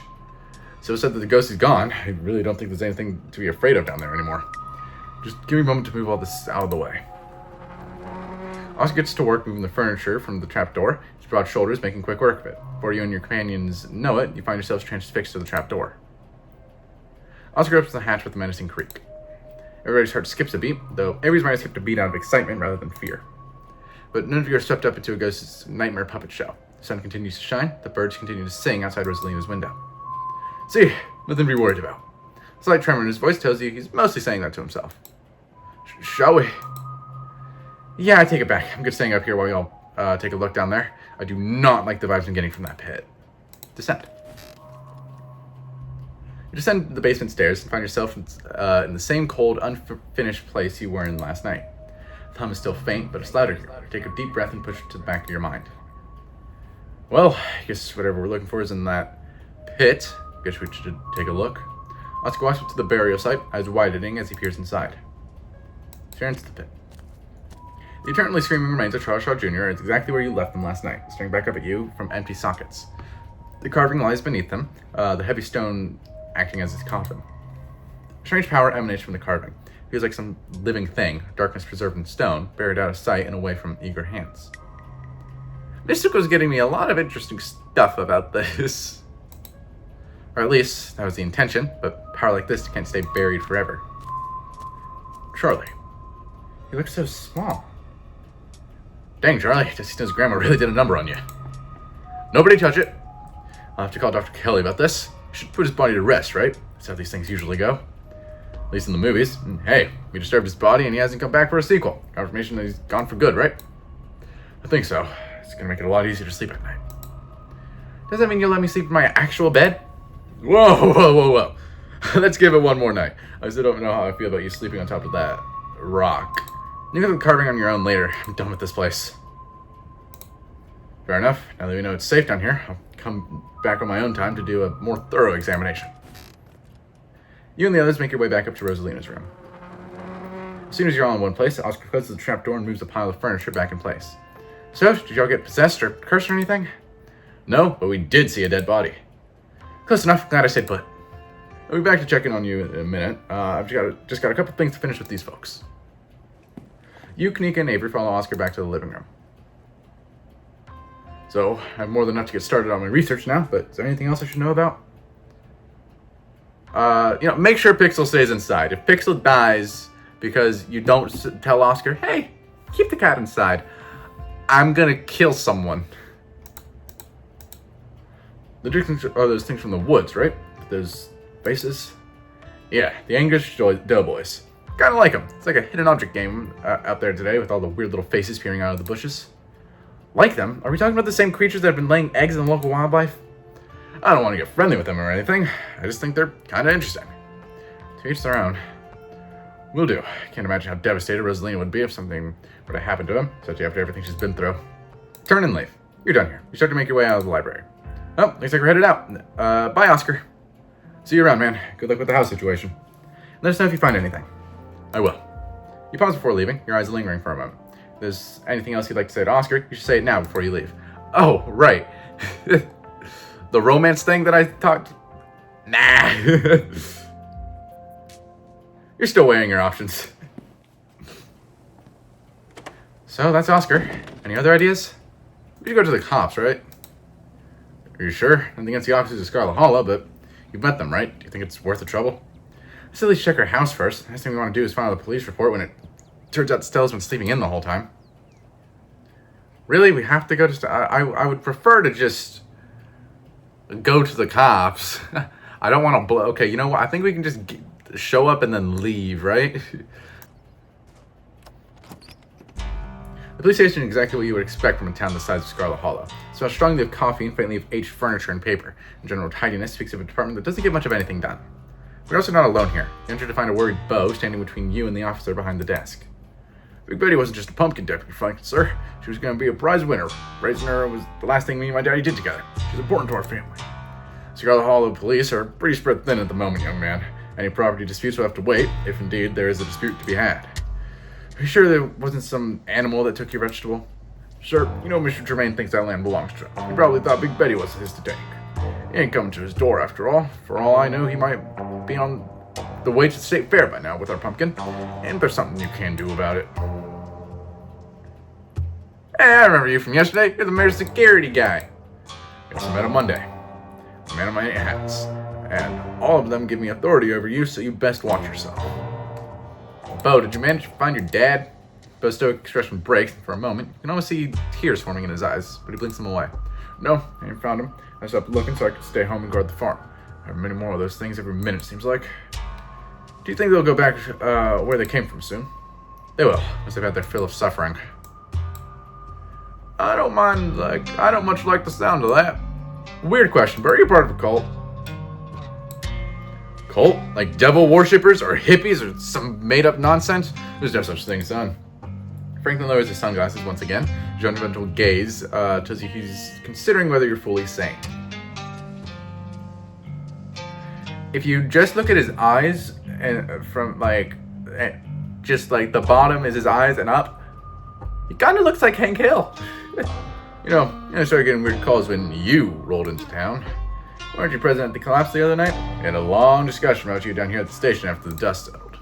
Maybe you're projecting. Maybe it's you who brought a cult to our peaceful little town. There are no cults. There's no secret cabal that runs the police. There's no outside influence trying to sow chaos in Scarlet Hollow of all places. Everybody calm down. Remain silent. Wait, before we go, we just wanted to let you know that none of us have seen Stella since she ran off last night. We're pretty sure she's missing. Missing person? That sounds serious. I should have you file a report. Deputy Franklin makes his way back to his desk, pulling out a few forms before returning to the front and handing them to Kanika. She ran off. Miss Richmond can't be in her right mind going out there on her own after what happened to my daddy. But the police have better luck finding her than they did him. I'm praying for her, and I'll make sure her mama does too. Kanika hands the completed report back to Deputy Franklin. Did I say her mama? Yeah, her mama's dead. I still think you might be in a cult.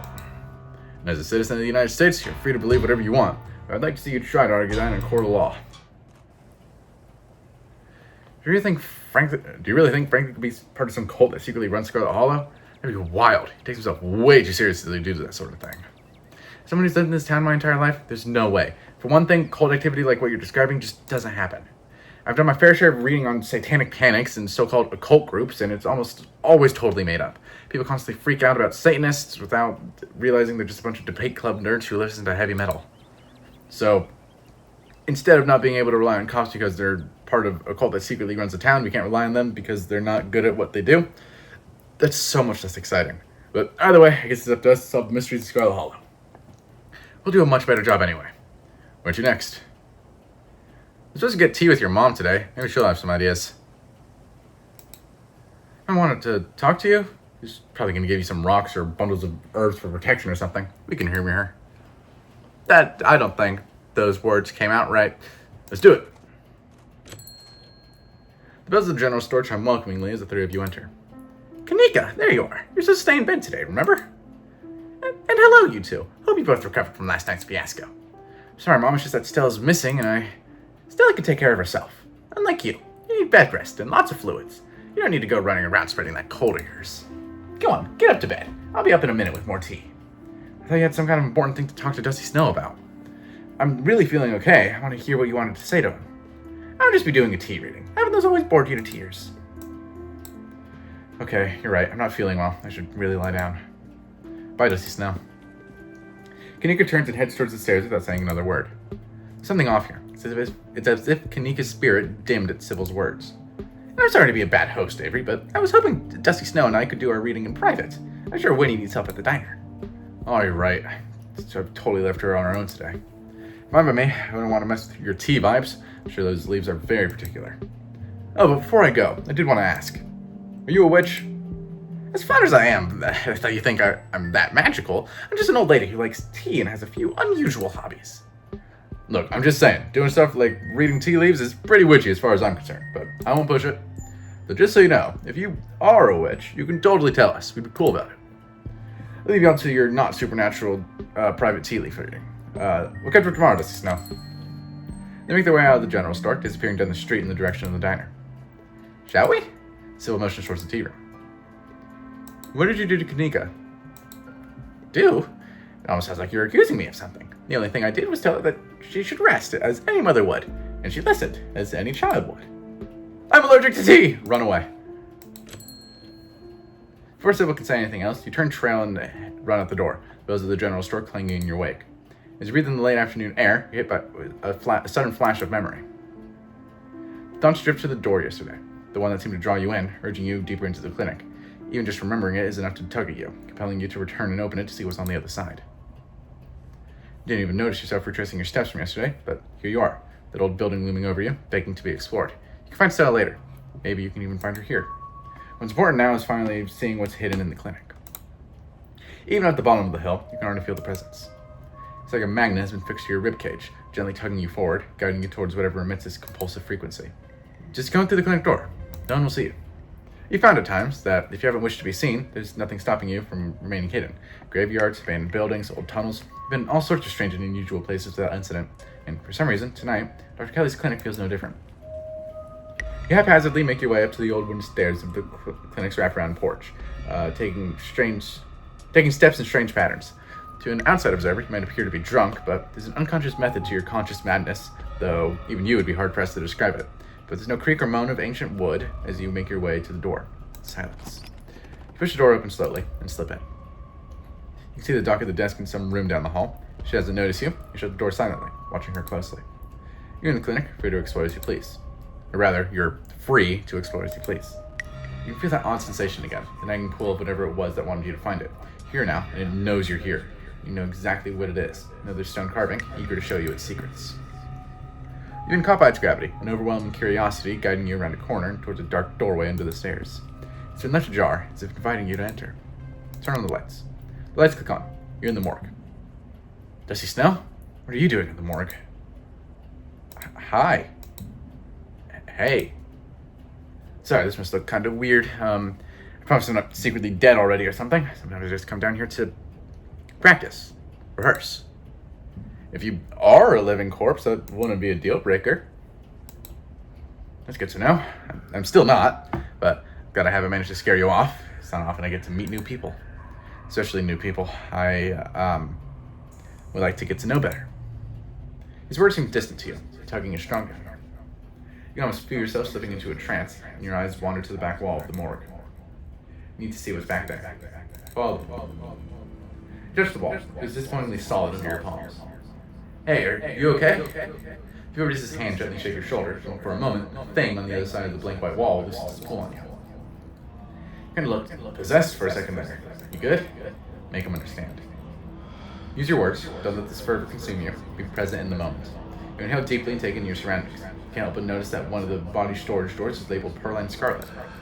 Mine's had a stone carving the other night, and as did Oscar's house yesterday. They've been giving me visions, and I can sense one on the other side of this wall. You need to see it. Reese glanced back at the wall. You're really serious, aren't you? This is probably a bad idea, but if you really need to get in there, I'm pretty sure there's an emergency axe somewhere upstairs. I just need to get the doc out of our hair. It should take 2 seconds. You say nothing, your heart pounding in your chest as you remain fixated on the wall. Be right back. He strides past you, his long legs moving swiftly. He seems excited, his usual dour demeanor replaced with an uncharacteristic pep when faced with the prospect of sneaking around and tearing down walls. You hear a soft voice filtering in through the open doorway at the top of the stairs, a hoarse and sickly edge adding for effect as he speaks to his mother. Hey, Mom. He coughs gently. Reese, I didn't know you were awake. I see I feel like shit, but I think I can finally try to keep some juice down. It's like we're out of water, though. Really? I thought it just picked some up. I got an errand run on Main Street anyway. I'll go pick up some orange juice and some ginger ale, too. That'd be awesome. Sorry to ask you. You're probably busy. It's no problem. It doesn't take long. Don't do anything too strenuous while I'm gone. Just lie in bed until I get back. Thanks, Mom. Take it easy. Hear her footsteps move down the hall, then the front door opening and closing. It worked! With the African rasp was less his voice, excitement rising in his face. Come on up. You have long until she's back. As you step out of the morgue, you relax. The extra space between you and the carving has weakened its hold on you, and with it, your desperation to claw your way through the wall and unveil it. It's one of those emergency fire axes, so it should be pretty obvious wherever it is, though I'm not sure where she would be keeping it. I'll show you around. Let's try the doc's office first. You make your way to the doorway of her now vacant office. I don't see an axe in here. He's right. A cursory glance reveals nothing but stacks of paper and cabinets of medical supplies. But something on the desk catches your eye. Some sort of records, with your family's name on them. Read the files. Reese stops in the doorway, turning to watch you leaf through the documents. Find something interesting? Your family's death certificates. Parlan. Cause of death, sleep apnea. Discovered by her daughter, Tabitha Chrysanthemum Scarlet. No autopsy found. Performed. Tabitha's middle name is Chrysanthemum? I wonder who cursed her with that mouthful. I'm definitely going to make fun of her for that later. His eyes flick up to the doorway, and a second later, you hear the sound of the front door handle being turned. His hand is on your shoulder before you even register what's happening, and you're pushed back and out of view of the front door. Shit, I'm not supposed to be in here. We gotta hide. He hurries to the closet door, motioning you inside. You slip past him and squish yourself into what little space is available in the nearly full closet. Reese is close on your heels. Let him in. You let him in. Together, you listen as the doctor makes her way to some room deeper into the clinic. In the silence of the tiny closet, every breath seems too loud, as if you could expect Dr. Kelly to hear it from wherever she was across the house. You better wait a second, just in case. Flirt with Reese. You're momentarily distracted from the danger at hand by Reese's sudden closeness. It's almost strange to be here with him after the way he was hidden away for the first few days of your week in Scarlet Hollow, and into a seemingly mythical figure, a tragic artist wasting away in a basement guarded by a tyrannical warden. Now he's right in front of you, a flesh and blood human being, one you could reach out and touch if you so desired. Grasps the door frame, leaning dangerously close to him. You reach out a steadying hand, as if trying to get a better look at the office through the small crack in the door. You see the edge of the door tremble and realize that Reese is shaking slightly, the air between you practically vibrating with attention. Sorry, no, these are close quarters. It's okay if we touch. Okay, if you're sure. You can feel him relax slightly, though the hand gripping the doorknob is still trembling. His arm rests gently against your shoulder. His skin is cold, as you'd expect from someone who'd just been napping in a morgue. It's not unpleasant. It's almost a relief in the sticky air of the closet. You're so warm. His voice is almost imperceptibly quiet, his words struggling to be heard over footsteps that once again echo down the hallway outside. The footsteps return, they get louder, approaching the open office door, and then they stop. Much to your relief, she opens another door, leaving the main clinic. We're in the clear. You've probably got a minute or two until she comes back, so let's make it count. The medical supply room is probably your best bet. If any other room in the clinic is likely to have a fire axe, it's probably the room full of chemicals. This way. He motions you down a hallway, slipping through the slightly ajar door, what you assume to be the supply room. Yes, there it is. Keys. Here we go. He goes over to the cabinet that contains a bright red axe, pulling the glass door open. Your axe? Now we can... Reese pauses, turning to listen intently. There's the door from the house. Come on. If we hurry, we can get you back downstairs. I'll run interference. Go downstairs, quick!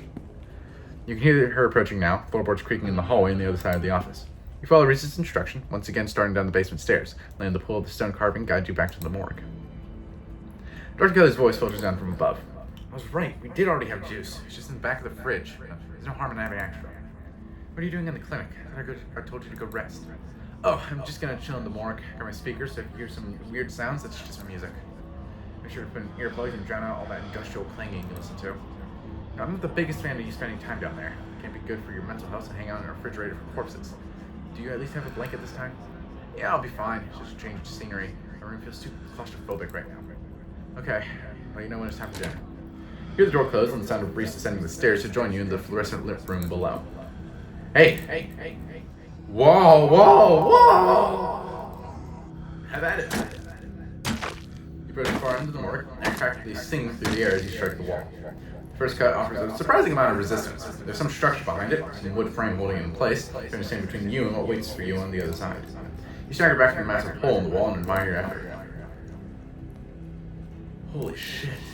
Splintered edge frames a dark passage, seemingly cut deep into the side of the cliff, hold seeping from a forgotten place into the already frigid morgue. Reese cautiously takes a better look at what lies beyond the wounds in the wall. There's a whole hallway back there. Thick, stale air leaks from the hole, filling the morgue with an earthy mildew smell. The room is slowly filling with dirt. And with the stink of the grave-like room beyond comes an even stronger smell. You step forward. And you climb into the hole. This is wild. I had no idea any of this was here. The hospital being rotting away for decades finds some filthy drywall. Step forward into the unknown. You don't bother retrieving the axe. Final wall concealing carving is rot. Water damage having eaten away at the wood over the course of unknowable years, placing the reduced to sawdust. Tear into there.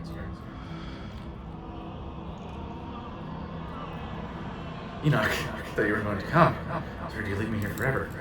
You said there's nothing they can do. I'll never use my legs again.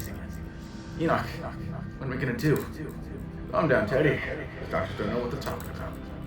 I'm doing my own research and I found some alternative. We don't have to worry about anything from here on out. I promise. I went to talk to the witch. Witch? That's nonsense. It's alright. It's all sorted. Taking you home today. Everything will be resolved by this time next week. Everything goes black. Your vision comes back into focus and it takes a solid second or two to reorient yourself. You're in an unfamiliar bed. Reese leans against the far wall, eyeing you with concern and curiosity. Hey, I was worried you slipped into a coma or something. You tore down a wall like a wild animal, found some weird carving and collapsed. I think you might have had some kind of seizure. You okay? You say nothing.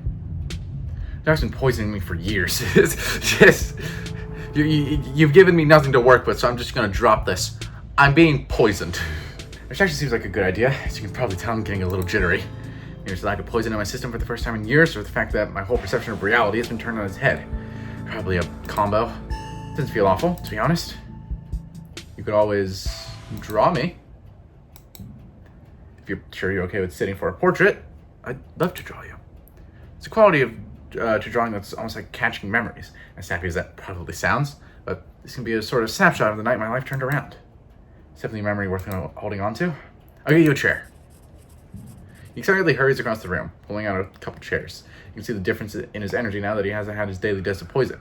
He's more talkative, less slouched, his long limbs no longer perpetually tucked in at his sides. May I touch your face? Please do, waggle your eyebrows suggestively. He places a gentle hand on your jaw, tilting your head slightly to the side.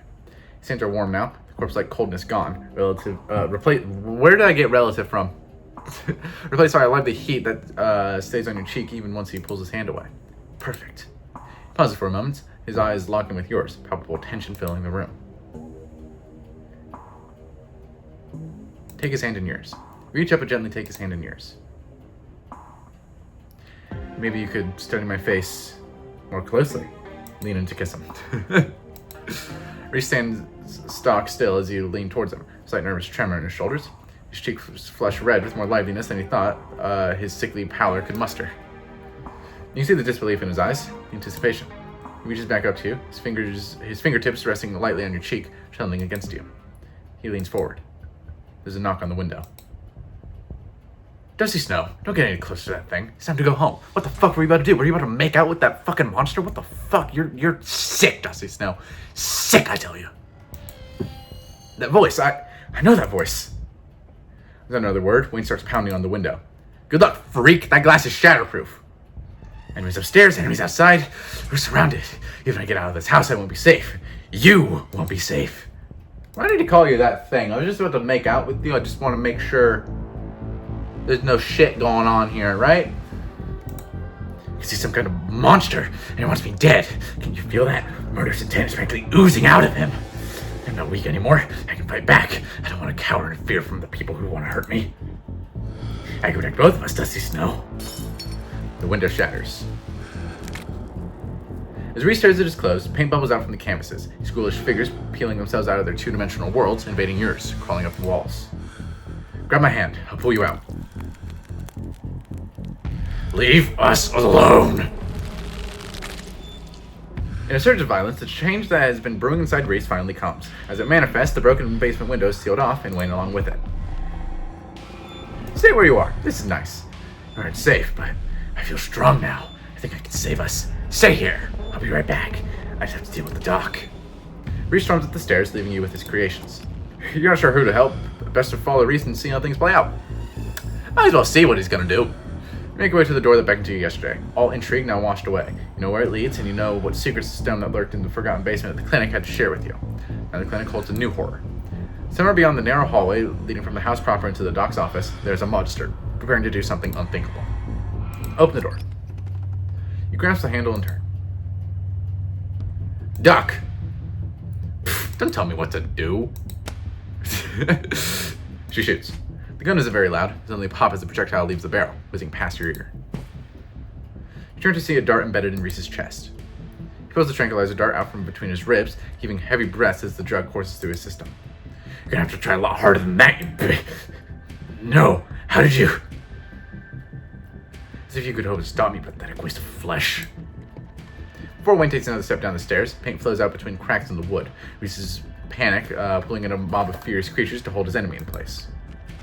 The artist darts away, but his creations continue their work in his absence.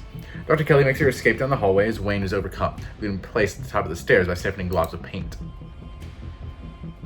Run to a nearby room. You're inside of the main entryway, taking cover in the first room you see. A few seconds pass. Things are quiet. Hey! Dr. Kelly's voice crackles out of some unseen speaker. You, Dusty Snow. I'm stuck in the safe room. I can't help you from here, but you can help the both of us. You're in the medical storage room, right? I need you to use the black tape key to get into the cabinet and bring me the elephant tranquilizers. It's auto-labeled carfentanil. Bear tranquilizer clue, aren't you gonna cut it anymore? An intercom system, huh, Doc? Good. You should hear this. Dusty Snow, you have to do anything she says. I'm not gonna hurt anybody else. Just her. If I don't, you and I both know she's just gonna shoot me full of elephant tranquilizers. Did I hear that right? Shove me back down in the basement. Maybe some place even worse. Keep killing me every day for the rest of my miserable existence. I feel amazing right now. Better than I've ever felt in my life. I'm not dangerous. She's just scared because she knows Joanna has to pay for what she's taken from me. Yeah, he has a point, Doc. You can't be serious. Look at him. He's dangerous. He's going to kill me. You don't want to talk, Doc. How can we know there isn't anyone else whose treatment you've taken into your own hands? You've done it once. What's stopped you from lying to someone else? Stepping in to treat them as you see fit regardless of what they want for themselves. I thought I was going to die every day. Do you have any idea what it's like to give into your own mortality like that? It wasn't living, that's for sure. It wasn't even surviving. It was just enough. Reese cries out in pain. What the hell did you do to my shoulder? I'll handle it. Try to get somewhere safe until then. Two stagger off down the hallway. Quick, grab the tranquilizers and head to the safe room. Grab the tranquilizers. Do as she says. Tranquilizers are easy to find, marked with a small square of black tape to match the key. She's certainly an organized woman. Head for the safe room. You make your way out of the medical storage room and back to the hallway where Dr. Kelly disappeared. As you approach, Dr. Kelly heaves open the door, slowly breaking apart the massive paint sealing it shut. Hurry! I don't think I can keep it open for long. You sit past her into the safe room. She shuts the door quickly, though one of the little smears manages to slip past her. She stomps on it, painted viscera splatters across the cement floor. Sounds like Reese and your friend are still fighting. Probably have a few minutes before he gets here.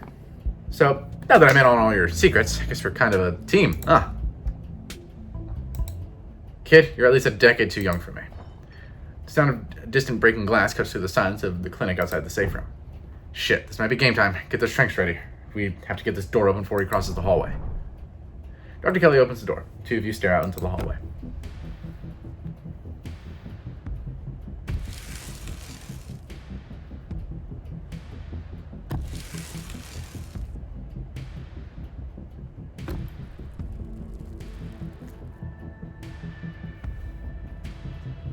Is this what you were so afraid of? Hand over the tranquilizers. This is our shot. How about no? Don't give her the tranquilizer darts. Take a cautious step back from the doorway. What goes around comes around. Stop messing around and hand them over, now! Reese pushes his massive form into the safe room, staring down at his mother. Reese, I'm so sorry. Keep watching.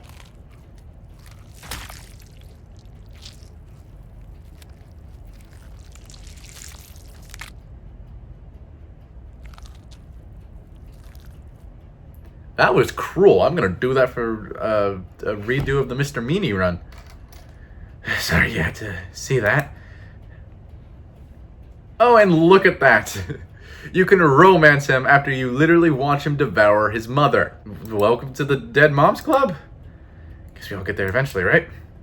Get it sooner rather than later. No way I was getting out of here as long as she was around. I mean, look at this room.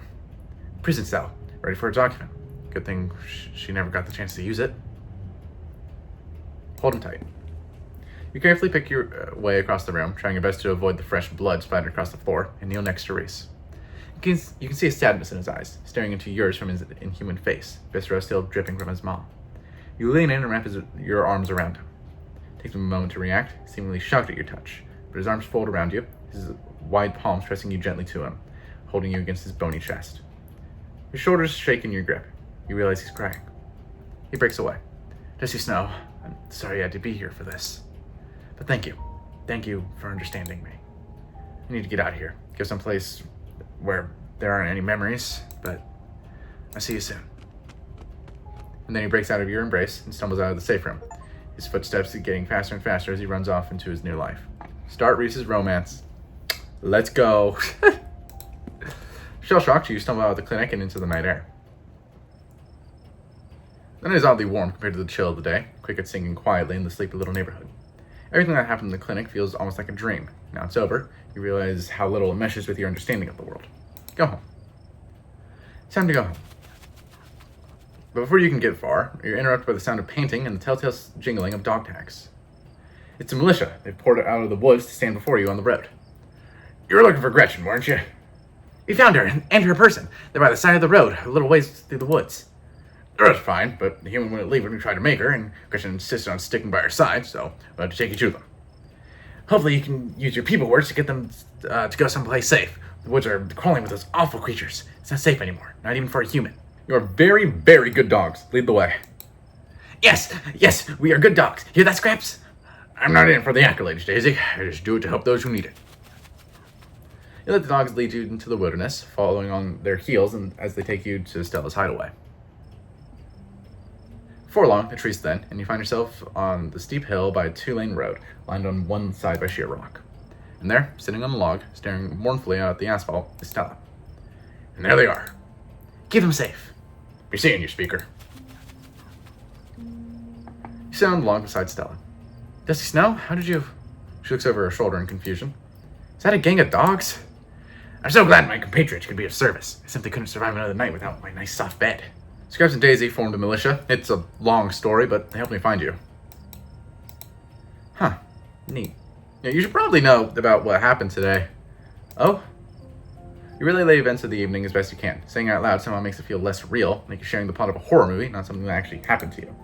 Oh my god. I'm just gonna go ahead and lock that one away in the void. Let's go. And let's stretch. It's the time to go home stretch. Thank the Lord I'll be sleeping in my own bed tonight. Thank you, Dusty Snow, for talking some sense into this girl. All I did was tell her about how the fact that I'm probably going to be banging Reese. Stella keeps scratching up in her arms, and the three of you walk back to town in silence. Guess I'll see you tomorrow. She gives you a tired wave before retreating into her house. Time for you to go get home too. He appears as if out of nowhere, clothes streaked with what at first looks like blood and gore, but you quickly realize it's paint, evidence of his altercation with Reese. I'll walk you. Run away. You run towards the estate, when silhouette rapidly fading into the dark of the night. The path up to your destination is on a steep incline, and you don't get far before you're gasping for breath. As you pause to recover, you hear the slow, methodical thud of boots on the road behind you. This is a very ominous shot. Is this just like looking up at trees? Why does this look so scary? Turn around and confront him. Turn to confront your pursuer. Why are you so obsessed with me? I care about what happens to you. You can think of me as some kind of guardian angel, if that would be helpful. But it's time you accepted that you won't be getting rid of me. Wayne walks just ahead of you in near complete silence. I can still flirt with Wayne? I just romanced Reed.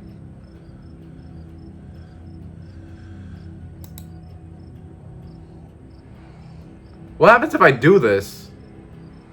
I mean, sure, you know what? I'm interested in you, Wayne. I want you. I know I've already won your heart. The bond we could share, Dusty Snow. It would be deeper than any bond you could form with anyone else. Continue on in silence. This is interesting. Sure, we'll see each other tomorrow. You should try to spend some time in that old building before you head to town.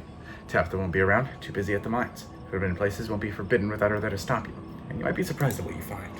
Till then, sleep well. He disappears into the underbrush. Go home. The estate feels empty, wind howling through its abandoned halls, the very foundations creaking beneath you, because it must have already gone to bed. Go to bed. Exhausted beyond relief, you stumble into your room and collapse on the bed. The damp smell of the mattress is starting to become almost welcoming, a sign that the now daily horrors of Scarlet Hollow are finally behind you, or at least until the sun inevitably rises once again. Close your eyes, your exhausted body succumbing to sleep almost immediately. As you drift off, you think of Reese, out in the woods somewhere, bloodstained, free, and beautiful. Then you think of nothing. Alone, the piano refrain echoes through your head as you sleep. It feels like it goes on forever, clumsy and uncertain of itself, stopping and starting at random. But as your dreams start to fade, you realize the music is following you to the waking world, continuing even as your mind re-solidifies and banishes the last few remnants of your dreams. When it finally stops, you're startled by the sudden silence. Human! Human, wake up! You slowly come to, roused by the voice of your small opossum friend. You feel strangely cold and uncomfortable, your muscles stiff and achy, your head still cloudy with sleep. Your vision comes into focus. See? Human not dead. Okay. No easy breakfast for Dustin and Dustin Mom. Dustin stands on your chest, his beady black eyes staring down into yours. Dustin's mom is hovering a healthy distance away. You're not in your bedroom. Start crying. Your lower lip trembles as tears well up in your eyes. They bubble over, streaming down your face as you lie on your back on the dirty floor, crying. Human is being creepy, leaking, shaking. Maybe Human is sick. Dustin, get away from sick Human.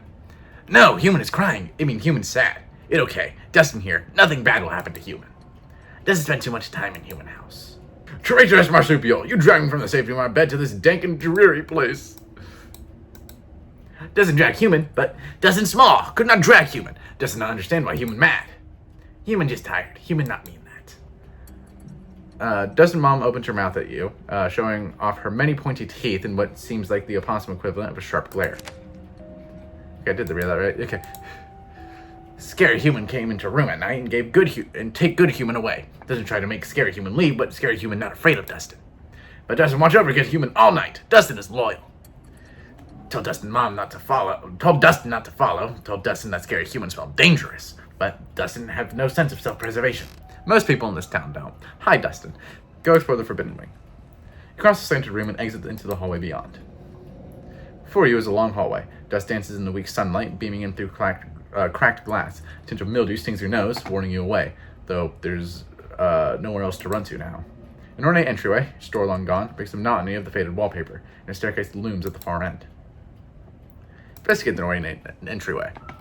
You make your way to a large set of double doors in the middle of the hallway. You can hear the light click of claws on hardwood as Dustin's mom toddles along at a safe distance behind you.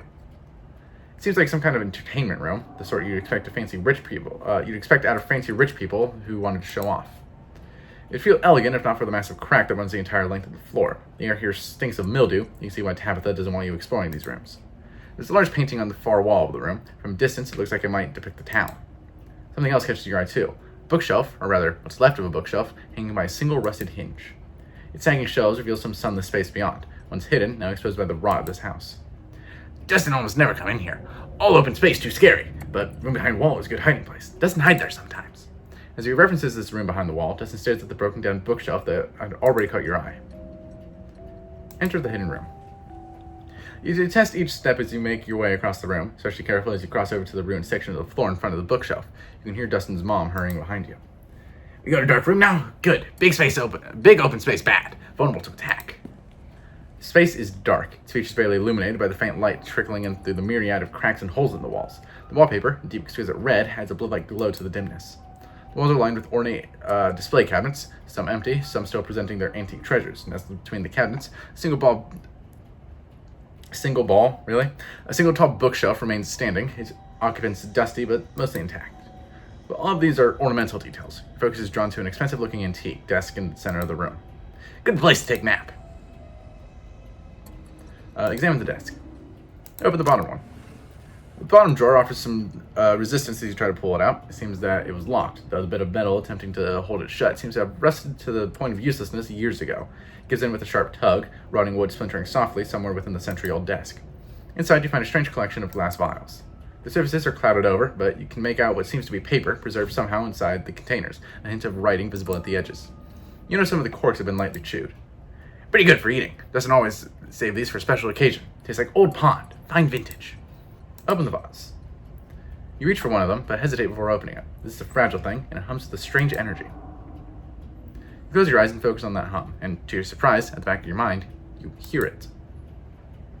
To Miss Maeve, I know it's been several years since our last visit, but I do hope you remember the young lad who used to find himself at your doorstep more than you probably would have liked. I write you now with the utmost urgency. I'm not sure if news yet reached you regarding what transpired just yesterday, but lives are lost. The town is in a frenzy. I have to mitigate some of the damage that has been done, and thus I speak with you at once. I attempted the journey to your place of residence, but was unable to locate it. You once told me of another way to reach you. Though it seems like nothing but a half-remembered fantasy, I am acting on desperation. I can only hope this letter finds its way to you, as you once said it would in my hour of need. I must meet with you at your soonest convenience. Sincerely, yes. You reach for another. Miss Verena, trouble with tea. Your presence requested at once. And another. Verena, know what you tried. Do not appreciate the attempted subterfuge. We both know what was at stake here. The boy has been dealt with. Expect me this evening for an in-person discussion. Some of these letters are just to Miss Maeve and some to a Verena. All are signed E.S. You assume these must have to be from Enoch. Many seem unimportant, just listing a time and place. You assume meetings between Enoch and whoever this Verena may have been. Good nest. You've seen enough. Return to the hallway. You head down to the eerie corridor, following the path laid out in the dust. No, Dustin not go there. Dustin come back. You turn to face Dustin's mom, who stands a little ways down the corridor from you, her posture tense. But Dustin helping. Nothing bad will happen to Dustin with big strong human around. Dustin mom say no. Don't care how strong human is, only Dustin mom know what is best for Dustin. Dustin looks up at you with his large black wet eyes. You won't have to go now without Dustin. He clambers down from his place on your shoulder, gripping your clothes with his little clawed hands. If even we can find human-sized hole, we go back to Dustin house now. Human should be careful. Up there always smell like hurting. And with that final word of caution, Dustin and Dustin's mom toddle away, disappearing into some crevice that will take them back to the comfort of your dresser drawers. You continue following the tracks left by what you assume to be your fellow humans. They take you up a flight of stairs, and you find yourself on the third floor of the estate for the first time. There are more footprints leading all the way down the hallway into the farthest door. We don't have a Dustin here to guide us. And we mostly just looked at stuff that Dustin liked.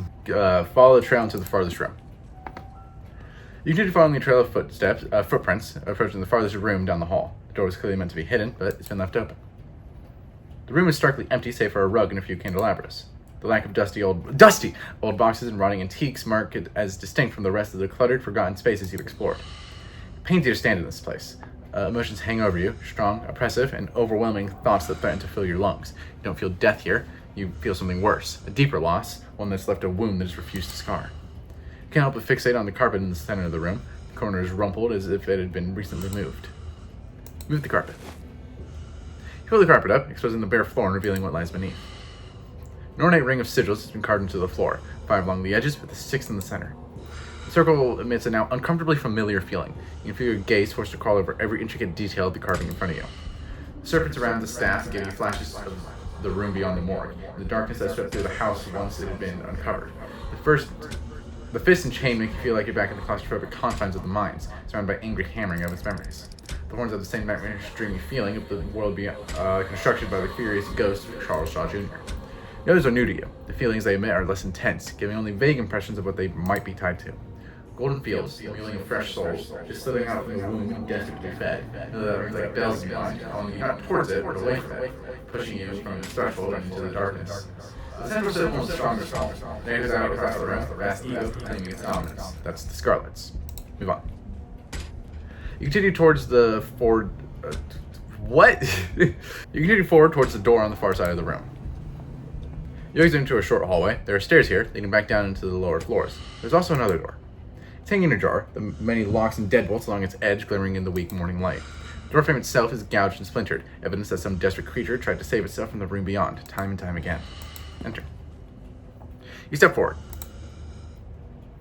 This was a prison cell. Everything about this place reeks of neglected humanity. The walls are covered in scratches, legible words mixed in with the nonsense of desperate clawing. The one window, set high in the far wall, is fitted with a thick pane of glass, as if the iron bars just beyond it wouldn't be enough to hold the imprisoned. You can't help but notice a doll watching you from the bed, one eyelid dripping, adding an extra layer of menace to the already deeply unsettling room. Pain radiating from these walls howls through your mind. Whoever lived here lived in constant torment. The etchings on the walls are more than just evidence of the suffering that went on here. Whoever was trapped in these walls was trying to send a message to you or to anyone who might happen to cross it. Your eyes are drawn to the massive almost letters, dug as deep into the brick as the cell's prisoner could manage, highlighted with whatever pigments were available. And then, one final detail grabs you, a metallic glint from the filthy bare mattress. A doorknob. This is what you've been looking for. Was it that here for you? Take the handle. As you take it, a sound wraps around you. Music, the tinkling of piano keys, played by a clumsy hand. They echo up a narrow staircase at the end of the hall. You know what? Follow the music. You've come this far, clearly meant to go just a little further. The stairs take you into what you have to assume was once a servant's quarters, a network of cramped passageways hidden away behind the expansive rooms of the estate without so much as a window for illumination. But you persist and descend deeper into the bowels of the Scarlet Estate, the echoing piano your only company. Soon enough, you see light again, the sun creeping in through the edges of a nearly hidden door. You're at the end of another long corridor. Its high ceilings and tall windows are almost disorienting as you step out from the cramped, gloomy stairwell.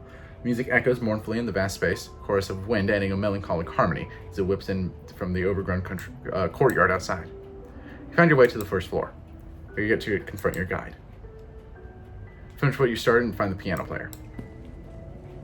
The musician plays on as you move cautiously through the dark, a slope now so dramatic it feels like walking downhill, dragging remains of the floorboards jutting out like splintered trees. The flow of notes finally stops as you reach an open doorway to what was once a music room. Wayne stands from the bench of a battered grand piano, turning to face you. So, have you seen it, Dusty Snow? He makes his way down the tilted floor towards you. A breeze passes by him, carrying with it the smell from the wound that is his body.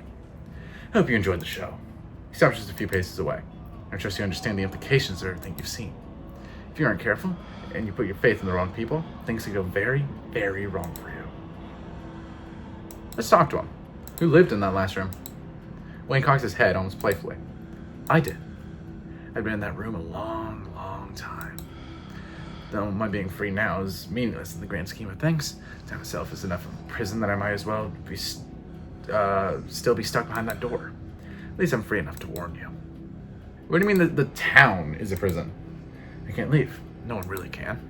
As it stands now, Scarlet Hollow doesn't like letting go of its prisoners. They may be able to cross the town line, but not without paying a price. That can be changed, though. Was it always this way? It was never meant to be. We can put an end to it. So, you know what? Take a step towards him. Take a step forward.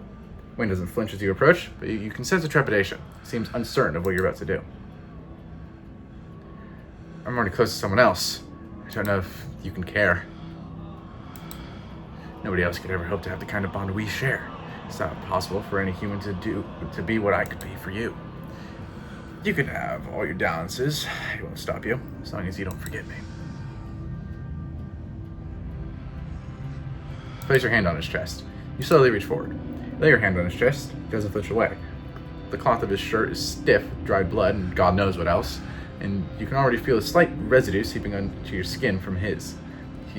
His chest rises and falls, warm under your palm, his breath even and controlled. You really aren't afraid of me, are you? Wayne takes a step forward, closing what little gap remained between you. The unsteady floor causes you to stumble back against the wall, Wayne looming over you, his outstretched arm blocking you from escape. It was only him and you, locked in a near embrace. I can show you. Give you a taste of what we could be, of what I can offer you.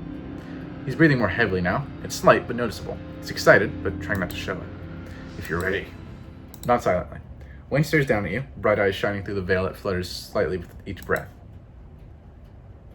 His other arm reaches up towards your throat. He rests his palm on the nape of your neck. It's warmer than you expected, callous and cracked, his fingers strong as they tighten around you. There's a sudden sharp pain as if you've been stuck with a pin, and the unsettling feeling of something squirming. You can't help but try to jerk away from him as the squirming slithers its way up your throat. His fingers grip tighter, holding you firmly in place. Then it stops, and a pleasant numbness starts to spread out from the base of your skull, flowing down your spine, enveloping you in a wave of bone-deep sincerity. Your surroundings become unfocused, the vision swimming as your head lolls to the side, hair standing on end in a full-body shiver, and as an intense pleasure sweeps across your skin. You're vaguely aware that your legs have collapsed from under you. Wayne holds you up, one of his arms curling around your waist, pressing you against him as you lose yourself in the sensation. Then it's over. He lets you go. I shouldn't have done that, but, it's Wayne. He lets you go. You slump to the floor as he takes a shaky step back, adjusting his sleeve. Think of that as a kiss. He has to catch his breath as he speaks.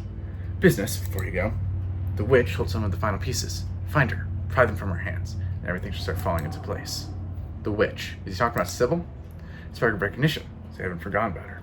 Good. This should make your work today much easier. Before you have the chance to respond, he's gone, slipping back into the shadows. Somehow you manage to gather yourself, stumbling to your feet. Your legs tremble unsteadily beneath you as you slowly recover from whatever it was Wayne did. And though you try to pull yourself out of it, your mind seems reluctant to part with the few lingering ounces of the incredible feeling, a foggy, dreamlike haze cloaking your thoughts. You can't stand here basking in it forever. You have your door handle, and you have much to do today. Nothing left for you to do here but leave. You make your way back to where you woke up and slide in the handle into the secret door on the wall. It twists and the door pulls back, and you stumble through your closet and back into your bedroom. You lean against the door frame. You lean against the door frame as the last dregs of the intoxicating kiss leave your system, returning you to some semblance of normality. The state has gotten to you. After the events of this morning, your body burns with a ferocious itch to leave this place behind, to be anywhere but here. You leave in a haze, mindlessly grabbing clothes and an uncharged phone, barely even noticing your surroundings as you rush outside, the morning's revelation seizing your body and mind alike with a suffocating grip. Even the lingering afterglow of your entanglement with Wayne can't fill the sinking pit into your stomach. The cell, the doll, could Tabitha have known about this?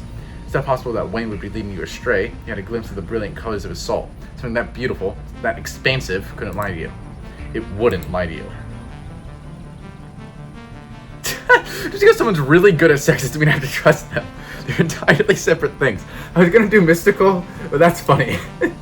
No, of course you're right. Wayne outperforming even your wildest expectations of the perfect sexual encounter has nothing to do with his trustworthiness. He could very well be lying to you. He might even be using his skills to make lying to you easier. So you know what? We had that sex with Wayne. Wayne can't be trusted. Of course Wayne can't be trusted. He saw you since it's practically the moment you arrived in Scarlet Hollow. What has he really done for you? You resolve the situation with Reese. You resolve the situation with the ghost haunting the library. Why don't you ever trust the intentions of something that feels more like a shambling corpse than a man, especially when that shambling corpse carried you off from the comfort of your bed in the middle of the night? But distrusting Wayne isn't enough to wholly dismiss the events and discoveries of this morning. These aren't the sort of revelations a person just sits on. You have to do something. I'm not ready to make a move. I'm going to the library to get more information. We're checking in with Oscar.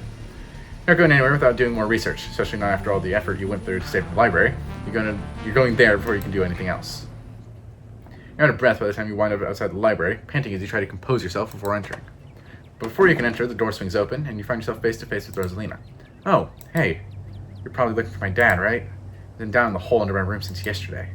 If you ask, I'm going to the gas station to get chips for breakfast. Probably won't, though. Last time I tried to talk to him, he was all like, "Get out!" and yelled at me, so I didn't even notice I left.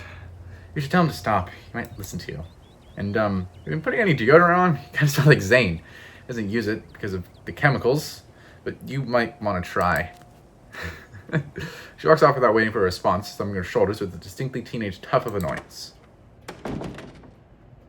You continue into the library. It's empty with the exception of Pixel and the 2 dogs present. Oscar is nowhere to be found. I don't know what you're expecting to do about this, Jimmy. I can't exactly talk to the human, can I? And I thought you were interested in helping the dogs of this town. Or does that only apply to the select few you deem worthy of help? There's much bigger problems around here than whether or not your office is locked. Don't you have a house to go back to anyway? What do you need that room for? The office is where I do my important mayoral duties, and it's where the mayoral bed is stored, which happens to be my favorite, so I was upset to find it entirely inaccessible. That large bearded man has one job in this town, and it's to open my office at 8 a.m. sharp every weekday morning. Jimmy, go home to your human, alright? Strangers free wandering around on your own out here, but I can't be your personal bodyguard. You already got one of those. Scraps turns and leaves, his claws clicking across the pavement. No wonder they elected me. Like, doesn't even care about what makes a mayor a mayor. Mayor Jimmy wanders off, undoubtedly settling in on an inferior bed elsewhere in the library. Gonna sit all over the place. Make the whole library stink like dog. People should make Cat the mayor. Do way better job. Less stinky. Head to the annex. Get into the library's annex and cross into Oscar's house. Rosalina's room is exactly as it was on Wednesday night. The very moment Stella opened the trap door. The carpet is pulled back, the hatchet leading to the basement standing wide open. It sends an uncomfortable shiver down your spine, remembering the way it felt to see it in the twisted mind of a dead man. But that dead man is gone. You know he is. And the only occupant of the dirt hole beneath Rosalina's room is Oscar, his muttered voice rising up from the open hatch. What the hell are you doing down there? Oh, hey, is that Dusty Snow? You have to come down. Can't hear you from up there. Entered the basement. You descend into the basement to find Oscar, crouching on the dirt amid a pile of muddied paper. There are markings scrawled on their off-white surfaces, words, symbols all forming odd patterns. Dusty Snow, just who I was hoping to see. You would not believe the discoveries I've made. Or maybe you would, given everything you've witnessed this week, but it doesn't matter, because I finally have someone I can share this with. Because let me tell you, Rosalina was not ready to hear about everything I learned. Don't get me wrong, I get it, she's just a kid, and she's had a miserable week. But you, Dusty Snow, you're an adult, your brain is fully formed. No, I see that look in your eyes. Before you say anything, let me just catch you up to speed. The town is alive. Well, maybe alive isn't quite the right word. Do you know about the Portuguese man of war? Colloquially, we refer to it as a single organism, but it's actually a colony of different organisms working together as one unit. Genetically, they're all the same, but I'm rambling. Scarlet Hollow is like that, but the different organisms are these stone carvings, like the one right here. The individual members of the colony are waking up now, and I haven't talked to one of them for hours. It's going to be an invaluable research assistant. Something feels right in the man's words. His understanding is flawed, translated through his own mind and the solid reality he feels he occupies, but there's an image behind those words. A pattern, a network, fractured. The mayor's locked out of his office. Of course the office is locked. It's the middle of the night. No, that's daylight coming through the hatch, isn't it? I really let myself lose track of time. It's hard to tell down here. It's all the same shade of dark. That means Rosalina's been up there on her own all this time. No, that's alright. She's quite independent. I'm doing this for her, of course, and everyone else in town. None of them will have futures unless we fix what's wrong with this town. I'm trying to understand how. It's a carving. It needs help. It must be cut free. You can imagine these stone carvings as nodes or on a web or organs in a body. I'm mixing my metaphors, but the important part is that there's connective tissue binding all of them. And that web is Scarlet Hollow. We're all trapped in that web. You're talking about a metaphysical web here, right? I am. Good. We're on the same page. Yes, it seems that the essence, shall we say, of every person in Scarlet Hollow is effectively bound to this town. People can try to leave, but the binding is elastic, and the more they pull away, the harder it snaps them back into place. It's only going to get worse now the town has started waking up. Incredible that we have, for all intents and purposes, discovered proof of the human soul, and it's only an afterthought in all this. But I digress.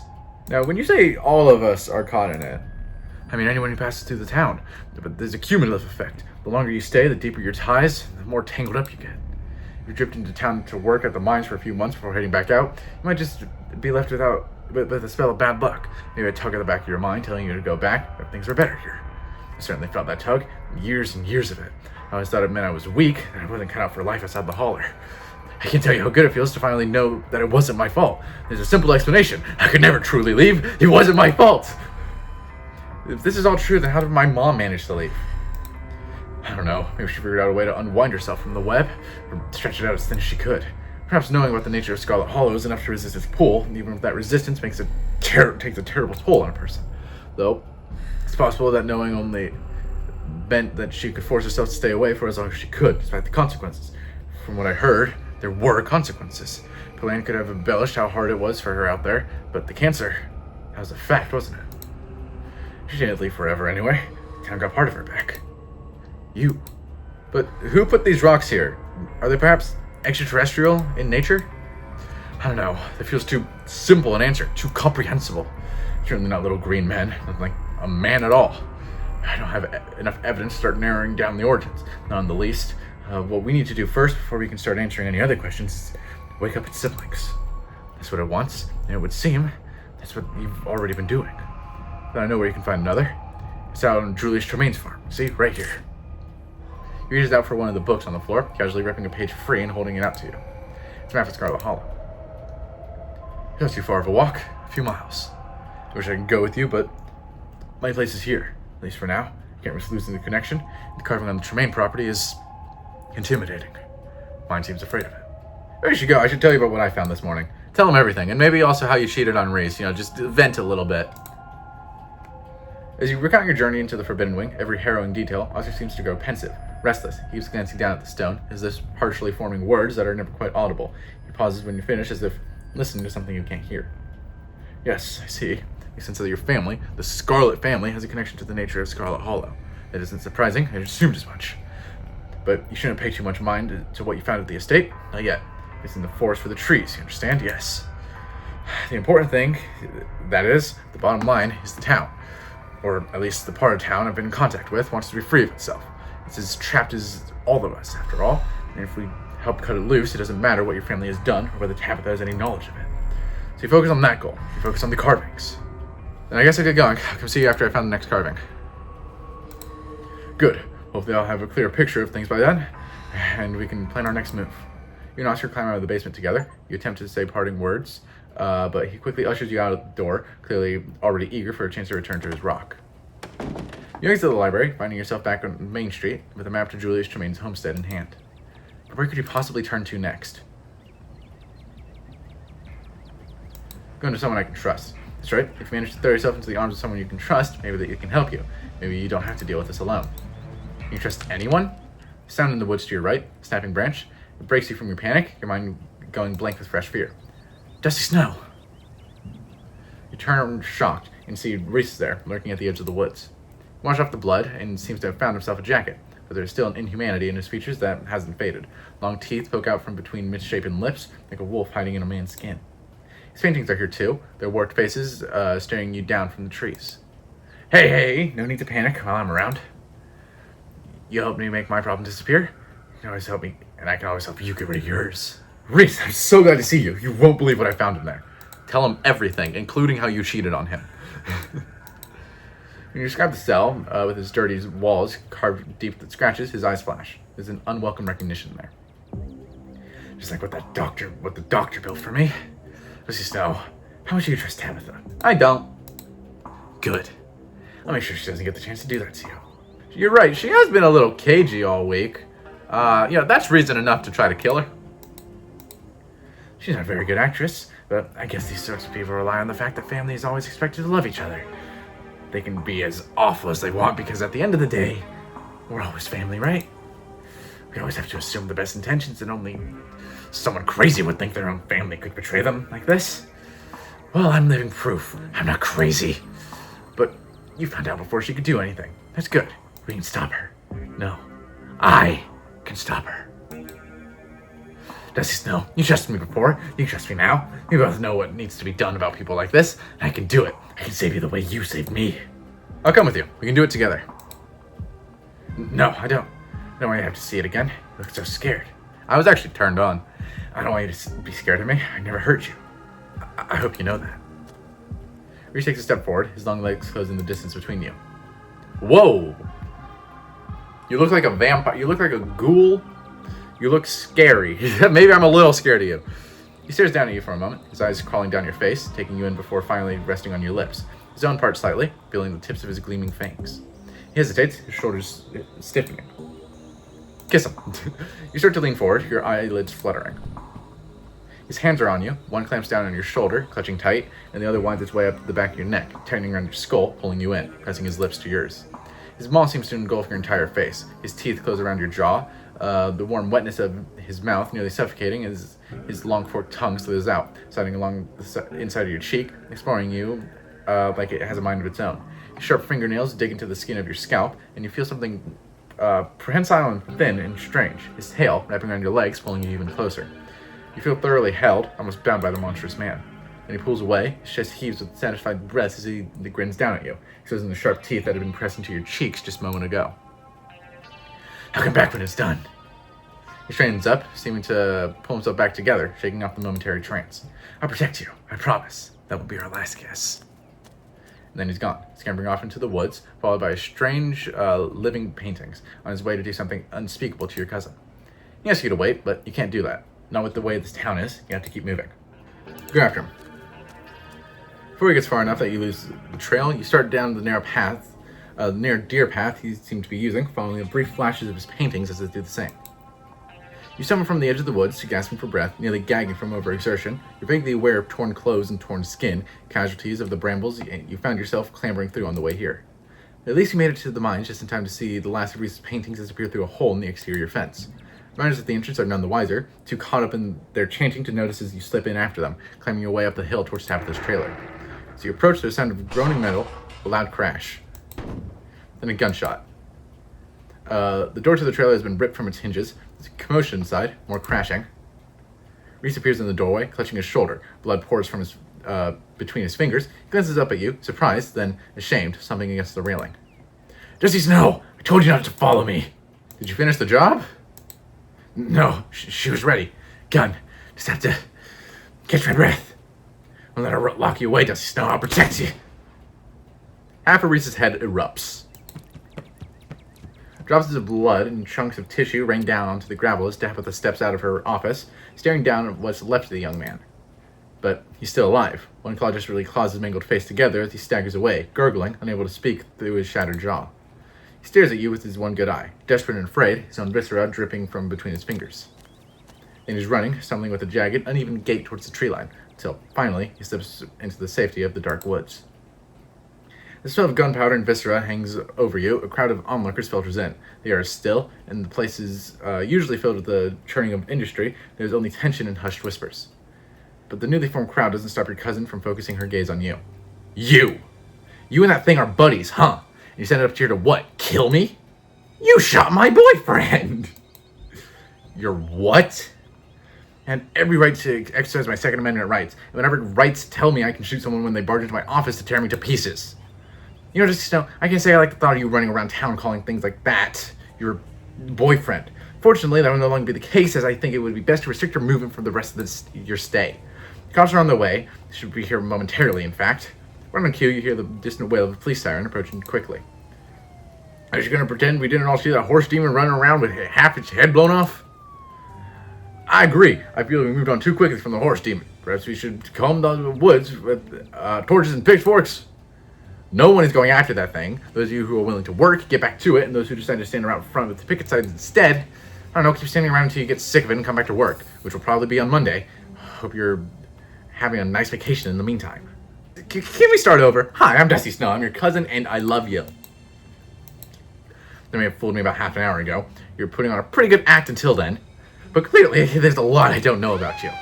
Sirens finally stop as the squad car pulls up. Deputy Franklin steps out, slamming the car door and ending your conversation before it can get anywhere useful.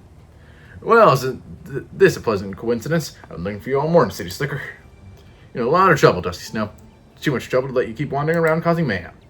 You saying you were planning to take my cousin in, officer? As a matter of fact, I was. Yes, Miss Scarlet, see, there have been all these problems around town lately, and I don't need any explanation, so I called you up here to have Dusty Snow arrested. My workers can attest to the fact that a mutated lunatic was sent here this morning to attack me, and only through my own quick action was I able to survive. They have every reason to suspect Dusty Snow had something to do with it. It's true, there was some kind of demonic creature here earlier. You must be dealing with some kind of cold activity around here. You know, all kinds of calls about strange little men and demons, which all coincidentally started when Dusty Snow rolled into town. Dusty Snow, you have the right to remain silent.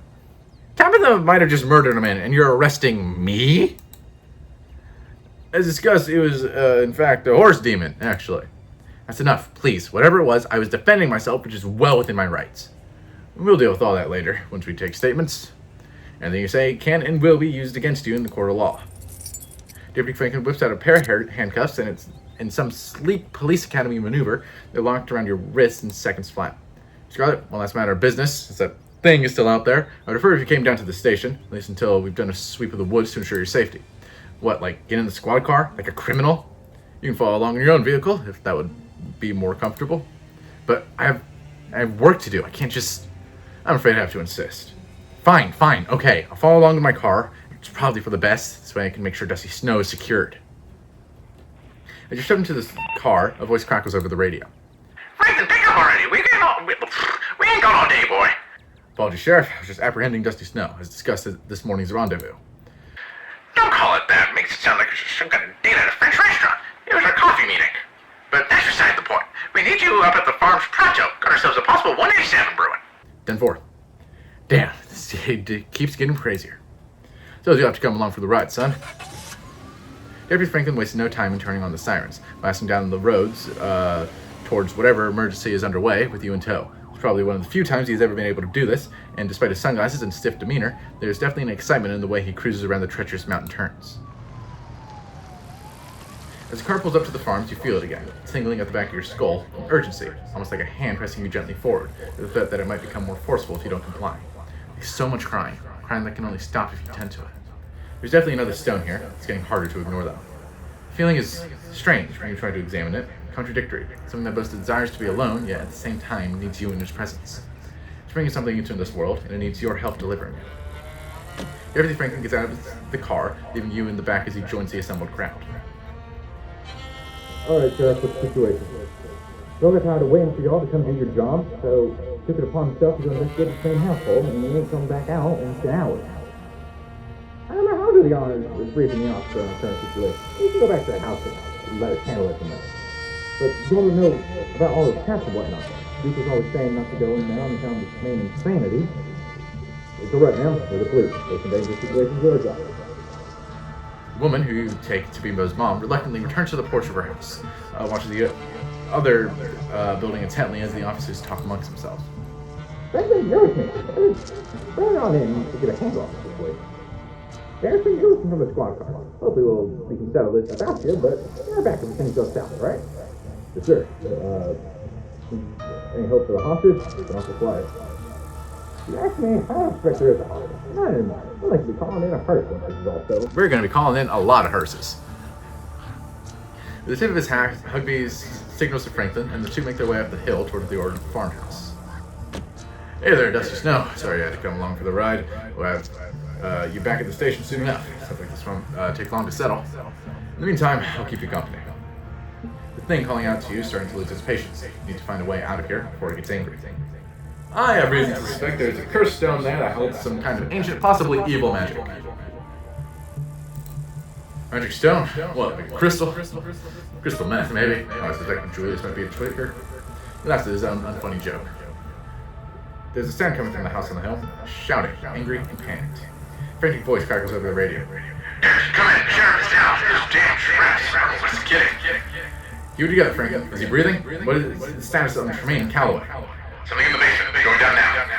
Hear an ungodly noise over the radio, a gunshot, and static. Franklin, report. There's only silence. Damn it, Franklin. Deputy Franklin, that's Derrickson. Deputy Derrickson hesitates briefly outside your door, as if hoping someone might leave the farmhouse without his getting involved. But after a few seconds, he's heading up the hill, yelling something to Irma. Then a figure appears outside of the car door. A moment later, you hear the click of the lock. Time to go. You get out of the car, your body moving on instinct.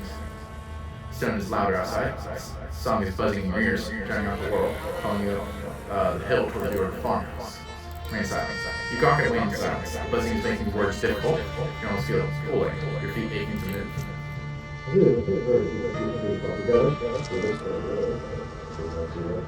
Handcuffs fall away from your wrists. You aren't paying attention to what he did to make that happen, because it doesn't matter. I have somewhere to be.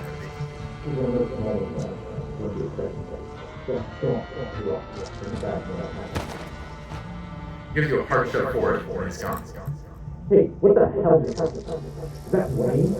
You don't have time to respond to your cousin. His man has already begun. Talking is just noise. The words don't matter. There's a hum in your head, almost like a voice, when you can just barely make out. But you know it'll be clear as you get to the sound. You start wandering up towards the farmhouse on top of the hill. Hey, I'm talking to you. You continue forward. You barely even notice your hands at the end of the doorknob. Now you're inside. Sheriff Hooky dangles in the middle of the room. An axe attached to some strange mechanism in the ceiling is embedded in space, only with its corpse and imitation of life. Oh, the old guy really straight up to help us on the head in the house. That's why you can see a giant pumpkin through the door to the garage. Cracked open, you start shooting across the floor. Seats dotted across the hardwood like a trail of breadcrumbs leading to the base of the stairs. Right there. We're all out of the room there. What the hell are you talking about? There. Who the hell are you talking to? Shit. We have to go down there. You both know what to do. First base. You're vaguely aware that David Derrickson is trying to stop you, but you seem nervous to take steps. You use basement door and try to claw your way out. What? Try to claw out the weird fleshy lines blocking your way. They're strong, but they relent under your touch, pushing you down below. Who the hell? So you tried to undermine the witch. Should know you try to find a way around the rules. You trapped the town. This is what any of us wanted. You should notify the deal before this gets any worse. It's just unhappy. I didn't think something like that would be so opinionated. I never planned to place it. If it wants a less broken body, it can have one. Don't see if it's still finished cheating enough to hold a grudge. It's not too late, Enoch. You can let Annie have the baby, and your family can go back to living, go back to normal, happy and unburdened. I'll clean everything up, like nothing ever happened. I'll even leave town. And it will have so you wanted all along, wasn't it? This whole deal was just an opportunity for you to have access to it. Well, I know better than to hand down the power of you, Rowena. Hey, everybody still alive? Tap the coughs. I think I broke something. Yeah, me. Did you ever have to fall right into the gunshot wound? Babble incoherently about your vision. Family, Enoch, the stone witch. The witch? Sybil. She sent you here. She took you into taking her side and all this. She should have known I probably wasn't the only one whose life she decided to fuck with. Well, that ends now. I'm in charge here. I'll get what I was promised. Hey, man, calm down. It's all good. Speak for yourself.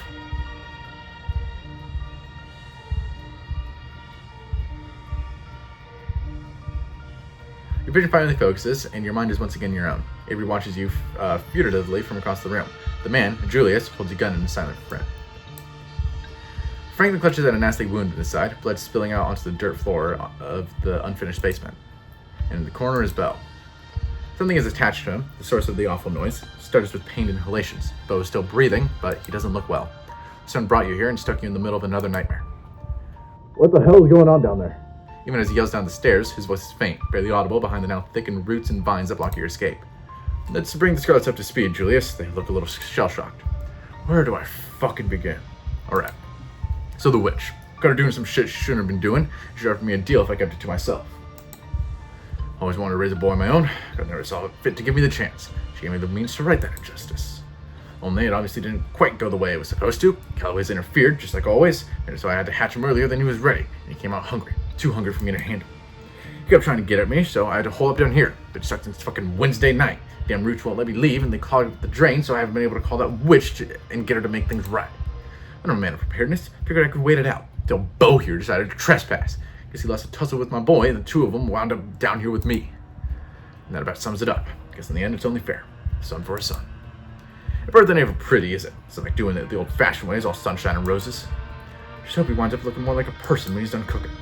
So you blackmail a witch for a magic bean so you could grow a boy? I'd watch you what you fucking say to me. I'm not saying anything, so I'm gonna make sure I understood your story. I don't give a shit about your story, Tremaine. None of that gives you a reason to shoot a cop. Self-defense, castle doctrine. You say nothing. Listen, clearly you need something. You woke up talking about the witch. You want to know where she is? I can tell you how to find her. If none of you does anything stupid, then I'll tell you what I know. Sound fair? The conversation is interrupted by Bo shifting uncomfortably as the creature lets out a guttural moan. So what, we're just supposed to wait until the Calloway kid dies? That's exactly right. my kid gets born, and we all forget this ever happened.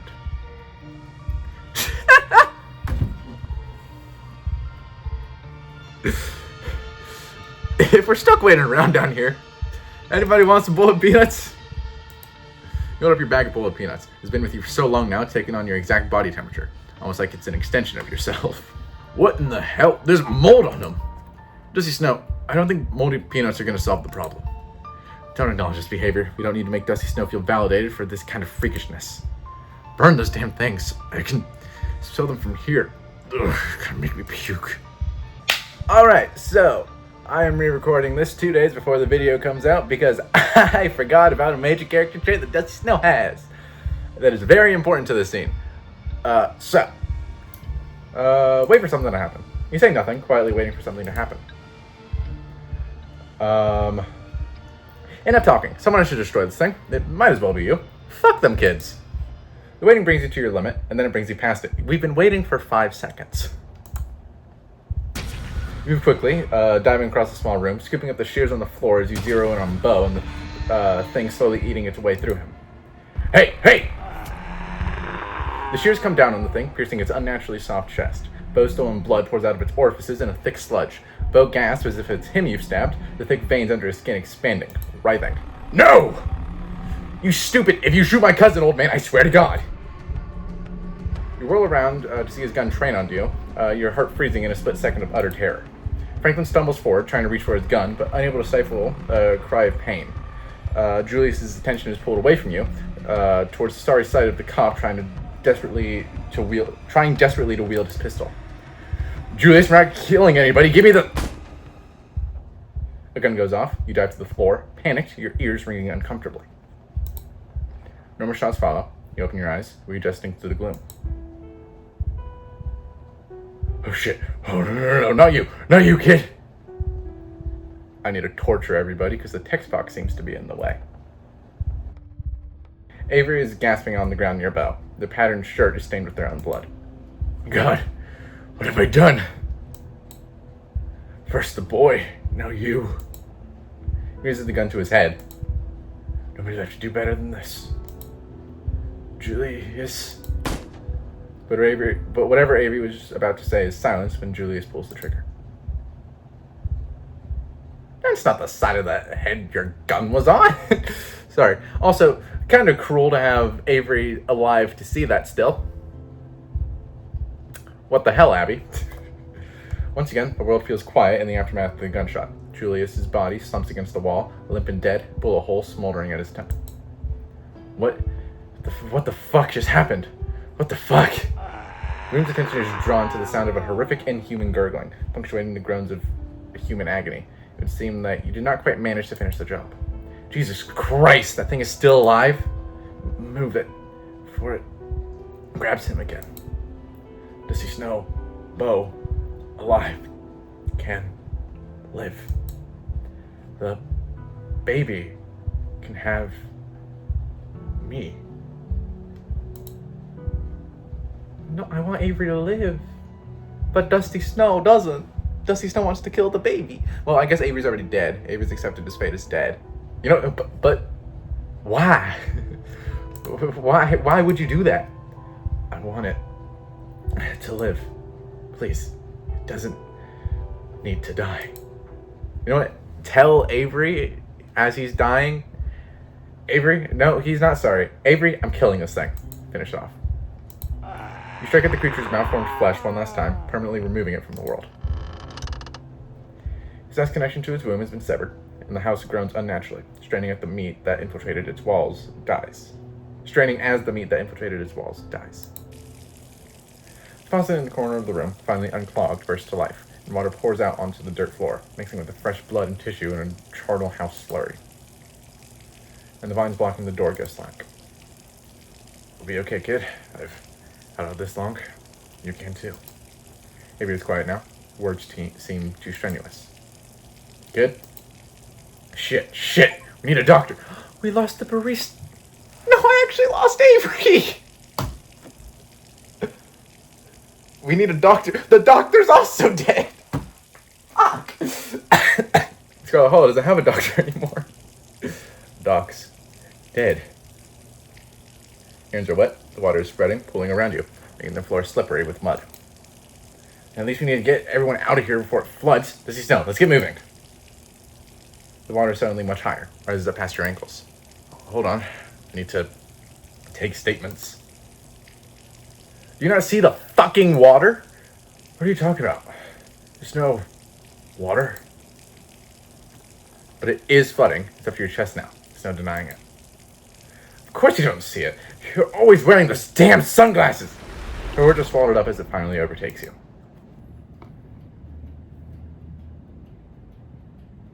You feel like you're choking. There's water in your lungs, or there should be. Your ears are filled with the sound of a rushing current.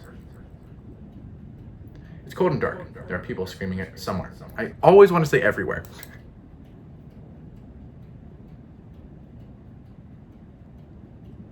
There are bodies in the water with you.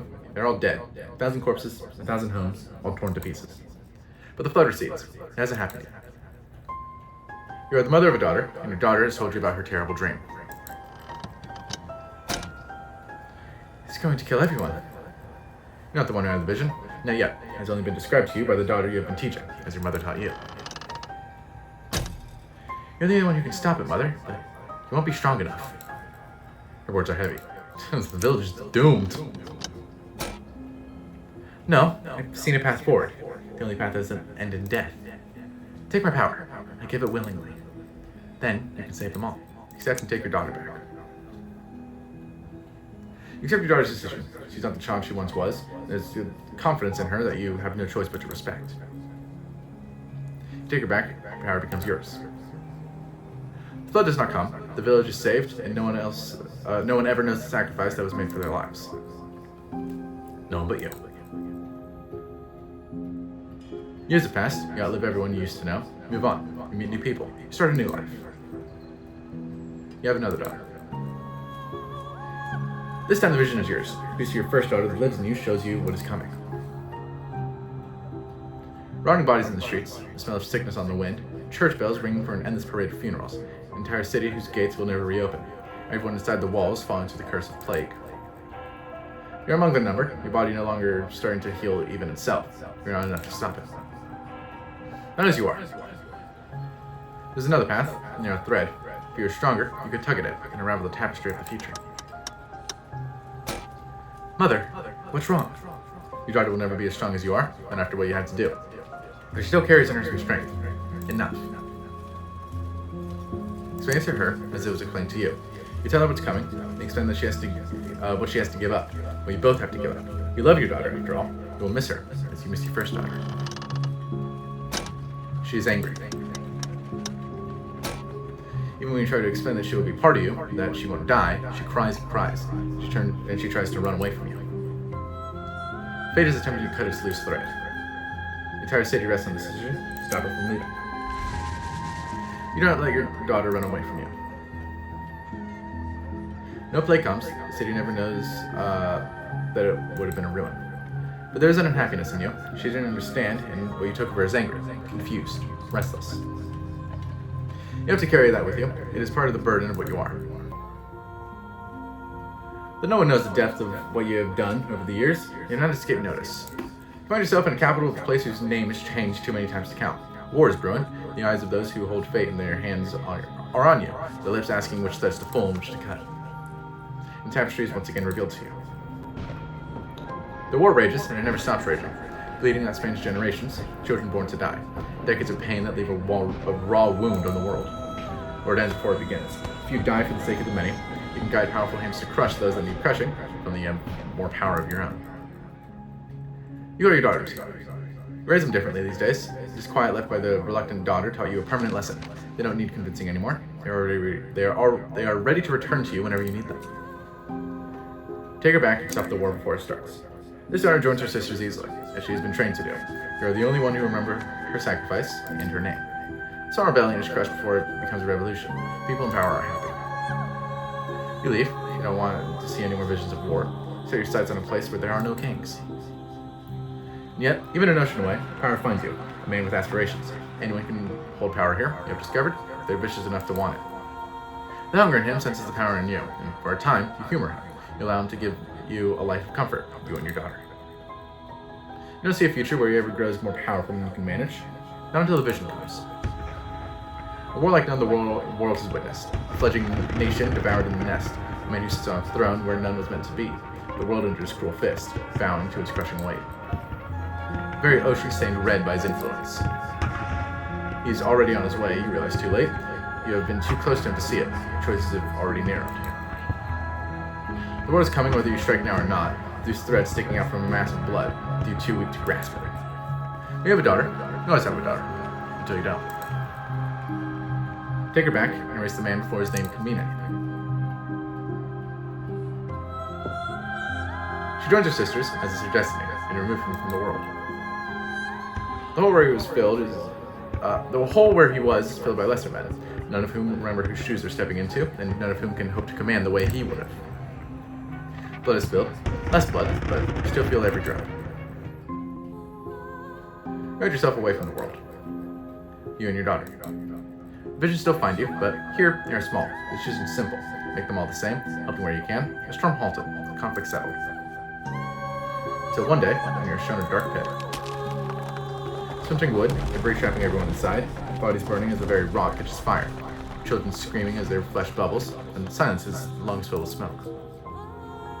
You know the choice that lies in front of you. Not this time. Take your daughter's hand, and you look her in the eyes. They're green, like yours. You don't want to do it this time. You stare out over the hills together as a plume of smoke rises into the air, but you can't hear the screams from here. You assume you will die one day, like anyone else. After all, you're long past due. Maybe you'll be lucky enough to know your grandchildren before you go. Then the man comes, and with him, a vision. He's already decided he's bringing something here, something ravenous that doesn't belong, but that has been pressing out the edges of your world, trying to find a way in. It has its way now, whether you help him or not. Or the thread you follow comes into focus, and for the first time, you follow it beyond your dad. Disaster after disaster, crisis after crisis, thousands of years of little cuts that you weren't there to mend. On and on it goes, longer than you ever hoped to follow. It's total eternal and incalculable. But there's a new thread too. If you're patient enough, if you are strong enough when the moment finally comes, if you do everything right, you can devour this thing that sits outside the world.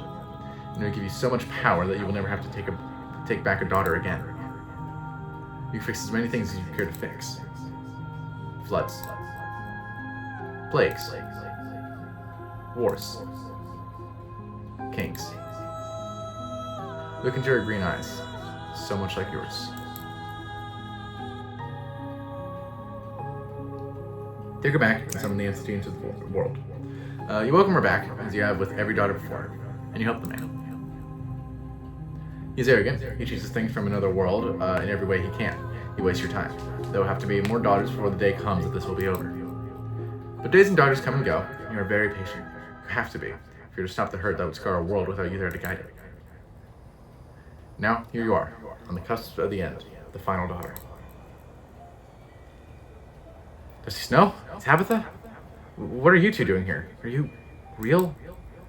Yeah, we're real. Are you? I don't know. Probably. I wasn't expecting anyone to see me off. I especially wasn't expecting the two of you. So that means you've made up my mind? Yeah. Don't try to talk me out of it. It won't work. You're a good person, Kanika. I hope you know that. Okay, so the weird thing to do here, because Kanika doesn't like us, is to try to save Kanika. You don't have to do this, Kanika. Yes, I do. You saw what's going to happen if I don't. What am I supposed to do? Go back to my normal life after this? Knowing how many people are going to suffer through the generations because I was too selfish to save them? How could I ever live with myself? Dusty Snow, she's right. We have to let her do it. So don't try anything. I don't care if you think you're being a hero. This has to happen. Tabitha, how much did you know exactly about our family's history with all this? Please don't ask me that. You know I can't give you a good answer. Doesn't matter anyway, not anymore. I've seen enough of it to know that this is the right choice. I'm fixing your family's mistakes for good. Somebody has to. I trust you, Tabitha, but I don't like this, but if you say it has to happen. She breathes a sigh of relief. Thank you, Dusty Snow. How'd you get it? I really didn't want to have to argue with you two. I'm actually kind of excited. Don't really know what's going to happen next. I just know I'm where I'm supposed to be. And then just stare at her. Kanika, wait, before you go, I'm sorry that we never really got along. I always thought you were an admirable person. You always stuck to your guns, and I respect that. Even when you really should have sold that stupid store to me years ago. I wish I said it before now. I should have been nicer to you when I had the chance. Holy shit, you're actually apologizing. It's true, you've always been a huge bitch to me. But that was our thing. I don't really see it as anything but small and petty at this point. So I think I care about the store now. Its only real purpose is making sure I was here when I needed to be. So, no hard feelings, okay? So flipped she knew about this. Two besties actually bearing the hatchet.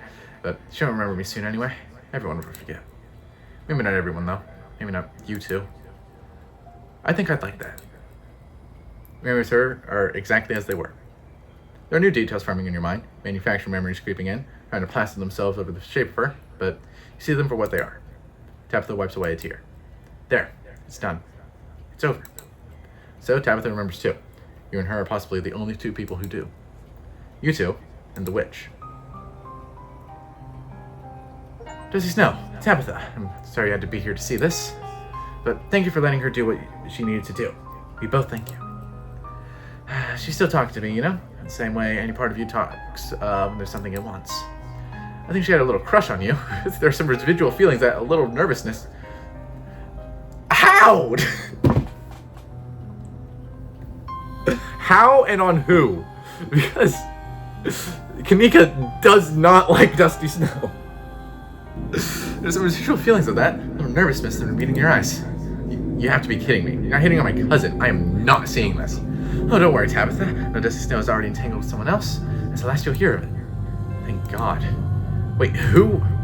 Is that for me to say? I have to ask Dusty Snow. You know about it, Tabitha. I literally...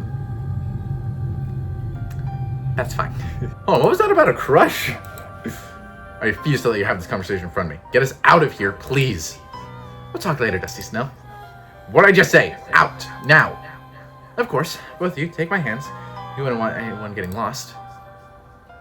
Take her hand. Your fingers twined between your knuckles, gripping you gently. Your skin is warm, and you can feel a flutter in your chest at your touch. Tabitha is feeling no such excitement, as you can see from her barely masked disgust. She holds Carmilla's hand like it's a rotten fish. Carmilla tugs gently, and the boat shifts nauseatingly around you. It feels like you're being buoyed upwards, ascending rapidly, the dream rushing away like water down a drain, until finally, you surface.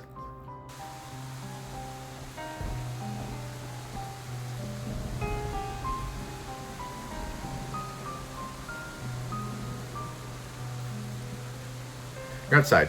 It's raining. You have no idea where you are. Tulip? Janie?